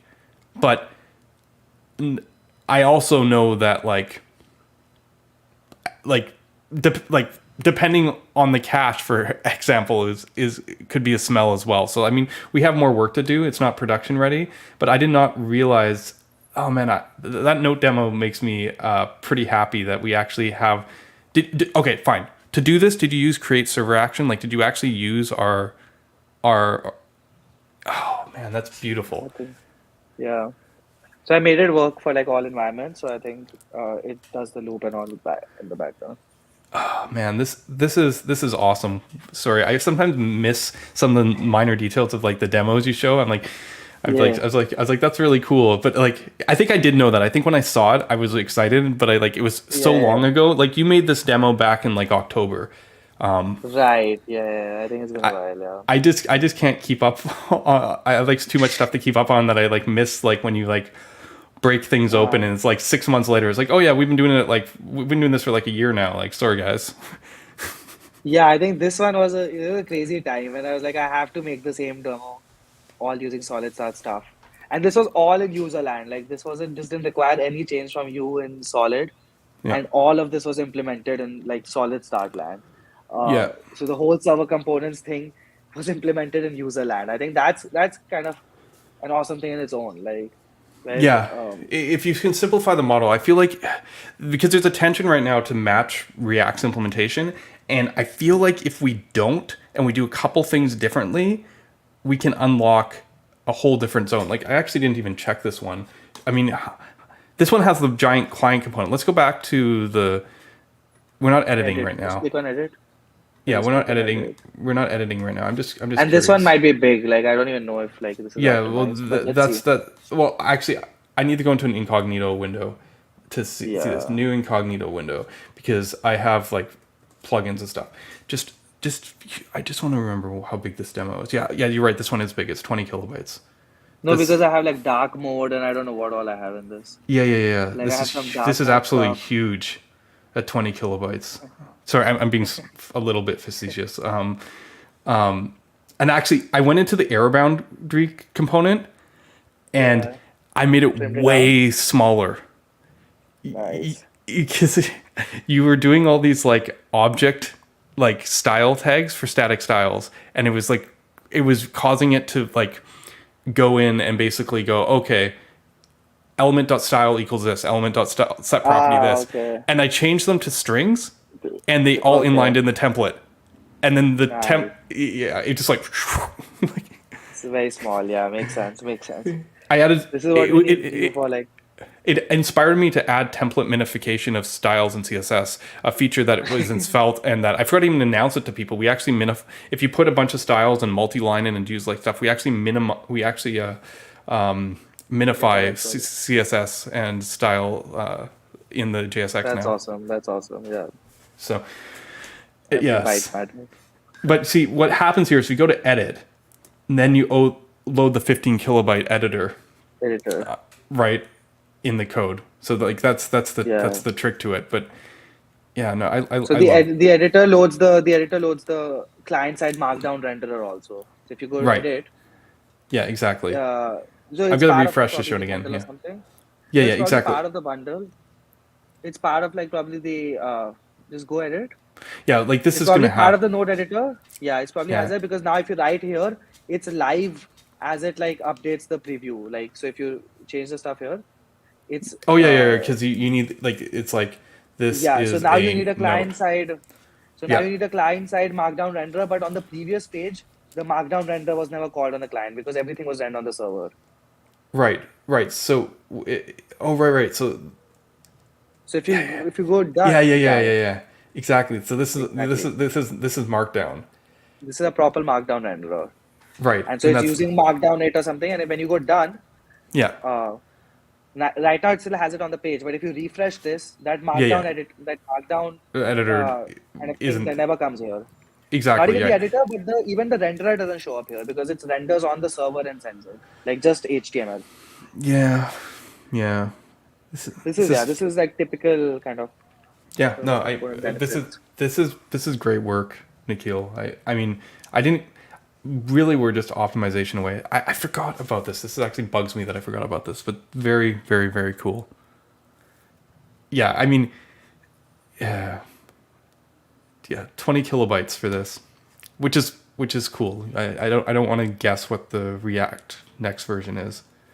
We'll just move on. Okay, so we got a couple questions incoming from chat. I already missed one of the parasocial ones, which got reposted again. Have you seen anything cool in React you missed in Solid after playing? Have you seen anything cool in React you missed in Solid after playing with this? Yeah. Is there any cool React features that you saw that you like want? Are you muted? You're muted. Am I echoing? Or is it okay? You're okay. Okay, okay. Because my AirPods went down again. Um, but yeah, no. So I'm saying like there's nothing that this exercise itself revealed too much, but there's the main problems I've always had on the Solid versus React front, which for those things I like React is firstly like the things that your props are like a plain object that you can always inspect, and your re-renders are inspectable as part of the Very component. And then I think the other part is which I realized while doing this is that it just React feels very safe in the sense that you can do anything, and it's like I never have to think about how things are wired. Like I mean, there's both a kind of a relief from that, but I also, because I've come from the solid world, I'm always worrying about how things are wired. But then it's like, what do I even do? Like I just have to still use, like it's the same pattern that I can do. There's I either want to include use callbacks and all, or I don't. Apart from that, everything just wires up top down. And I mean, I just find it very refreshing whenever like uh, I just pass props and I don't have, I don't have to think about a lot of things and how they're wiring up. And so I think that that there's like modes I am in where I really enjoy that, like where I'm trying to do something and I don't want to think about my props, or like I just take a props object, serialize it, or do random things with it. Like yeah, I think it's funny when you go kind of back and forth between the two extremes because like on one side I have to think about you're it. like using solid and you're like, okay, I have to be aware of data flow in my app. Like I have this data, it updates, I have complete control over it. Did I am I doing the right thing here? Like did I, this is why the tooling has been like a god save on a lot of these pieces, but you're like, okay, is my stuff like wired up? But and then you go to React and you're like, oh, I don't have to worry about it. It just works. And then you build up your React app and you're just like, you get to that point where you're like, why does this shit keep on re-rendering? And then you're like, okay, damn it, this is so tiring to kind of go through this and debug and figure out what's going on. Back to solid. Oh yeah, this is so easy. I just wired it up. It just worked. And then you Yeah, I gotta know. go. I've been You there get because I think I had gone from React to Solid when I started building games, right? And when I needed things to be fast and I couldn't afford any re-renders in the 3D renderer. yeah, That's when I found Solid. And that's when I was like, okay, I want to think about where the data flows so that I can control it. I can figure out how to control the re-renders or how to control when things re-execute. But whenever I build this like app stuff where I like it's just it's not a concern, or like it would not be a concern for like maybe a large time. I enjoy like not having to think about it as well. Like right. uh So I my directives, my follow up question on that though is now we're in RSC world yeah, where to worry about where environment. the only places that you have to worry about that are the interactive parts. Like, Yeah, I wonder how much that changes the math if you get to a point where you're yeah, like the server stuff in the RCs is like all kind of like just do the stuff, don't have to worry how it wires, it just runs, and then you only have to worry about it in the places you have to worry about it. yeah. I wonder I if think that that remember when we were discussing that when you see that with React server components, especially when you've reduced the client bundle a lot, now it gets exposed to you that React is like almost 100 kilobytes. Um, and with Solid, like it when you're the same app is coming down to like 10, 15, 20 kilobytes, that difference feels stark, right? Like it's there where like when you're actually committing to the fact that you want a very small amount of client components to go and you want it to be very quick and snappy, I think there it makes sense that you'd want the faster runtime, the smaller runtime, and you'd be okay, like making those small decisions because it's a small surface area, and it's better to think about that because that's the kind of execution that's affecting the client the most, which is what's happening at that on transitions, what's happening on navigations, things like that, what's happening on when you click a button. Uh, so I definitely see like how yeah. a new environment where um, you don't have to do a lot of client state wiring yourself because things flow top down, like because of the request response model, a lot of it is uninteractive anyway. And then the interactive parts, you can deliberately model them in a super like efficiently wired up way. I definitely see. value in that. But I'll tell you that that argument Dan makes about how like in React somehow it's in React you can treat every value as reactive, right? Like every prop or every instance, every variable you observe can be put inside a use effect dependency, and you can just start reacting to it. Or like when you pass it down, it'll make Yeah. sure the props update. And so there, like not having to think about so the actual state you find yourself is in not having to think about reactivity at all. Or like obviously when effects come in, that's when reactivity is involved. But I'm saying apart from effects, yes. So this guy has a good point. Apart from effects, I think everything is really simple in React. But I do agree that as soon as effects start coming into the picture, having not having conditional flow, like easy conditional flow there, like when you have to create components, when you have to create conditional flow and all, those things are annoying. Like having to create new components for a bunch of simple things is annoying.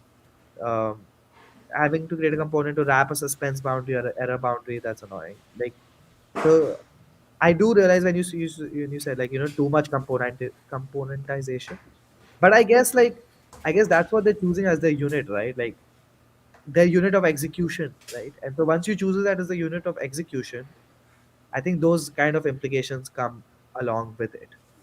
And then obviously then you still have the advantages of like all control flow is reactive, right? If else is reactive, for loops are reactive, like because the component will just re-render, so every control flow by default becomes reactive, whereas for us we have to create those components that are specially reactive for those control flows, right?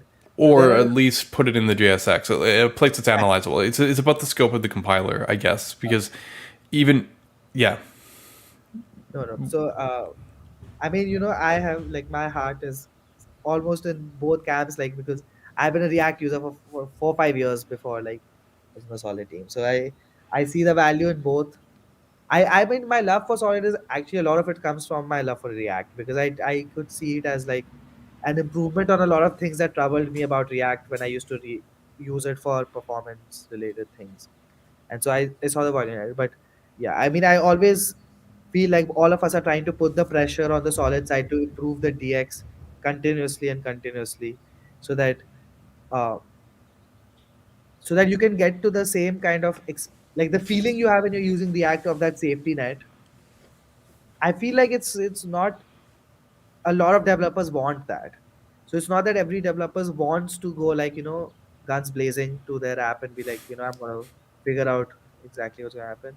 Some people just want a big ass shield and just like keep walking through the dangers, and they'll eventually figure out like. And I mean the difference is in how fast you can build things. And I mean I still feel like I can build things in React faster.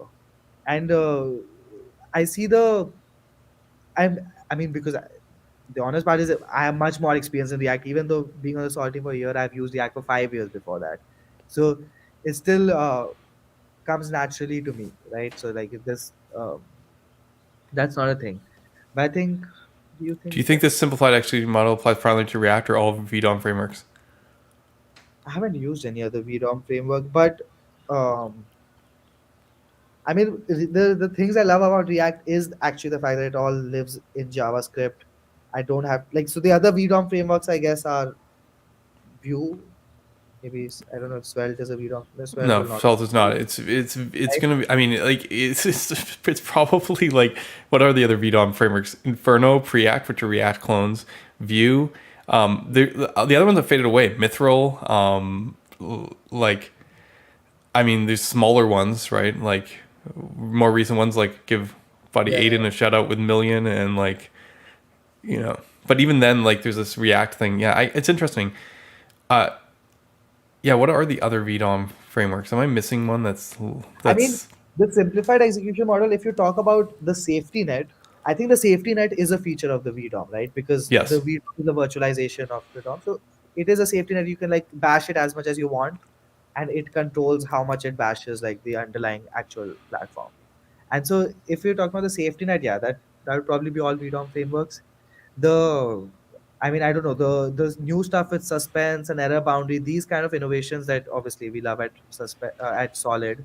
I mean, these are, I think, still unique to React. I don't know if everybody else has implemented No, them. they haven't. They haven't done transitions or some For of the more async advanced features. stuff, like it is kind of extraordinary how like nice it Yeah, is. yeah. Suspense and transitions are people still just don't get how powerful or good that is. Right. I think it's like it's literally the difference between like having to, like, let's say you're doing async await and you have to, everywhere you awaited you have to also like do something with the error. Like obviously very strict languages make you do that, like Rust and all, but not the languages we love, because you can just do try catch somewhere top level. You can be like whatever happens, normally I want to do the same thing, be like something wrong happened, show the error message, let the client act.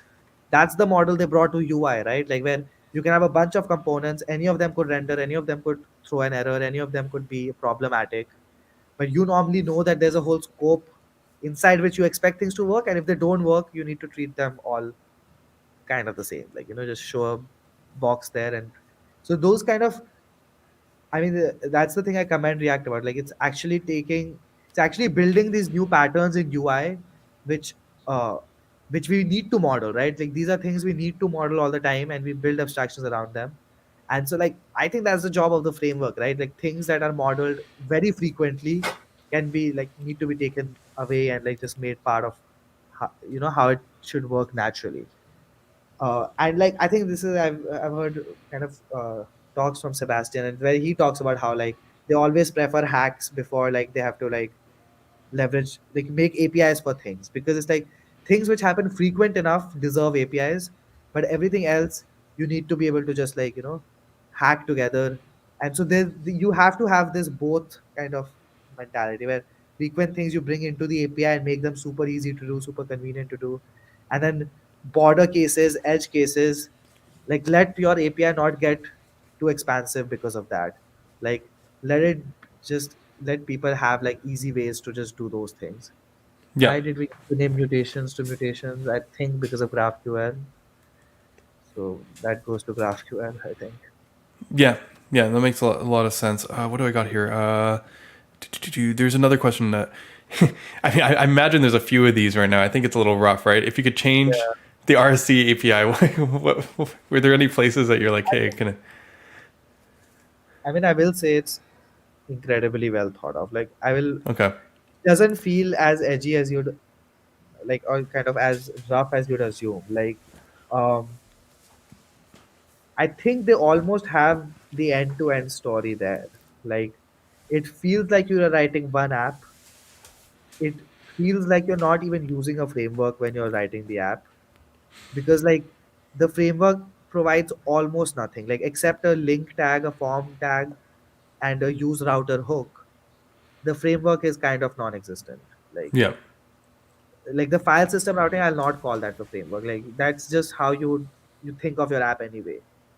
And so they have managed to take all the framework specific parts out of the fully React model, um, yeah, where you just use React APIs for the whole thing. You use children, you use props, uh, for like when you have two slots, you just pass them as props in the routing thing. If you have that, they have those parallel routes and things like that. You just pass them as props. You have suspense, you have error boundaries, you have async await. Um, I mean, I think the thing that I would actually want to change, if possible, is being able to put suspense boundaries and error boundaries like close, like inside the components where yeah, yeah, you're.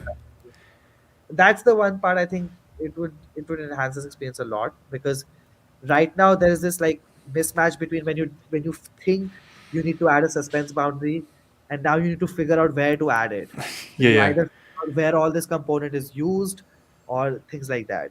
And Or so make your it is own kind of wrapper. make your own wrapper, right? So I think it's kind of, it doesn't meet the needs, like the locality needs that you would have with something like this. Like obviously you can place it far away, just like try catch, Yeah. but you need to be able to place it close by also, right? Like when you want to encapsulate it in one unit. It's so funny. I didn't actually realize this was the implication of React's design until they introduced the async components. Like, it didn't occur to me that this was such a thing. We've been using these patterns in Solid, and we'd just be like, oh yeah, fetch data here, suspense here. Okay, done. Like, we didn't even think about it. And this is actually like a really weird ergonomic thing, especially like when designing the router and like top level pages. And it's, I mean, maybe this is on their docket eventually for stuff like React Forget, like for the compilation. Yeah. I mean, no, but their execution model doesn't support it. No, Their not execution really. model means that I, the body of the function is going to throw. So you need to put it outside the board, like, body, yeah, because, right? So I yeah. don't. It's an yeah. Side note: do you have any opinions on React Forget? Are you excited for this compiler future? It's an interesting thing for me because I mean, it actually, I'll if tell it, you one thing. Sorry to interject you. Like one of the things between React and Solid that I appreciated this time was being able to put debuggers, like the yeah debugger in the React world. I'm able to see every time what the new props are, and you can put in effects in Solid, but like if you put in the JSX, so it's like because after it's compiled, it's executing differently from like a top-down execution, right? yeah Uh, so that part, like I'm worried React Forget is gonna screw that up, hmm where like now it's gonna become again it's gonna be like an completely. uneven like hmm execution and not transparent, right? hmm And so not excited about that, but if they can like make it super performant and I don't have to think about it, Well, see, the that's funny thing is to me is I think it's more likely that someone compiles to a reactive target. I mean, we've seen this with Dom Ganaway's work and offer the same DX experience than this making React more performant than something that's reactive like that. Do you know what I mean? Like, yeah, yeah. in a sense, if if this became the common target, like it would just be another place where a reactive framework was faster than React. You know what I mean? Like, except you now have removed the DX concern, and now Right. like they're actually on par. I think You it's just said interesting. that they might be considering signals for the implementation, right? For of Yeah, that. yeah, yeah, exactly. It's funny because we all have our different levels of comfort. Like, you're right, that transparency being lost is a concern to me because I think it's even more like you're right. The effects that when you're like, oh, I install it, I have to like think about where these blocks execute, but you don't even get to see the blocks. Yeah, What exactly. like it's Tricky, it's gonna be interesting. But yeah, that's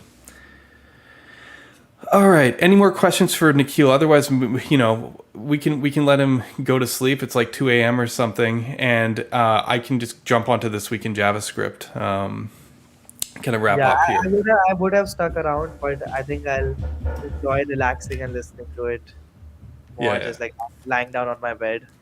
Uh, yeah, yeah. so No, I it's a marathon. You've been on for more than 4 hours now, so yeah, I mean I have two intentions, right? I want to have the longest one and be the most frequent. So whenever that's going to change, I'm going to try to come again. well, I mean, keep on working on these new cutting edge technologies. You will, and keep on working on solid related material. You also will. Both of those will get you. You just got to kind of like what's the term, like the Intel processor chips, like the tick-tock process. You just got to kind of like swap back and forth between it. So yeah, I'm looking. Oh, you know what? I didn't get to do. I wanted to do one more thing while you're on stream, but it's fine. I mean, we don't. No, no, go for it. I'm not. Just because we hadn't talked about this much at all. I wanted to actually I wanted to do this. I don't know if remind me later. Still let me do this. Um, have you seen what I've been working on? I've seen like you're putting everything into Astro and I don't know what Yeah. all you cracked eventually. Did I not push the branch? This is so. Oh no, I'm on solid. I'm like, what am I doing here? I'm like, Yeah. do. This is so out of date. You know what the most dangerous thing about updating this one is? This is my demo computer. So if like SolidStart stops working, um, you know, now I've done it. Let's go Astro track. It's because I have. It's because all my demos that I do here. It's funny. It's not actually showing that I have. Oh, here. No, it's not actually showing that I have any. Man, this has been so long here. It doesn't think I have Git. What the? Like, what the hell's going on here? Okay. I bet you this has been open for so long. Okay, let me just close down VS Code completely, kill VS Code. But I just wanted to very quickly show you what I've been working on, show the people on stream what I've been working on. Just before we jump. I do that. I think like I wanted to address. I think Michael Rawlings was here and he was trolling us, kind of saying, "Stop doing 5 hour streams and just release SolidStart beta." And I think that's a fair criticism. Uh, I think yeah. I mean, obviously there are reasons where like we just don't feel like that API might survive like the test of time of even a year or two. So that's kind of a poor state to like stabilize things in and then just like kind of switch them up. And Yeah. we were experimenting like right when we had thought about going to beta, like all these new ideas came up and all of them were so compelling and made the experience so much better than whatever we were going to ship back then. That it made sense that I think Solid Start is usable as is, like for a bunch of people. Obviously, there's a lot of bugs, Yeah, but but yeah, like I there think do the there are. end on it, right? Like you can build a whole app and ship it and be in production. I think there are production apps with it. Right? Post.news. Have you seen that? Have you seen this yet? I haven't Sorry. seen the deployed version with like Solid No, Start. the Post.news. Problem with the site that has this weird, like they have to go to Amazon, which is why that is brutal. But this is a solid start Snappy as hell. application. This is you Feels know. snappy as hell, no? Sorry. It feels really snappy, no? Yeah, it's not bad. There's some stuff. I think their article pages are a little bit better than their feed pages. Yeah, see the difference between the article pages reload. The feed page has to go to freaking AWS Amplify, right?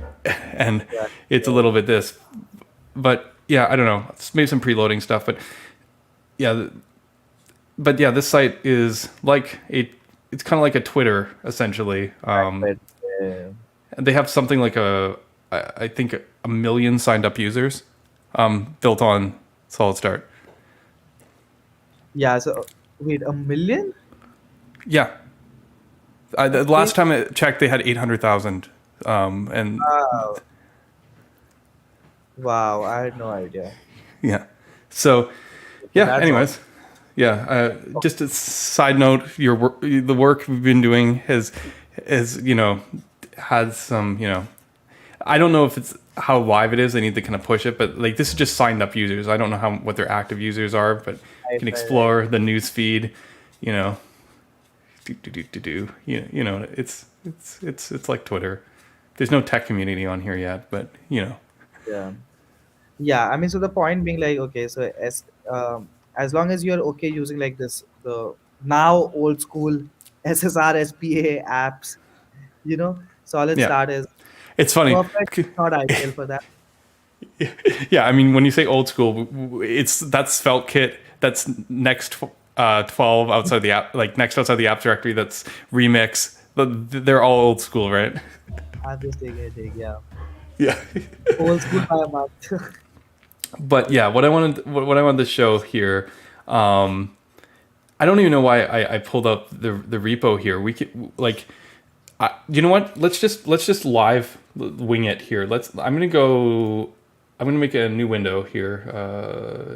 Sorry, I don't need it to be the full screen. Let's make a new terminal, and I'm just gonna go cd ... cd examples or whatever. Okay, and then I'm gonna go npm init solid at beta. Okay. Do I need? Yeah, sure. Let's do this. Oh, why? This.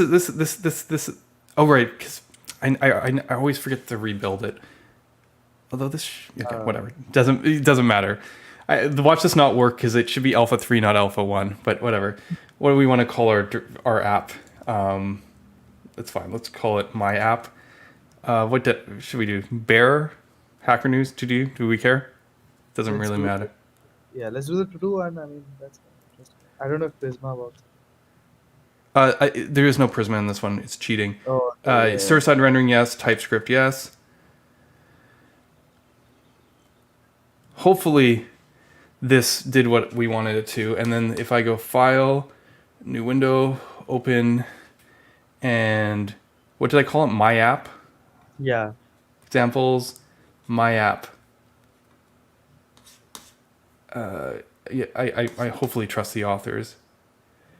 We're going to end up with a project here that has a TS config. It has a Astro config. Okay. Wow. Source folder that has a couple things in here. I think this example has some CSS at the root thing, and you know what? We have to install here, which is why TypeScript is complaining. But we have a routes folder with just an index route, nothing too fancy in it, with a progressive enhanced forms and to-do app. Basically, my point is nothing except for this astro.config is different, really. The package JSON has some new dependencies. And if this all works, there's some warnings in dev. I should be able to just go p dev and ignore all those warnings. Okay, let's ignore all the warnings. And what we should be seeing here is a to-do app with optimistic updates. So if I go hello, purple before blue, do this. And for anyone knows, this is using server functions. I've tried this in server components. See if you can get the same experience. Yeah. But yeah, So this is all Astro based now. Yeah, this is all Astro based. Awesome. I just wanted to quickly. And so we probably get like the multi adapter deployment for free. Like they can deploy to any platform, any provider. Yeah, I managed to actually. Let me pull this off screen for a second so I can remember it. But I actually managed to deploy to Netlify the other day. So I got the deployments to work too. Let me see here. I want to go to my netlify.com account and see if I can remember log in with GitHub, but not my official Netlify account. Yeah, start astro.netlify app, I think is what I want. Start astro.netlify.app, is this right? Yeah, there we go. I mean, this is just the silly bear example, but you know, this deployed using Astro's deployment adapters, and yeah, no, I mean, you need to make any changes, right, for that especially. No, I needed to change. The whole thing was figuring out how the route manifest works, but hot module reloading works. You know, all of those kind of pieces work the same way. It's basically the SolidStart experience, except it's just using Astro's deployment adapters. Awesome. I didn't even bring Bling in at this point. I've literally it's just SolidStart ported over. The funny part about this, although not everyone will be able to move to this right away. Oh, you know what? I downloaded. I should have downloaded a different demo. I realized the To-Do MVC is the only demo that actually doesn't do what I want to show off here. Actually, I think people will. One of the changes that I had to make here, and you might appreciate. Let's do another one, and let's call it. What do we want to call this one?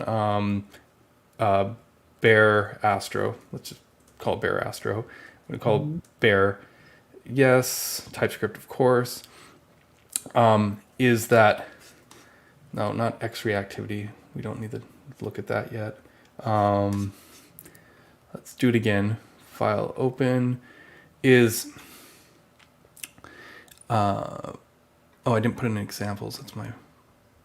Let me do it here. Whatever, I'll clean it up later. Yes, I trust the authors. One cool thing Oh, I know why I can't close it. It's because I have full screen over here. Anyways, where is it? Did I just close the wrong one? Or is it open in it? No, it's here. Okay. So this is just the bare example. Okay, right? We've all seen this before. Is PMI. Okay, cool. So one of the cool things that I've added as a new feature here is that because we don't control the adapters anymore, we have to handle stuff like SPA mode and things like static generating. So I actually went in and went to the package JSON. So like right now we're just using the regular node adapter, but it could be the Netlify adapter. It doesn't matter what the adapter is. You can go into here and go solid and go pre-render static true. And if you do this, it acts like the old static adapter. So when I go PM build, what should happen is when I go into our dist folder here and look in the client, okay, see, so request is not defined. Oh, I did one other thing that people aren't going to be happy about. MBMI 18. I've set the minimum version of SolidStart to 18. I'm just not playing with polyfills anymore. I'm done. 18's LTS. You know, you can stay on point too, but what this means is that let's try this again. When we go into our client output, we're going to see our pre-rendered index and 404 HTML pages. And the same thing happens in SPA mode. But more so, it means that if I don't care about that and I just want to pre-render specific routes, like slash, for example, I'm just going to do it. We can do on any adapter, you can per URL have it just render the specific pages you want to pre-render versus ones you don't want to pre-render. And then it picks up and becomes a client-side navigator thing, right? Yeah, exactly. Yeah. This is just like per page SSG.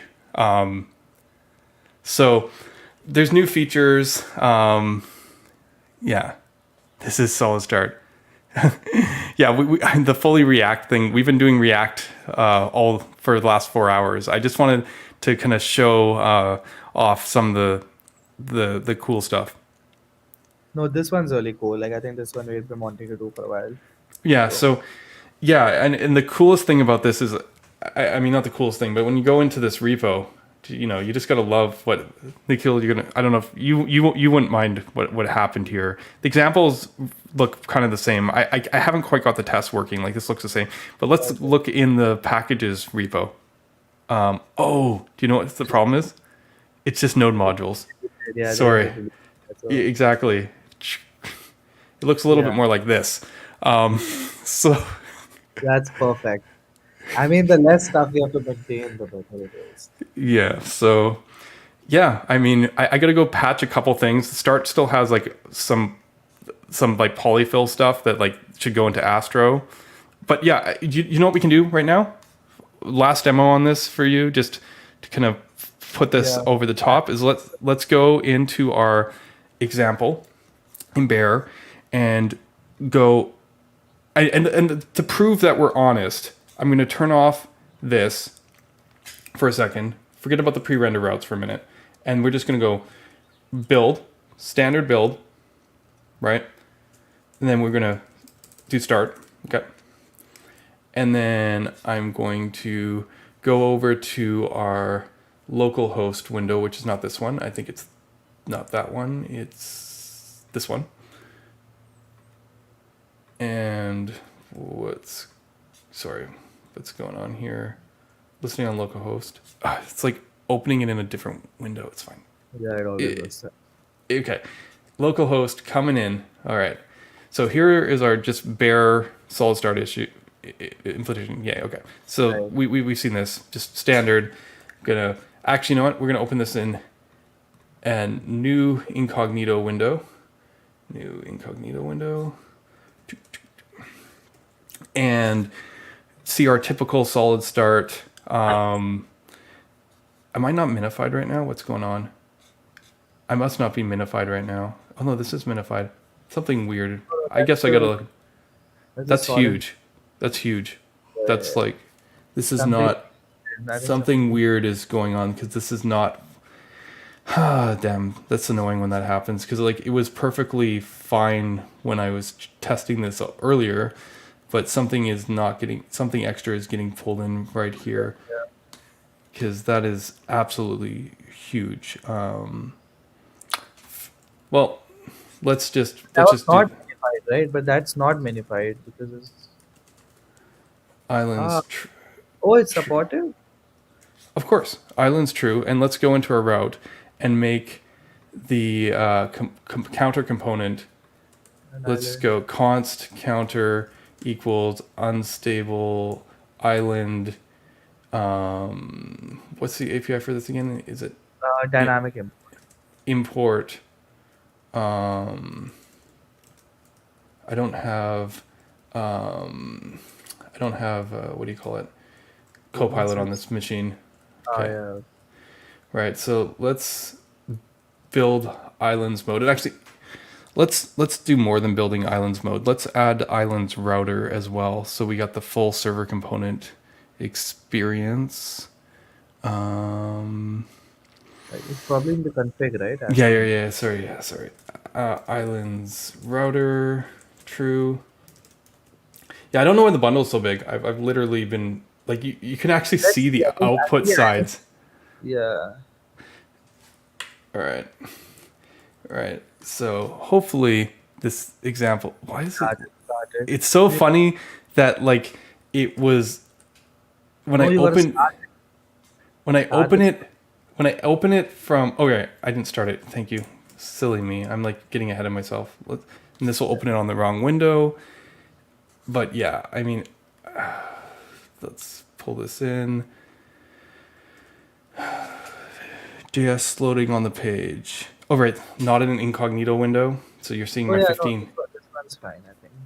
New incognito window. Let's do this again. Sorry. Island router is fine, I think. Yeah, exactly. Why? Something is huge. We're getting like 9 kilobytes here. Something is absolutely huge. Some specific thing is being. Yeah, I mean, it's clearly working in terms of it's about, oh, right. This is something we have to solve on Islands Router. I realized we don't handle missing routes properly. Just an aside, we like 404s don't work properly. So it's easier to show in Hacker News. But the thing is, if you look here, yeah, something is going on that's huge. But do you know what it is? None of this stuff's gzipped. Yeah.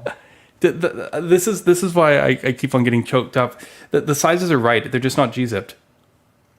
So Astro's like preview server is not gzipping basically. Yeah. That's why I keep on getting. This is why I keep on getting thrown off. The stuff isn't gzipped. So these numbers are actually right. This gzips to about 5 kilobytes, and the other one that was how much was it before? Before I went to Islands, it was like 20 something. That gzips to about what was it, like 11 or 12 kilobytes? Yeah, that was a big. Yeah. So anyway, just wanted to show that I've got the biggest things missing in the Astro thing right now is I still have the flash of content, and there's a lot of like cleanup I want to do, but we're making really good progress, and I just hadn't had a chance to show you. I need help figuring out how to do the flash of content thing. All this is awesome. Yeah, I think some really neat stuff. Yeah. Okay. Anyway, thank you for sticking around to humor me to show off the new Astra SolidStart stuff. I mean, I'm loving it. Yeah. Also, because I didn't have to do it, I'm really thankful that you did it. I wouldn't have been able to get the bandwidth right now with all this going on. But before I leave, I just wanted to figure all this out. There was a few people who were really helpful, and so obviously Fateh, who made Rackers, had tip. He figured out the initial kind of POC of Vite. React servers also. I think he deserves incredible kudos. Obviously, Daishi, who built Waku Work, and that is an incredible example of how to use this stuff in a Vite-based environment. There's some Vite being used there. Then Jacob, I think he was on the remix team or he's on the remix team, but he built a Yeah. bunch of experiments with Yes Build and RSC and Webpack and RSC where the RSC was happening on a node worker, and I think that's the way we implement it right now. So Jacob was helpful there.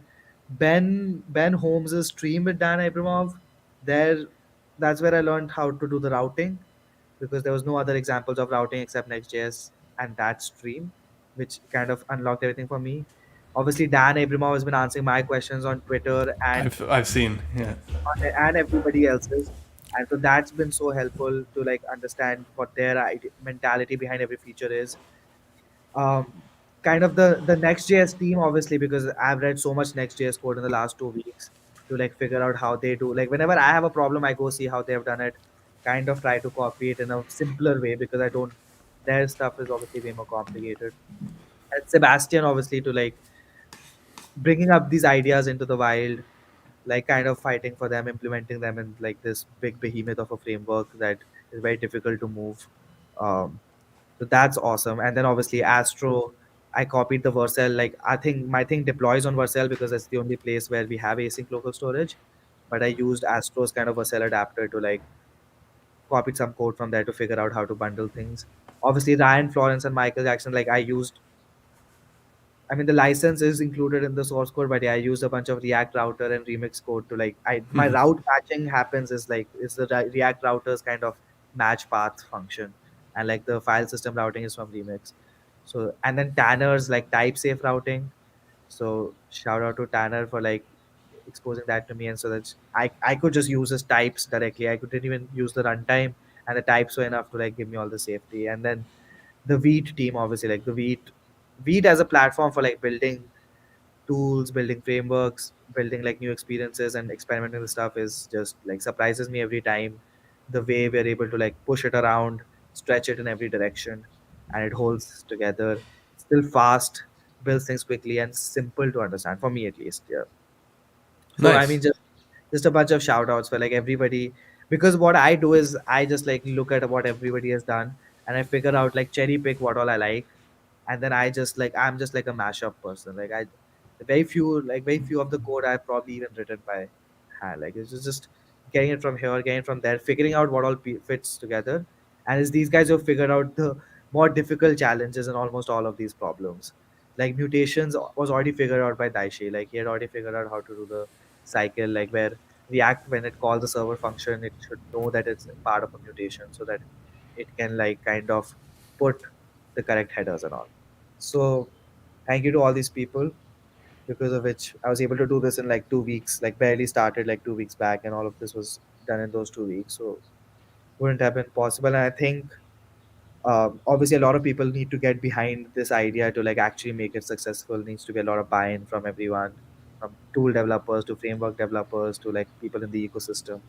Um, and I want to build my apps using this technology. So I think like more needs to be done to popularize it, to simplify it for people, to make it more accessible, and to make it not feel like it's some alienware that you should not be knowing how it works. I mean, maybe there's an argument there, but never sits well with me. Like I would not use like I don't use Next, even though it's the best version of this, because I don't have any control over like the the kind of the rails, right?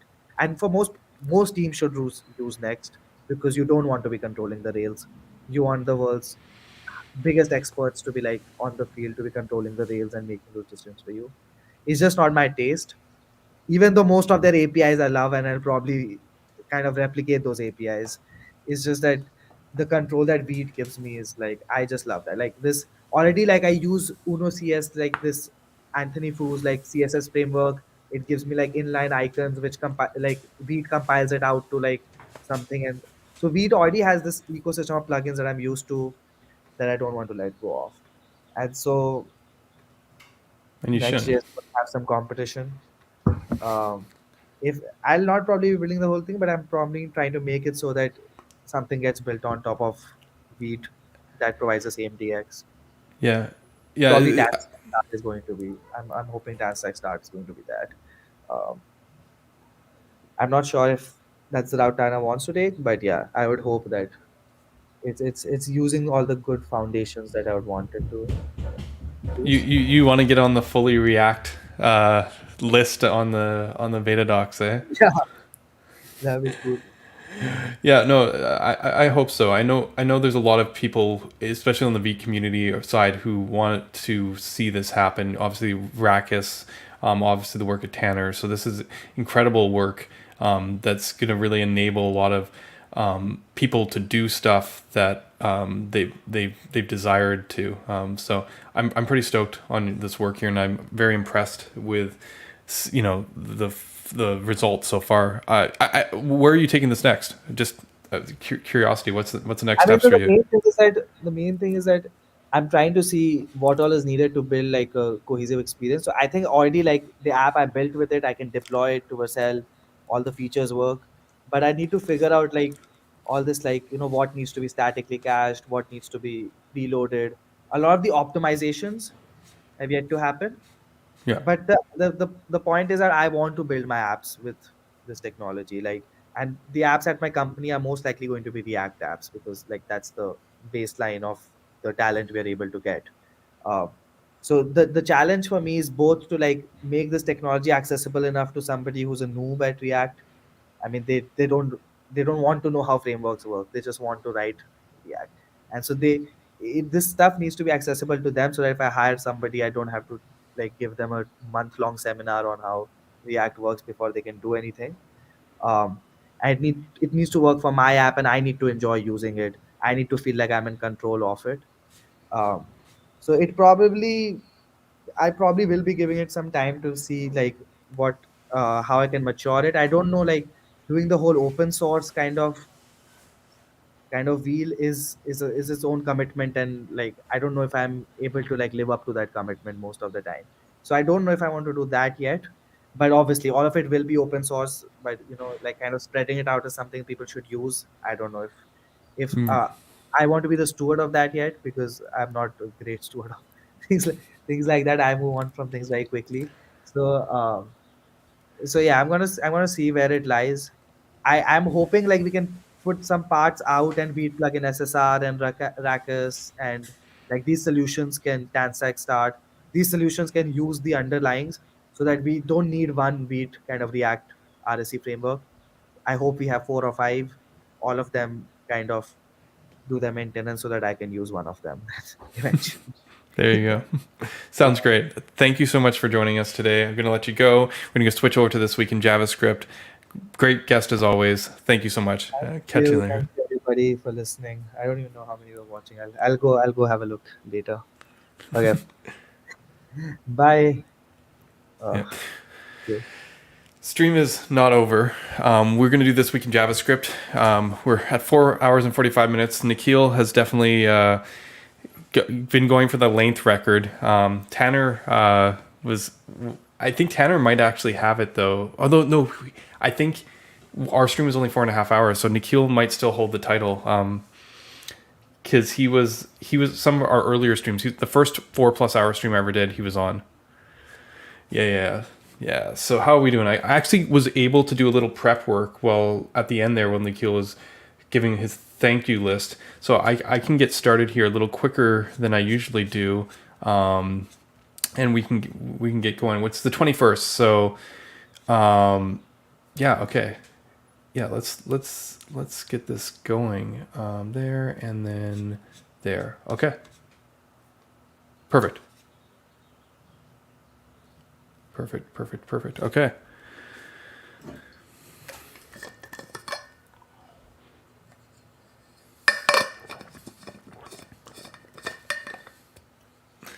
Yeah, the SolidStart stream was super long, wasn't it?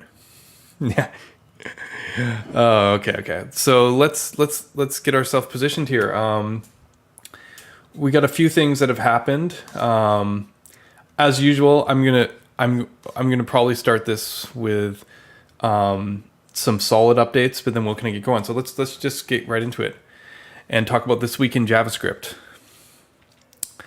For this week, there's been a lot of RSC type conversation and whatnot, but as I said, I'm gonna start with Solid for a moment here, and I want to just talk about this great update to TanStack query in V5, where they're building Solid's deep diffing into the data into TanStack automatically, and this is I love that Arian put in these diagrams to really explain it to people to show like how the data comes in, how we diff the data on a per field level, and then propagate that to specific elements without doing any re-rendering. This is something that we do in SolidStart, and now it's in Solid Query. Super powerful. It means that you can get all new data and have the same pinpoint updates that you come to expect. I'm very stoked to see this happen. Also, some conferences coming up with other speakers other than myself coming in. Very excited. Some of you might know Eric Rasmussen, but he's speaking at React Alicante. I don't know how to spell it, in September. So very, very, very cool stuff. But yeah, let's move on. I mean, there's a few other libraries and stuff that we're seeing come into the community. There's always a new. I've been pretty stoked. Here's Cloudinary, a video on how to do images with Solid and Cloudinary. Thought it was really cool. Another release of modular forms. I mean, it's been a good week. Okay, so let's move on. First of all, need to advertise again some conference and stuff coming up, but we've been talking about server components. Tanner, myself, and Fred are going to be speaking on a panel hosted by Shruti in terms of server components community solutions, which is an interesting question because, as you know, none of the three of us actually have shipped server components to production. Although Nikhil just showed us that the Solid solution actually fully passed the Dan Abramov test. So I think this is pretty awesome stuff. So it's in San Francisco. I think it's gonna be fun. I'm personally looking forward to this because the last time the three of us got together, which is Jamstack Conf, really good stuff happened. So, more of that I'm very excited for. Anyway, yeah. What's some news? I mean, this was a week ago, but yeah. Okay, let's just jump up. I want to. If you haven't seen this yet, I recommend everyone to see it. In fact, we're going to link the video in the chat. Rich Harris's latest talk, where he introduces everyone to. I want to just remove the timestamp off this. He introduces everyone to.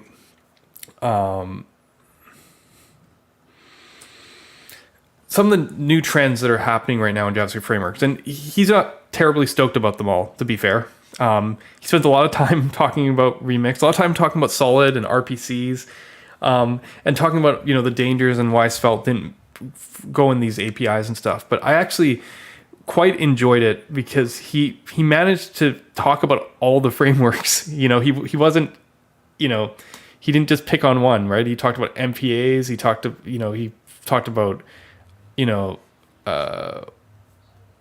he talked about like Astro, and this kind of spawned a bunch of tweets on Twitter. I don't know if you saw,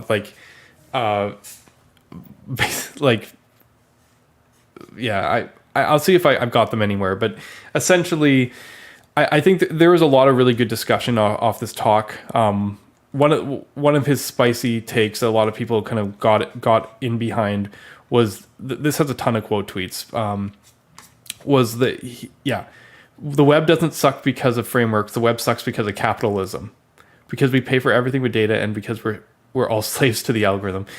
It's very interesting stuff. So I like that this discussion is happening. I saw Fred's response. I love Rich. This is a great talk. I obviously disagree with his takes on MPAs. If I listened to him 2 years ago, Astro wouldn't exist. Excited to keep proving you wrong.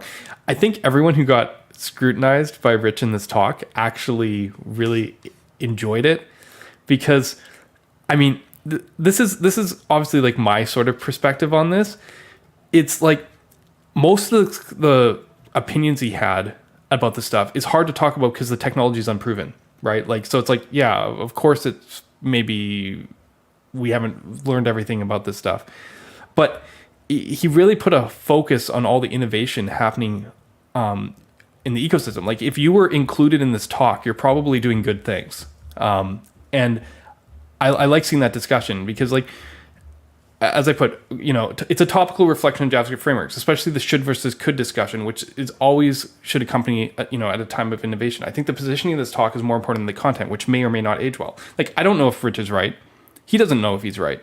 But I quite enjoyed having this dialogue and honestly having so much focus on Solid in a talk from Svelte's creator. So very, very, very cool. And he says, I appreciate how you always provide the conversation ideas over all else. And even if someone says something critical of Solid, not taking things personally, be frustrated, especially in open source. Yeah. No, I mean, I don't, he's right about a lot of stuff. I might disagree with some things, but we don't know yet. So yeah, this is just a great talk. People should check it out. Right? Like,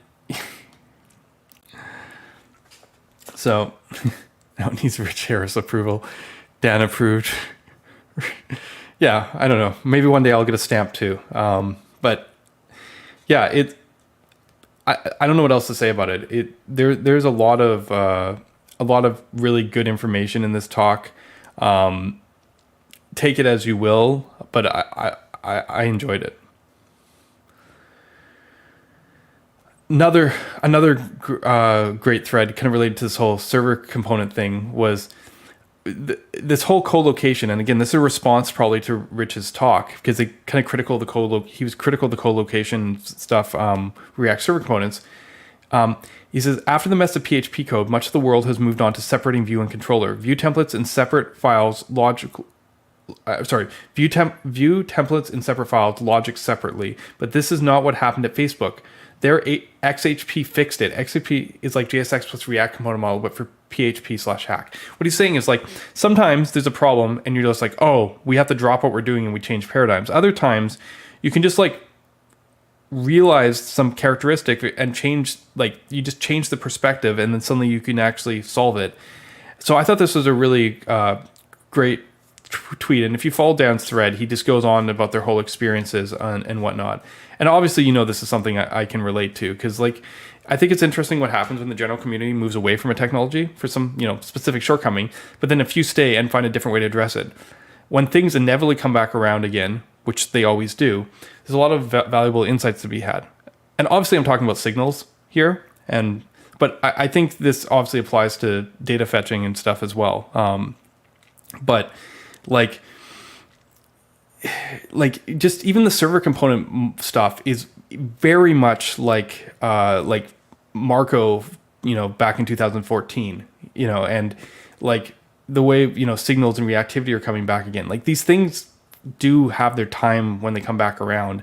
And the greatest insights often come from the place of those who actually didn't leave the other path. And I think it's important to recognize that the next time around the spiral is different. So not all the same constraints apply, but there is real learning there. And I think this is the part that actually the React server components have to take a page from. They have to go like, how did people teach the web before single page apps? That's how you're going to have to teach server components. Like, that kind of learning is what we have to make sure not to lose the learning on the cycle. And I know, like, there's this whole thing of like, we come back around, we can't lose the client side routing, mentality. This is one of the things that, like, Dan was really worried about. But there's learnings that come outside of your sphere, and I think those are also important not to lose. I think it's really easy in our position to get like so myopic in our like little zone of like the thing we're championing, that when we come back around, we're like, we have to make sure we don't lose what we learned when we're over here. But we also have to recognize when we come back, there is elements of truth that were there in the original thing in the first place, and not like, and realize like for example, like, maybe we didn't invent all these ideas. So yeah, I think it's definitely a really important sentiment and kind of thinking that you should go into this when you recognize how things change, like the ebb and flow of it over time. But in general, I love hearing stories like this where, challenge the norm and take and explore different areas. As I said, one of my biggest excitements around the Quick framework is the fact that they are taking a direction that not many other solutions, thought was viable, and they're showing that it is viable. And, I think everyone can learn a lot from that. All right. So my personal stream didn't have much, but the bookmarks this week had a few interesting ones. So let's talk about a couple of them. First of all, on topic, the next two things about React server components. And let's do the quiz first. It's funny because this toggle component is like the exact component that we have in the this is from his notes app, kind of like what Nikhil showed earlier. But this is also kind of like what we do in the Hacker News comment compress thing, where the only client component is this toggle component, and then inside you have the server pass children. So I almost wonder if we should pull the stream. Did everyone actually do this quiz? I enjoyed it immensely. To be fair. Oh, right. We can't see the options unless I type them out. I got 3 for 3 as well. Obviously. But I kind of obviously know how these things work. So, yeah, I mean, you could just double check with yourself, right? Question number 1. The only client component out there is a toggle. It has some state, like whether it's on or off, but it's initially false. It returns is on children null. What happens when you set is on true? And to be fair, this problem right here is, I think, one of the gaps in if you're not using CSS hiding, is one of the gaps currently in Solid server component thing, because we're not rendering the unseen props on initial render right now, and we have to add this. But Astro, for example, solves this problem. And in fact, Astro works the same way in this example with islands. So islands and Marco, islands work this way. What happens when you set it to true? Details get fetched, detail appears instantly. And the answer is instantly, because the details are server components. They get rendered as part of the initial tree and pass through. So you actually render this details component on the server initially, and it's just sitting there, just not visible until you actually hit the toggle. You don't go back to the server.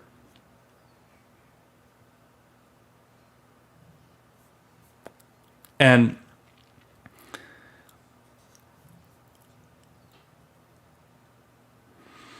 yeah, I'm not sure the different frameworks here. I'm unclear if Quick always does the fetching in this case, but I think this is a very... I can't imagine it does, because actually I made a to-do MVC. This is one of the tricks to saving double data serialization. It's ironic, though, that in React server components, they actually don't solve double data serialization. So maybe it isn't as important. I've been arguing with people hey, you shouldn't do this type of architecture with RSCs. Also, not just because of the danger of waterfalls, but because you can't do smart data serialization. But it turns out like the RSC solution doesn't actually save you on that side. But yes, Quick is very much about lazy doing everything as needed.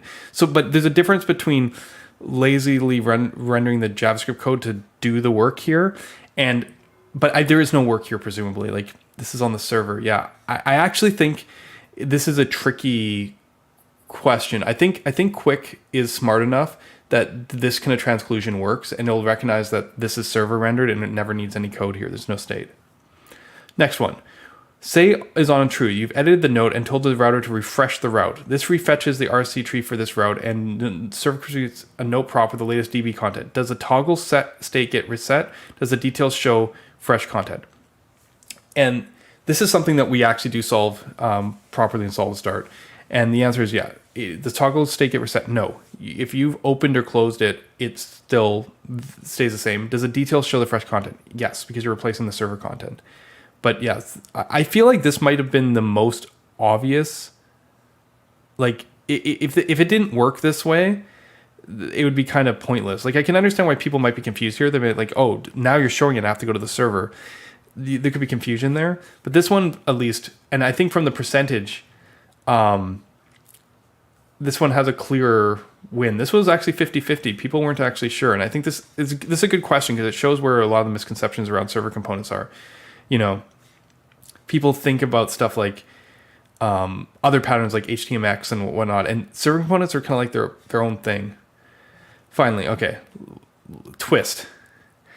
All are server components, but now you want to add a bit of state to the layout, like a column width that changes with mouse drag. Can you make the layout component a client component? If yes, what happens on drag?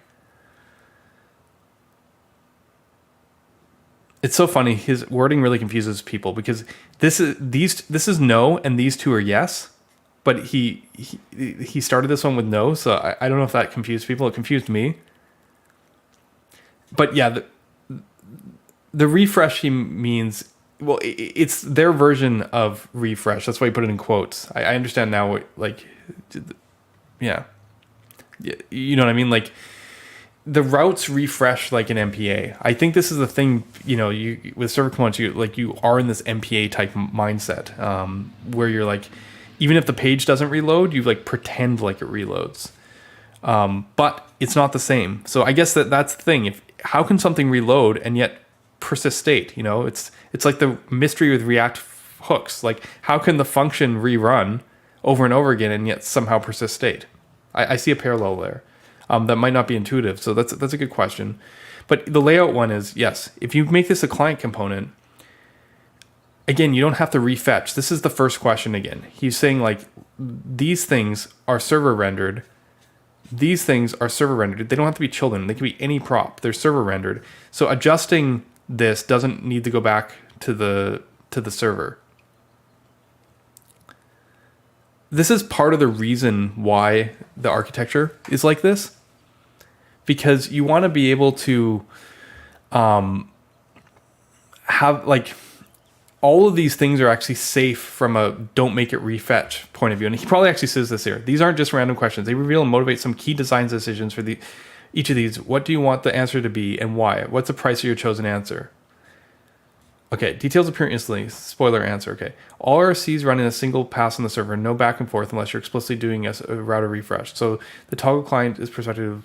Yeah, okay, makes sense. Answer 2. Client state does not get reset on refetch. This works like normal React. If the same thing re-renders in the same spot, its state is preserved during update. There's no reason to destroy it, but you do see fresh data. Right.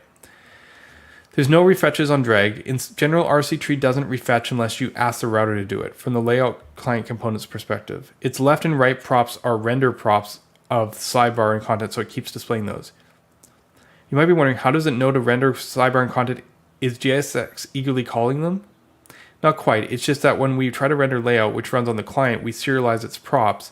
During serialization, we discover some JSX and we run it. Yeah, that's the thing. This becomes you have to run over all the props anyways to pass into islands, and then that's when you realize like, oh, hey, I have the thing. And this was a important realization from my standpoint, because it has some interesting implications in terms of duplication, because you both have to like have the version of it that's serialized here, and if one of these is showing, you also have to render it. So like, in a way, I don't even know if it's double data. This might even be like triple data by the time we're done. It's possible that this is, if you're smart, actually, this is probably fine. This information is probably serialized into that blob at the end. But you can see the potential that you have to do a lot of deduping here, because of like, especially with nesting, you like, what if this is server that has more child that has server in it, like being able to instantly have it like slam back in, you know, like visible, like in this example or in this example, you need to kind of like consider like how it all needs to be serialized and be available in multiple locations. The final HTML, the props for these child components, and the initial RSC tree that gets rendered into the page. Yeah. The fact that this method is called refresh doesn't help the blurring lines here. Well, I mean, the thing is, the blurring lines is intentional. They want you to think of it like an MPA. This is just the web 2.0 or whatever, you know, like that's the mentality here. And maybe that's like the ask that's too big to make, but I enjoyed these questions and answers. I think it did a lot for people to kind of discuss and understand what the differences are. They're doing incredible work bringing awareness to this topic. So, yeah. All right, let's go back. Theo gave his thoughts on Next App Router, and he's been using them, and I think there's a lot of really good things here coming in. He's been championing them. He's one of the few people with the presence who's been championing them outside of like the direct Vercel Next world of things, or people in the React team. He's been out there just going like server components are the thing. And yeah, server components are incredible. Check. Blocking first byte on Lambda cold start sucks. That's true. These are good facts. TypeScript plugins necessary for good DX. Yeah, but I wonder if it has to be. I don't know if it has to be. I think this is just a Nextism, so that's fine. Said plugin doesn't work in mono repos and it's miserable. That's a thing. File-based routing is no longer a limiting factor for UIs I build. That's an interesting observation. I wonder about that.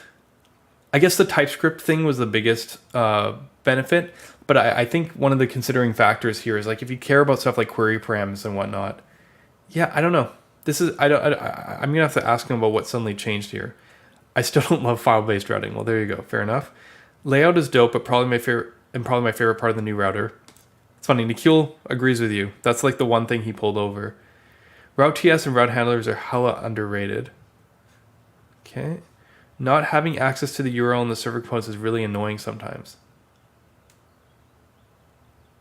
Yeah, I want to understand this. I think it's really important in the model to understand how, I guess the problem is how does the request response model and the fit into server components and like use server. It's a framework specific mentality, but so how do you generalize it so if you're writing third party components, you have access to that?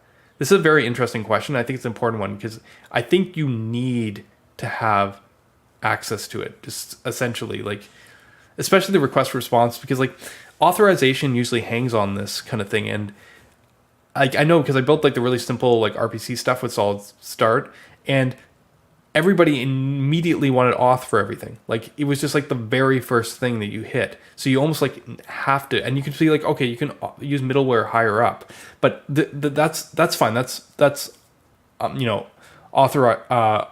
authentication, but there's also authorization. And authorization you need to handle at a lower level. Like you're like, okay, I'm on this specific page. I'm an admin. I'm not an admin. There's a difference there, and yeah, I'm interested to see what the solution is. They only expose headers. This is an interesting choice. I'm too bad we didn't dig into it. I'm actually very curious about that. Okay, client navigation behaviors are great. Sure, suspense heals all. RSCs have a different intuition, but they become very intuitive after a bit. I can agree with that.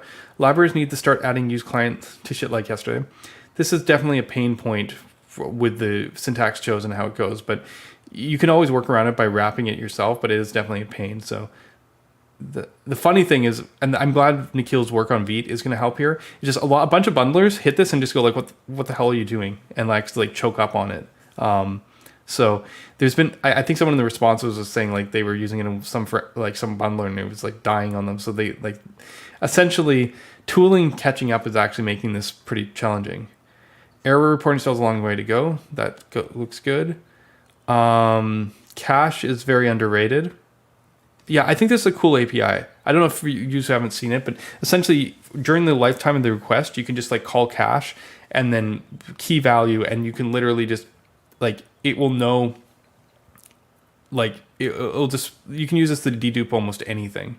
Very, very powerful. Pagination is going to be a weird thing to solve. Yeah, it's like, I think this is why suspense list exists, but it's more complicated than that in server component land, because it's like a routing problem all over again, where you really just need to fetch the next section of the page. Like normal like pages work fine. You just swap it out, but actually to have things incrementally add with the RSC model is going to be challenging, because if the only interfaces are routing, and the interesting thing is, I don't know. I think to solve this, you almost have to. Yeah, I don't know. Like, do you just re-render the whole section with more content, like as it goes, and then diff it? You kind of want to get something optimal here, but it's very much a special case, and this is one thing that, yeah, it's probably going to take a bit.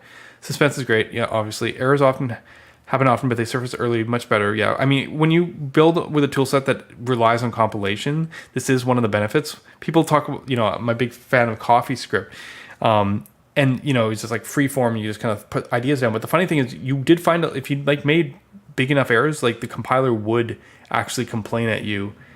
Yeah, this makes sense. Opting the complexity incredible. So many default. Yeah, this is what everyone who's been doing islands for like the last little while, or even reactivity, has been stoked about. There's going to be an insane line graph for best solution for X or RC. Yeah, that's interesting. I think some of the stuff we talked about before has to actually be solved. I think the extension of like the URL not being available. Like I think this idea of having it like being an npm package is really interesting, but like there's some pieces that are missing right now to actually like pretend I'm making an auth solution or something. And that's what my company does. Do I make a React server component for it?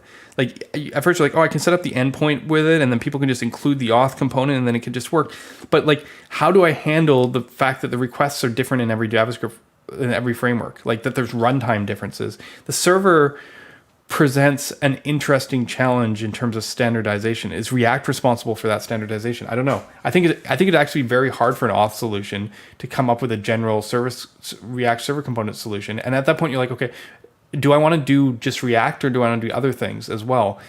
It makes it harder to be the lowest common denominator unless you're like very specific, like a React type use case. It's actually less generalizable. And I don't know, with the split on the runtime side, it's, like between the different deployments and adapters and stuff, like I think this might be a harder sell, but I guess we'll see. It probably will happen, but it might. Yeah, it's going to be interesting. I can never go back where they used to be. That's the kind of impression you get, right? I remember the first time I did that client routing thing, and this is again why you start kind of like looking at it, you're like, the potential of this approach is so big architecturally at a core level, and it can still support most of the old use cases. It's very hard to picture like why you wouldn't try and make this happen. I mean, there's shortfalls we haven't experienced yet, but just the base of what it accomplishes seems so powerful. I skipped that one. And he had one other one up here, which is overriding fetch was the right decision. And as I said, I agree with everything on the list, except I have such a hard disagreement with. And I think we talked about it a bit earlier on the stream, which is that it's cache-driven development, I think, is just fundamentally flawed way of doing stuff. The thing is, they don't need to, they could provide their own fetch. Look, Remix provides their own fetch. But the funny thing is, a lot of us who actually provide our own fetch, it wasn't necessarily for deduping. It was just because so that like when you're on the server, you can't fetch yourself, so you can just call the function directly, and then when you're in a client, you do a fetch. It wasn't about this, but like almost every framework has an override for fetch. Even SolidStart has like server $.fetch. So there is some truth to it, but they're probably all doing slightly different things. The reason the override fetch is conceptually, instead of having to depend on React fetch or something like some library, everyone could just use fetch everywhere and be happy with it. But the interesting thing about this, like, there's so many dimensions why this is an awkward consideration, right? Like, perfect example is, what if Next wants to override fetch even further because they want to use it for static to mean something else? Like, the meaning of these primitives, like the fact that the standard exists is so that like they can have a shared meaning and not have these like added meanings. And honestly, I get like there's this argument that like the browser has a cache. Like the server should just have a cache for fetch. But it's interesting. It's like there's also other ways to get data. Like if you had to go into a database, then and you wanted to dedupe or have a cache, then you'd manually do it. Why should fetch have this built in? Arguably, because it does in the browser. It's a fair argument, but it means that if you build stuff in a way and you kind of like expect it just to work, and then you change the data method and then it doesn't, like there's this inconsistency of React only going as far as fetch but no further. And this was actually a change I realized on stream with Dan Abramov, that this was in the core of React that Next was leveraging. They haven't published it as like on a canary or alpha branch, but React itself patched fetch, not Next.js, or Next.js patched fetch in addition. Dan says they're actually walking back from it and that they're going to like basically how should I put it? They're going to offer it as an opt-in, and then from there, places like Next can just like turn it on and others don't have to. It's definitely feels like a meta framework kind of decision, not a core decision. Yeah, exactly. To be fair, React's version isn't permanent. That's Next's add-on. So React patched fetch for deduping, and then Next patched fetch for permanence. So like what the expectation of the fetch is interesting. The problem is if you make a primitive out of it, now everyone has to build their primitives on those primitives. I don't actually have a problem with that. It's kind of like how we have create resource in Solid, and then because TanStack router uses create resource, it has superpower. It just automatically works with suspense, out of order streaming, transitions, hydration, serialization, everything automatically happens. Like it's not a bad thing to force people onto a primitive. That's not the way they go. And Dan actually probably has, I'm just like, look, overriding fetch, like RCs are great. Building architecture, building caching is the only means to prevent waterfalls is fundamentally flawed. Like I strongly agree that believe in this. And we talked a lot about waterfalls in stream with Kent, and it was the most first half of the stream. Might be worth revisiting because we covered some of that here. And it's true. It's not like you can't solve it. One of the coolest things about the React Server Component model and stuff is that like you can still like hoist data out without being loaders, right? You can just do all the data fetching in the server component, and then at some point there's a client component and you pass it in. And I used this pattern back in the day on routers before I had this loader pattern, in that all I did was put my data fetching up, had that as part of the base route, and then made the kind of have it wrapped a lazy component, so then I could fetch the data and render the lazy component, drive it in parallel. This is the same thing except with server components, same pattern. So there's solutions, but there's what's going to happen. They're kind of telling people, oh no, it's okay, co-locate your fetching, and then suddenly that component gets under a conditional, or it's like basically the view layer acts as interception, and you pull something in from npm, and like it's in my whole argument is it's kind of like while it's nice from first principles standpoint to recreate the loader pattern, like it's not guiding people in a direction that's like, I don't know, it feels a little irresponsible. I mean, we had this discussion last night, but deduping solves some situations, but not all of them. But yeah, let's see a bit more about what Dan had to say about this. Okay, actually, what did Ricky say? It really feels like reading him both sides here. On one hand, people don't like that we're being opinionated on using frameworks that avoid bad patterns. On the other hand, people don't like that we're giving better primitives to build with. Which is it?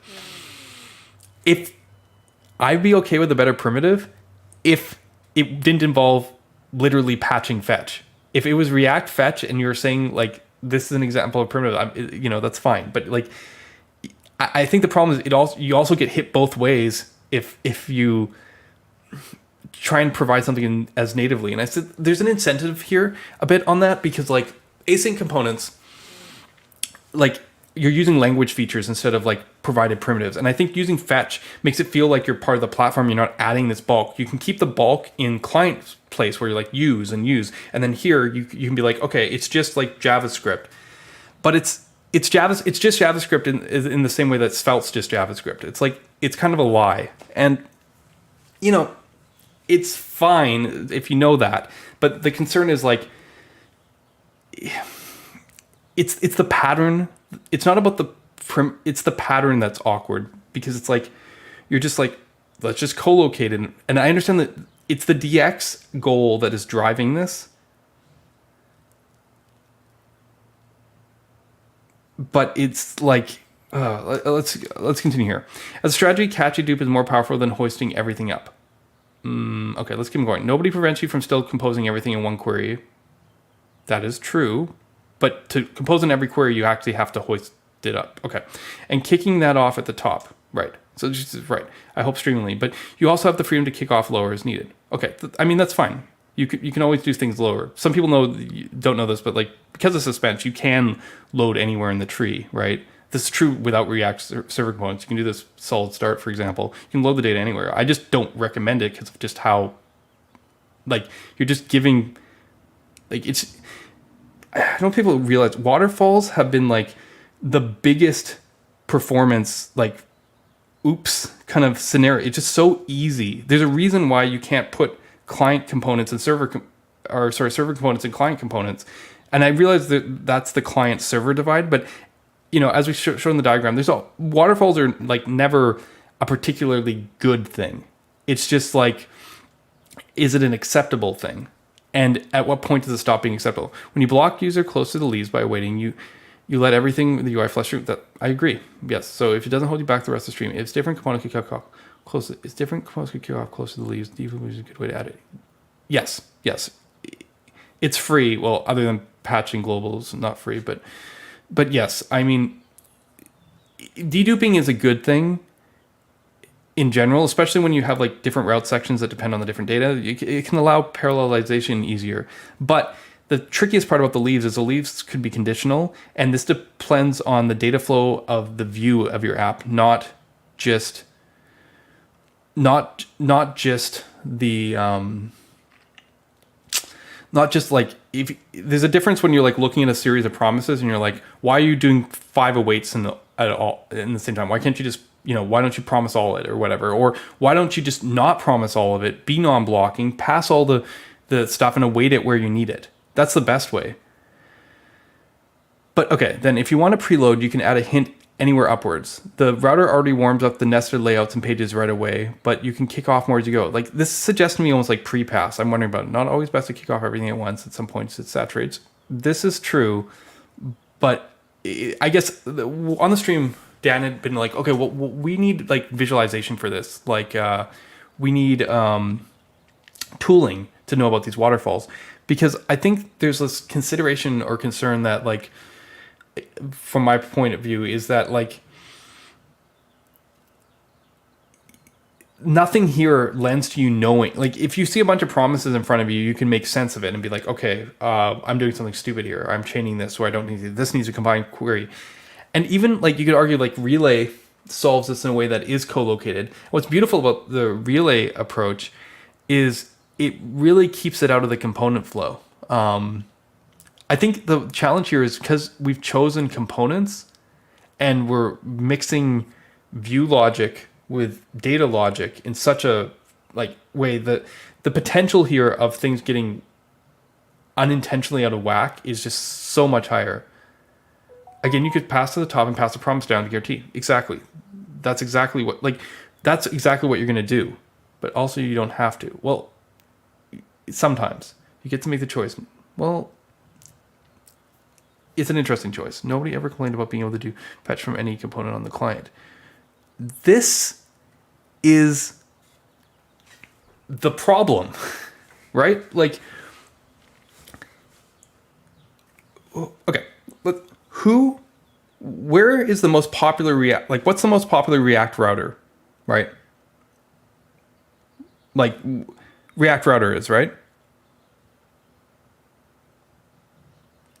And why do you think the React router people added the loader pattern? Like, why would they go and do this? People could just fetch anywhere on the client. Why did they do this? Why did they think it was like so important to not do that? The problem is, just because no one complained, this is like the absolute worst thing you could be doing. Like, from a performance thing. This is like, it is, people worry about like JavaScript frameworks do re-renders or blah blah blah. Like even Angular JS's dirty cycle. Like picture the worst thing, slowest thing ever, Blazor, whatever. Like doing a client side like waterfall, like client server waterfall, is worse than the worst thing you can picture doing. Like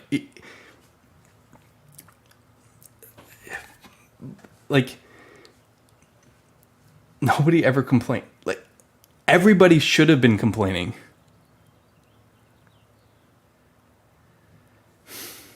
Like I think we wouldn't feel we have to be abundantly cautious if there was more observability. Okay, so yeah, network tab. Note there's two different. There's the cache function React provides a deduplicate perk for request caching. Yeah, that's yeah. But if we discuss fetch next instruments specific for ISR. Yeah. So this is a whole other level, right?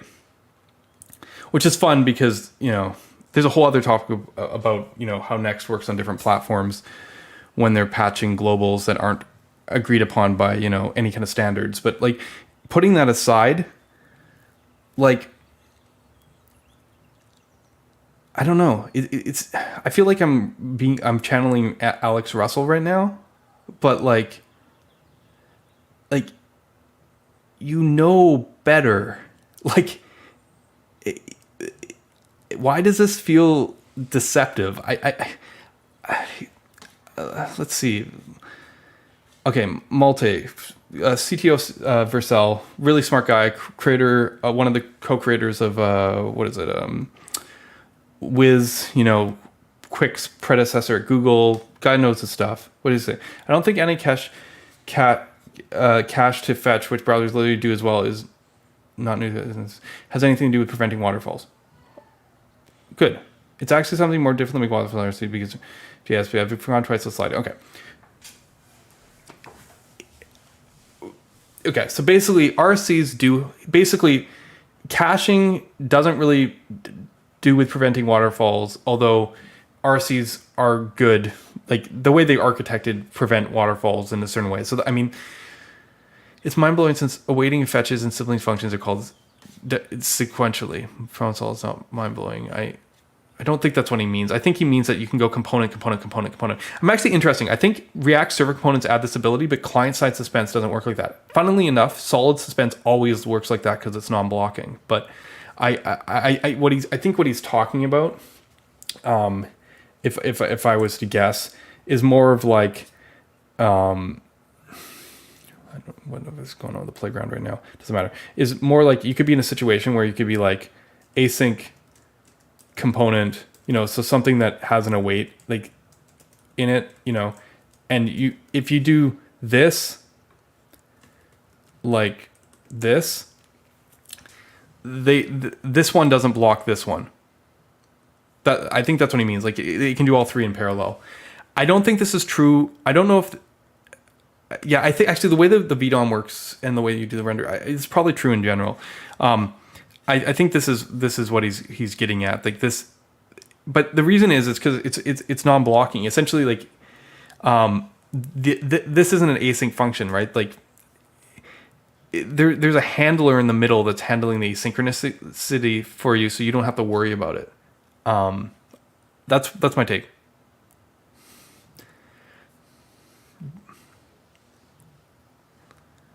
So, I mean, the thing is, they get the control the create component call, so then they can put all the appropriate weighting and like timing themselves at each component entry. It's component scoped granularity. Matthew Phillips here is being a little bit cheeky, but that's good. Yeah. So this isn't about waterfalls. It's just.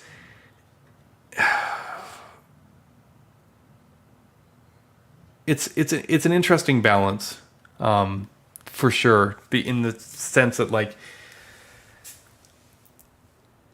I sense, and I mean I can relate to this being because often when I'm the small guy, but when you're the small guy you have no power to do anything.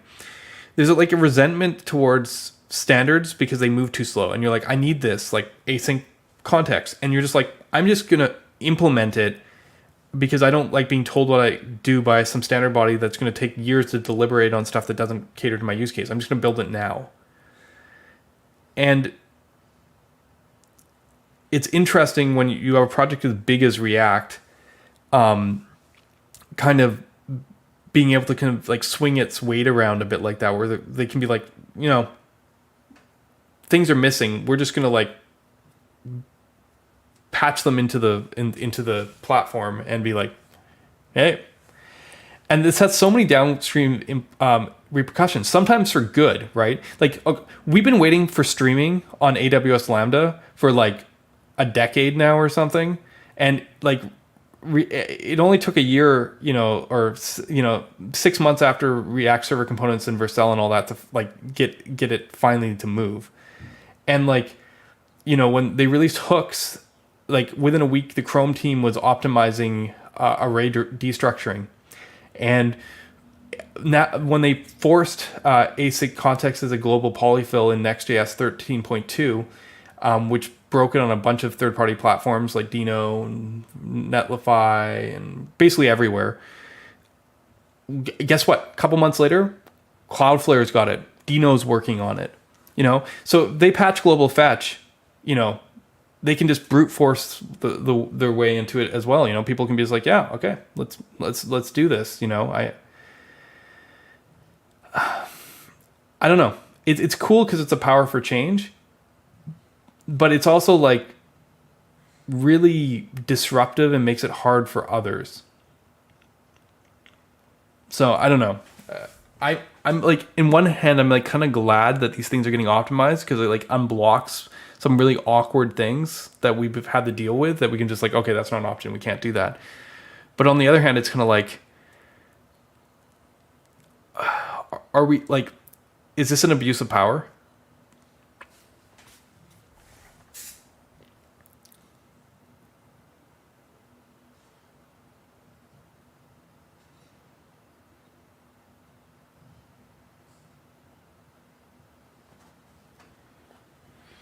So like, yeah, I don't know. It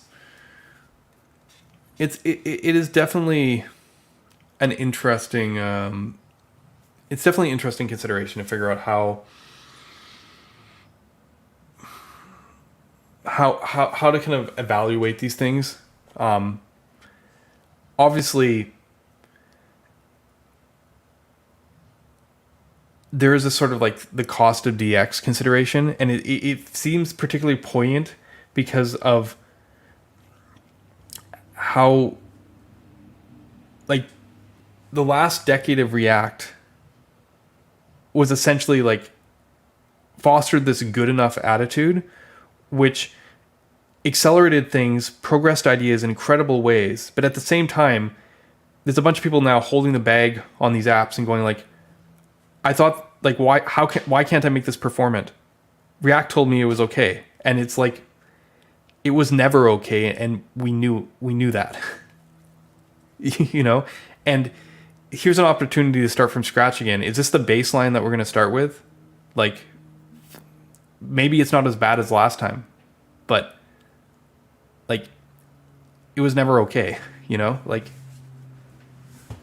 I don't know. It's at a certain point you wonder, like, at what point is there culpability here, right? Like,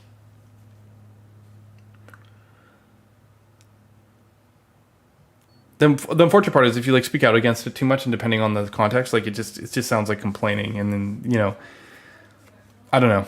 I've said my piece, but it's just the little things like this are really kind of unfortunate. All right, I think that's enough on this.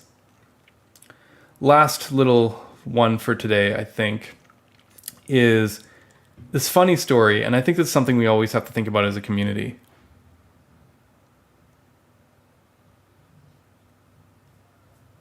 Actually, let's see. I want to talk about. I don't know if React Vercel really has the power on the standard. Async context was a node standard, yes. Not really went with using streaming Vercel happened because Vercel is AWS's biggest customer. Hosting structuring was a browser configuration, not standards. Yeah, I mean,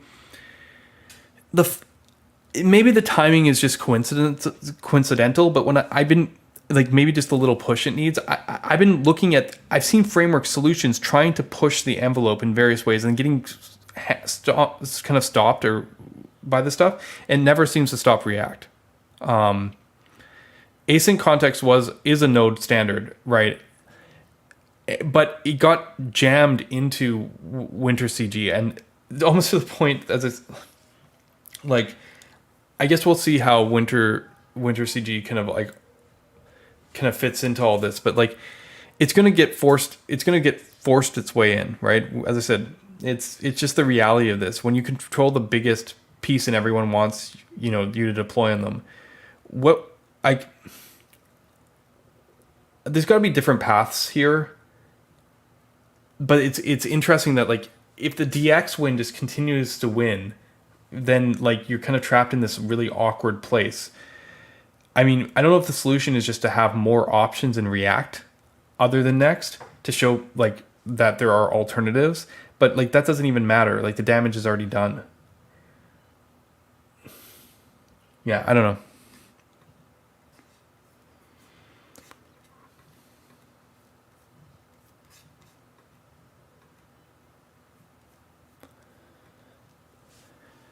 Okay, on a lighter note,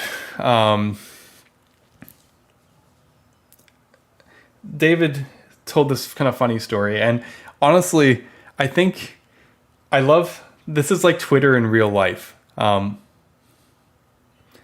coffee shop, I just said someone noticed I was reading a Solid article. The next 3 minutes involved him emphatically explaining why Svelte was the future and I was wasting my time with anything. That Rich is a genius. Now Dom Gannon joining, And he's like, I didn't really say a word in those 30 minutes. I thanked him, and he got his coffee and practically skipped out of the shop basking in the glory of another convert. I didn't have the heart to tell him what I work on for OSS, but I learned Svelte is the future at least. To be fair, I mean, you're always... This happens on Twitter. I guess this happens in real life too. Part of it is like, don't be that guy, but on the other hand, I mean, Dave didn't even feel like arguing. He was just like, like, I like this story. I mean, it's tricky. The reason I like it is because of how lighthearted the thing was. Like, it's been challenging as you watch a community grow and people get excited about it, and then they jump on every React sucks thread to be like, hey, have you tried an alternative? Like, is that inviting it? There's other places where it definitely isn't inviting it. Like, it's just, to make it even, I'll go do this with something about Solid. Thanks, Dax. But like, David was wondering if it was a back end versus front end thing, but I feel like people are tribal about their languages on back end. And it's not the framework authors. Your framework is fine even if you're not using Svelte. Like, I think every framework creator has their own facepalm moments when they see their users acting up. It's like bands cringing at their groupies. And there we have it. Yeah, exactly. Like, David's not holding personally. He just thought it was like a really interesting thing. But big props on Rich. He was like, friends, please don't do this sort of thing. It's cool to be excited about tech and to feel connected to a particular community, but not to get in people's face about it in real life or on Twitter. Because OSS others wince when we hear stories like this. If your team's fun and want to see it grow, the best way to do that is to show that we are fun, friendly, and welcoming community. Being aggressively pro-Svelte does the opposite of that. Whatever tech people are using is fine. Number one rule is be excellent to each other.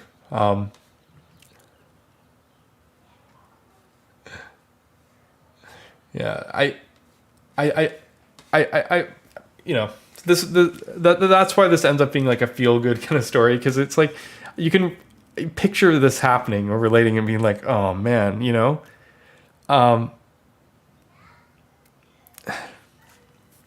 but I thank you, David, for sharing. It definitely was amusing to me.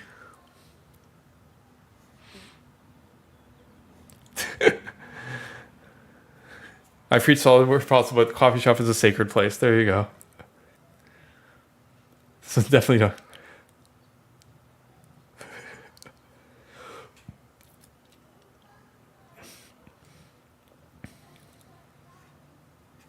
Yeah, I mean,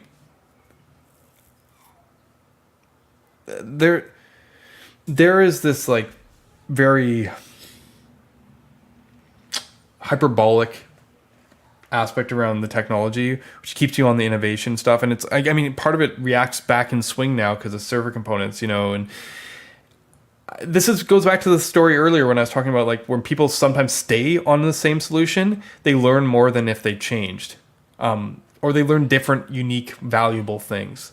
So yeah, it's funny how much like a one-liner, it's not even just sometimes the title of an article. There's like these, let me see if I could find it. I tried to write an article a couple years ago because I was annoyed about how self-propagating these things, like the disappearing framework of Svelte, it's a lie. Everyone should know that, like, it doesn't disappear, but like it just carries on. And I think one of my unpublished, not custom JavaScript ST, no, not that one, two-way binding, evolution over revolution, front-end platitudes. I never published this one. It was just one of my thinkings. I've recently been thinking a lot about how in the front-end world, there's so much noise. It is simple, if not completely accurate. Statements like get carried around and repeated like dogma. It's not that they aren't based in truth, but that by the time they reach anyone, most of the meaning is interpreted rather than explained. These statements and underlying sentiments carry much longer than they are true. They've never been true in the They may have never been true in the first place, but we've all heard them. Virtual DOM is faster than the real DOM. Redux is too much boilerplate. JSX can't be statically analyzed. Virtual DOM is pure overhead. See, I have that one here. Context API is a replacement for Redux. Like, I'm just like, these like almost none of these are actually true statements, but they're like widely believed. Right? Like it comes down to even best practices. Like if you're using React, you should use Redux.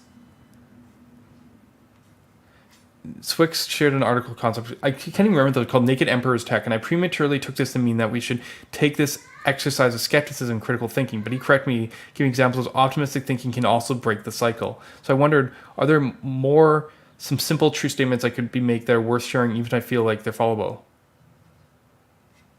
Yeah, I don't know. I don't know why this is highlighted. I think I just screwed up the styling. MPA render. Yeah, I've just been playing around with, like, I never finished this article clearly, but I think that to boil things down, we find like these one-liners that we like carried around and get transmitted without actually even being accurate anymore. And I don't know. It's interesting because like so much gets built on those. Like we just go like, oh yeah, everyone knows that, and yet like the statement isn't true. Yeah, what's chat saying?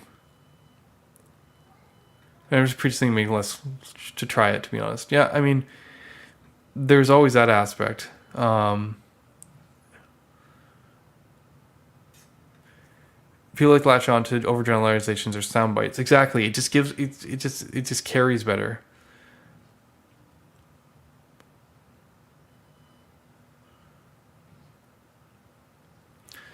So, you know, take it as you will. I'm glad that we can have these conversations without getting at each other's throats. So there is some good that comes out of all of this, and you know, whether we should all be suspect of different technologies and stuff. As I said, watch Rich's talk, decide for yourself where this stuff fits. I'm glad that the discussion and discourse is happening. That's really what makes this exciting. You know, having Nikhil on today talking about React server components and his experience building on top of them. Super interesting stuff. Really unique. He's taken it, him and Fatih have taken it much further along than a lot of the other solutions. So it's very cool to see that work, and you know what that's going to mean for others, because we just keep on building on top of this stuff. That's the reality of these things. Yeah, I don't know. I think that's it for us today. We're early stream and we end early. Although I mean I can hardly call this early. Are we approaching 6 hours? I'm not doing a 6 hour stream. we're gonna end 15 minutes before 6 hour stream. I'm just looking. Is there anyone for me to raid right now? Show us some Astro stuff. More than I already showed? No, I've got some other stuff I gotta do. Trash is on. Oh, let me see here. Trash is on. What is Trash doing today? Yeah, we can do that.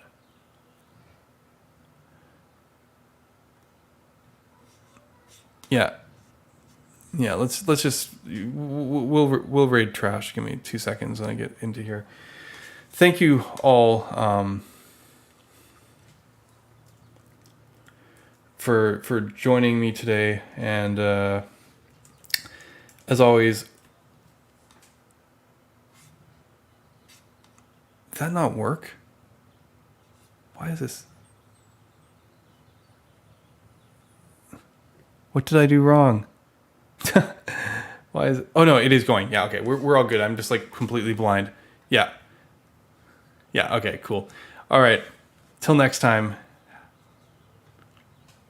Oh, actually, before I go, I forgot. It's going to be a while till next time. I don't want to, because of timing, I actually don't think I'll be able to do the stream after Reactathon. So it's probably going to be May, like, I don't know, like 19th or something till my next stream. So I'm going to be off the next 2 weeks. Just FYI, okay?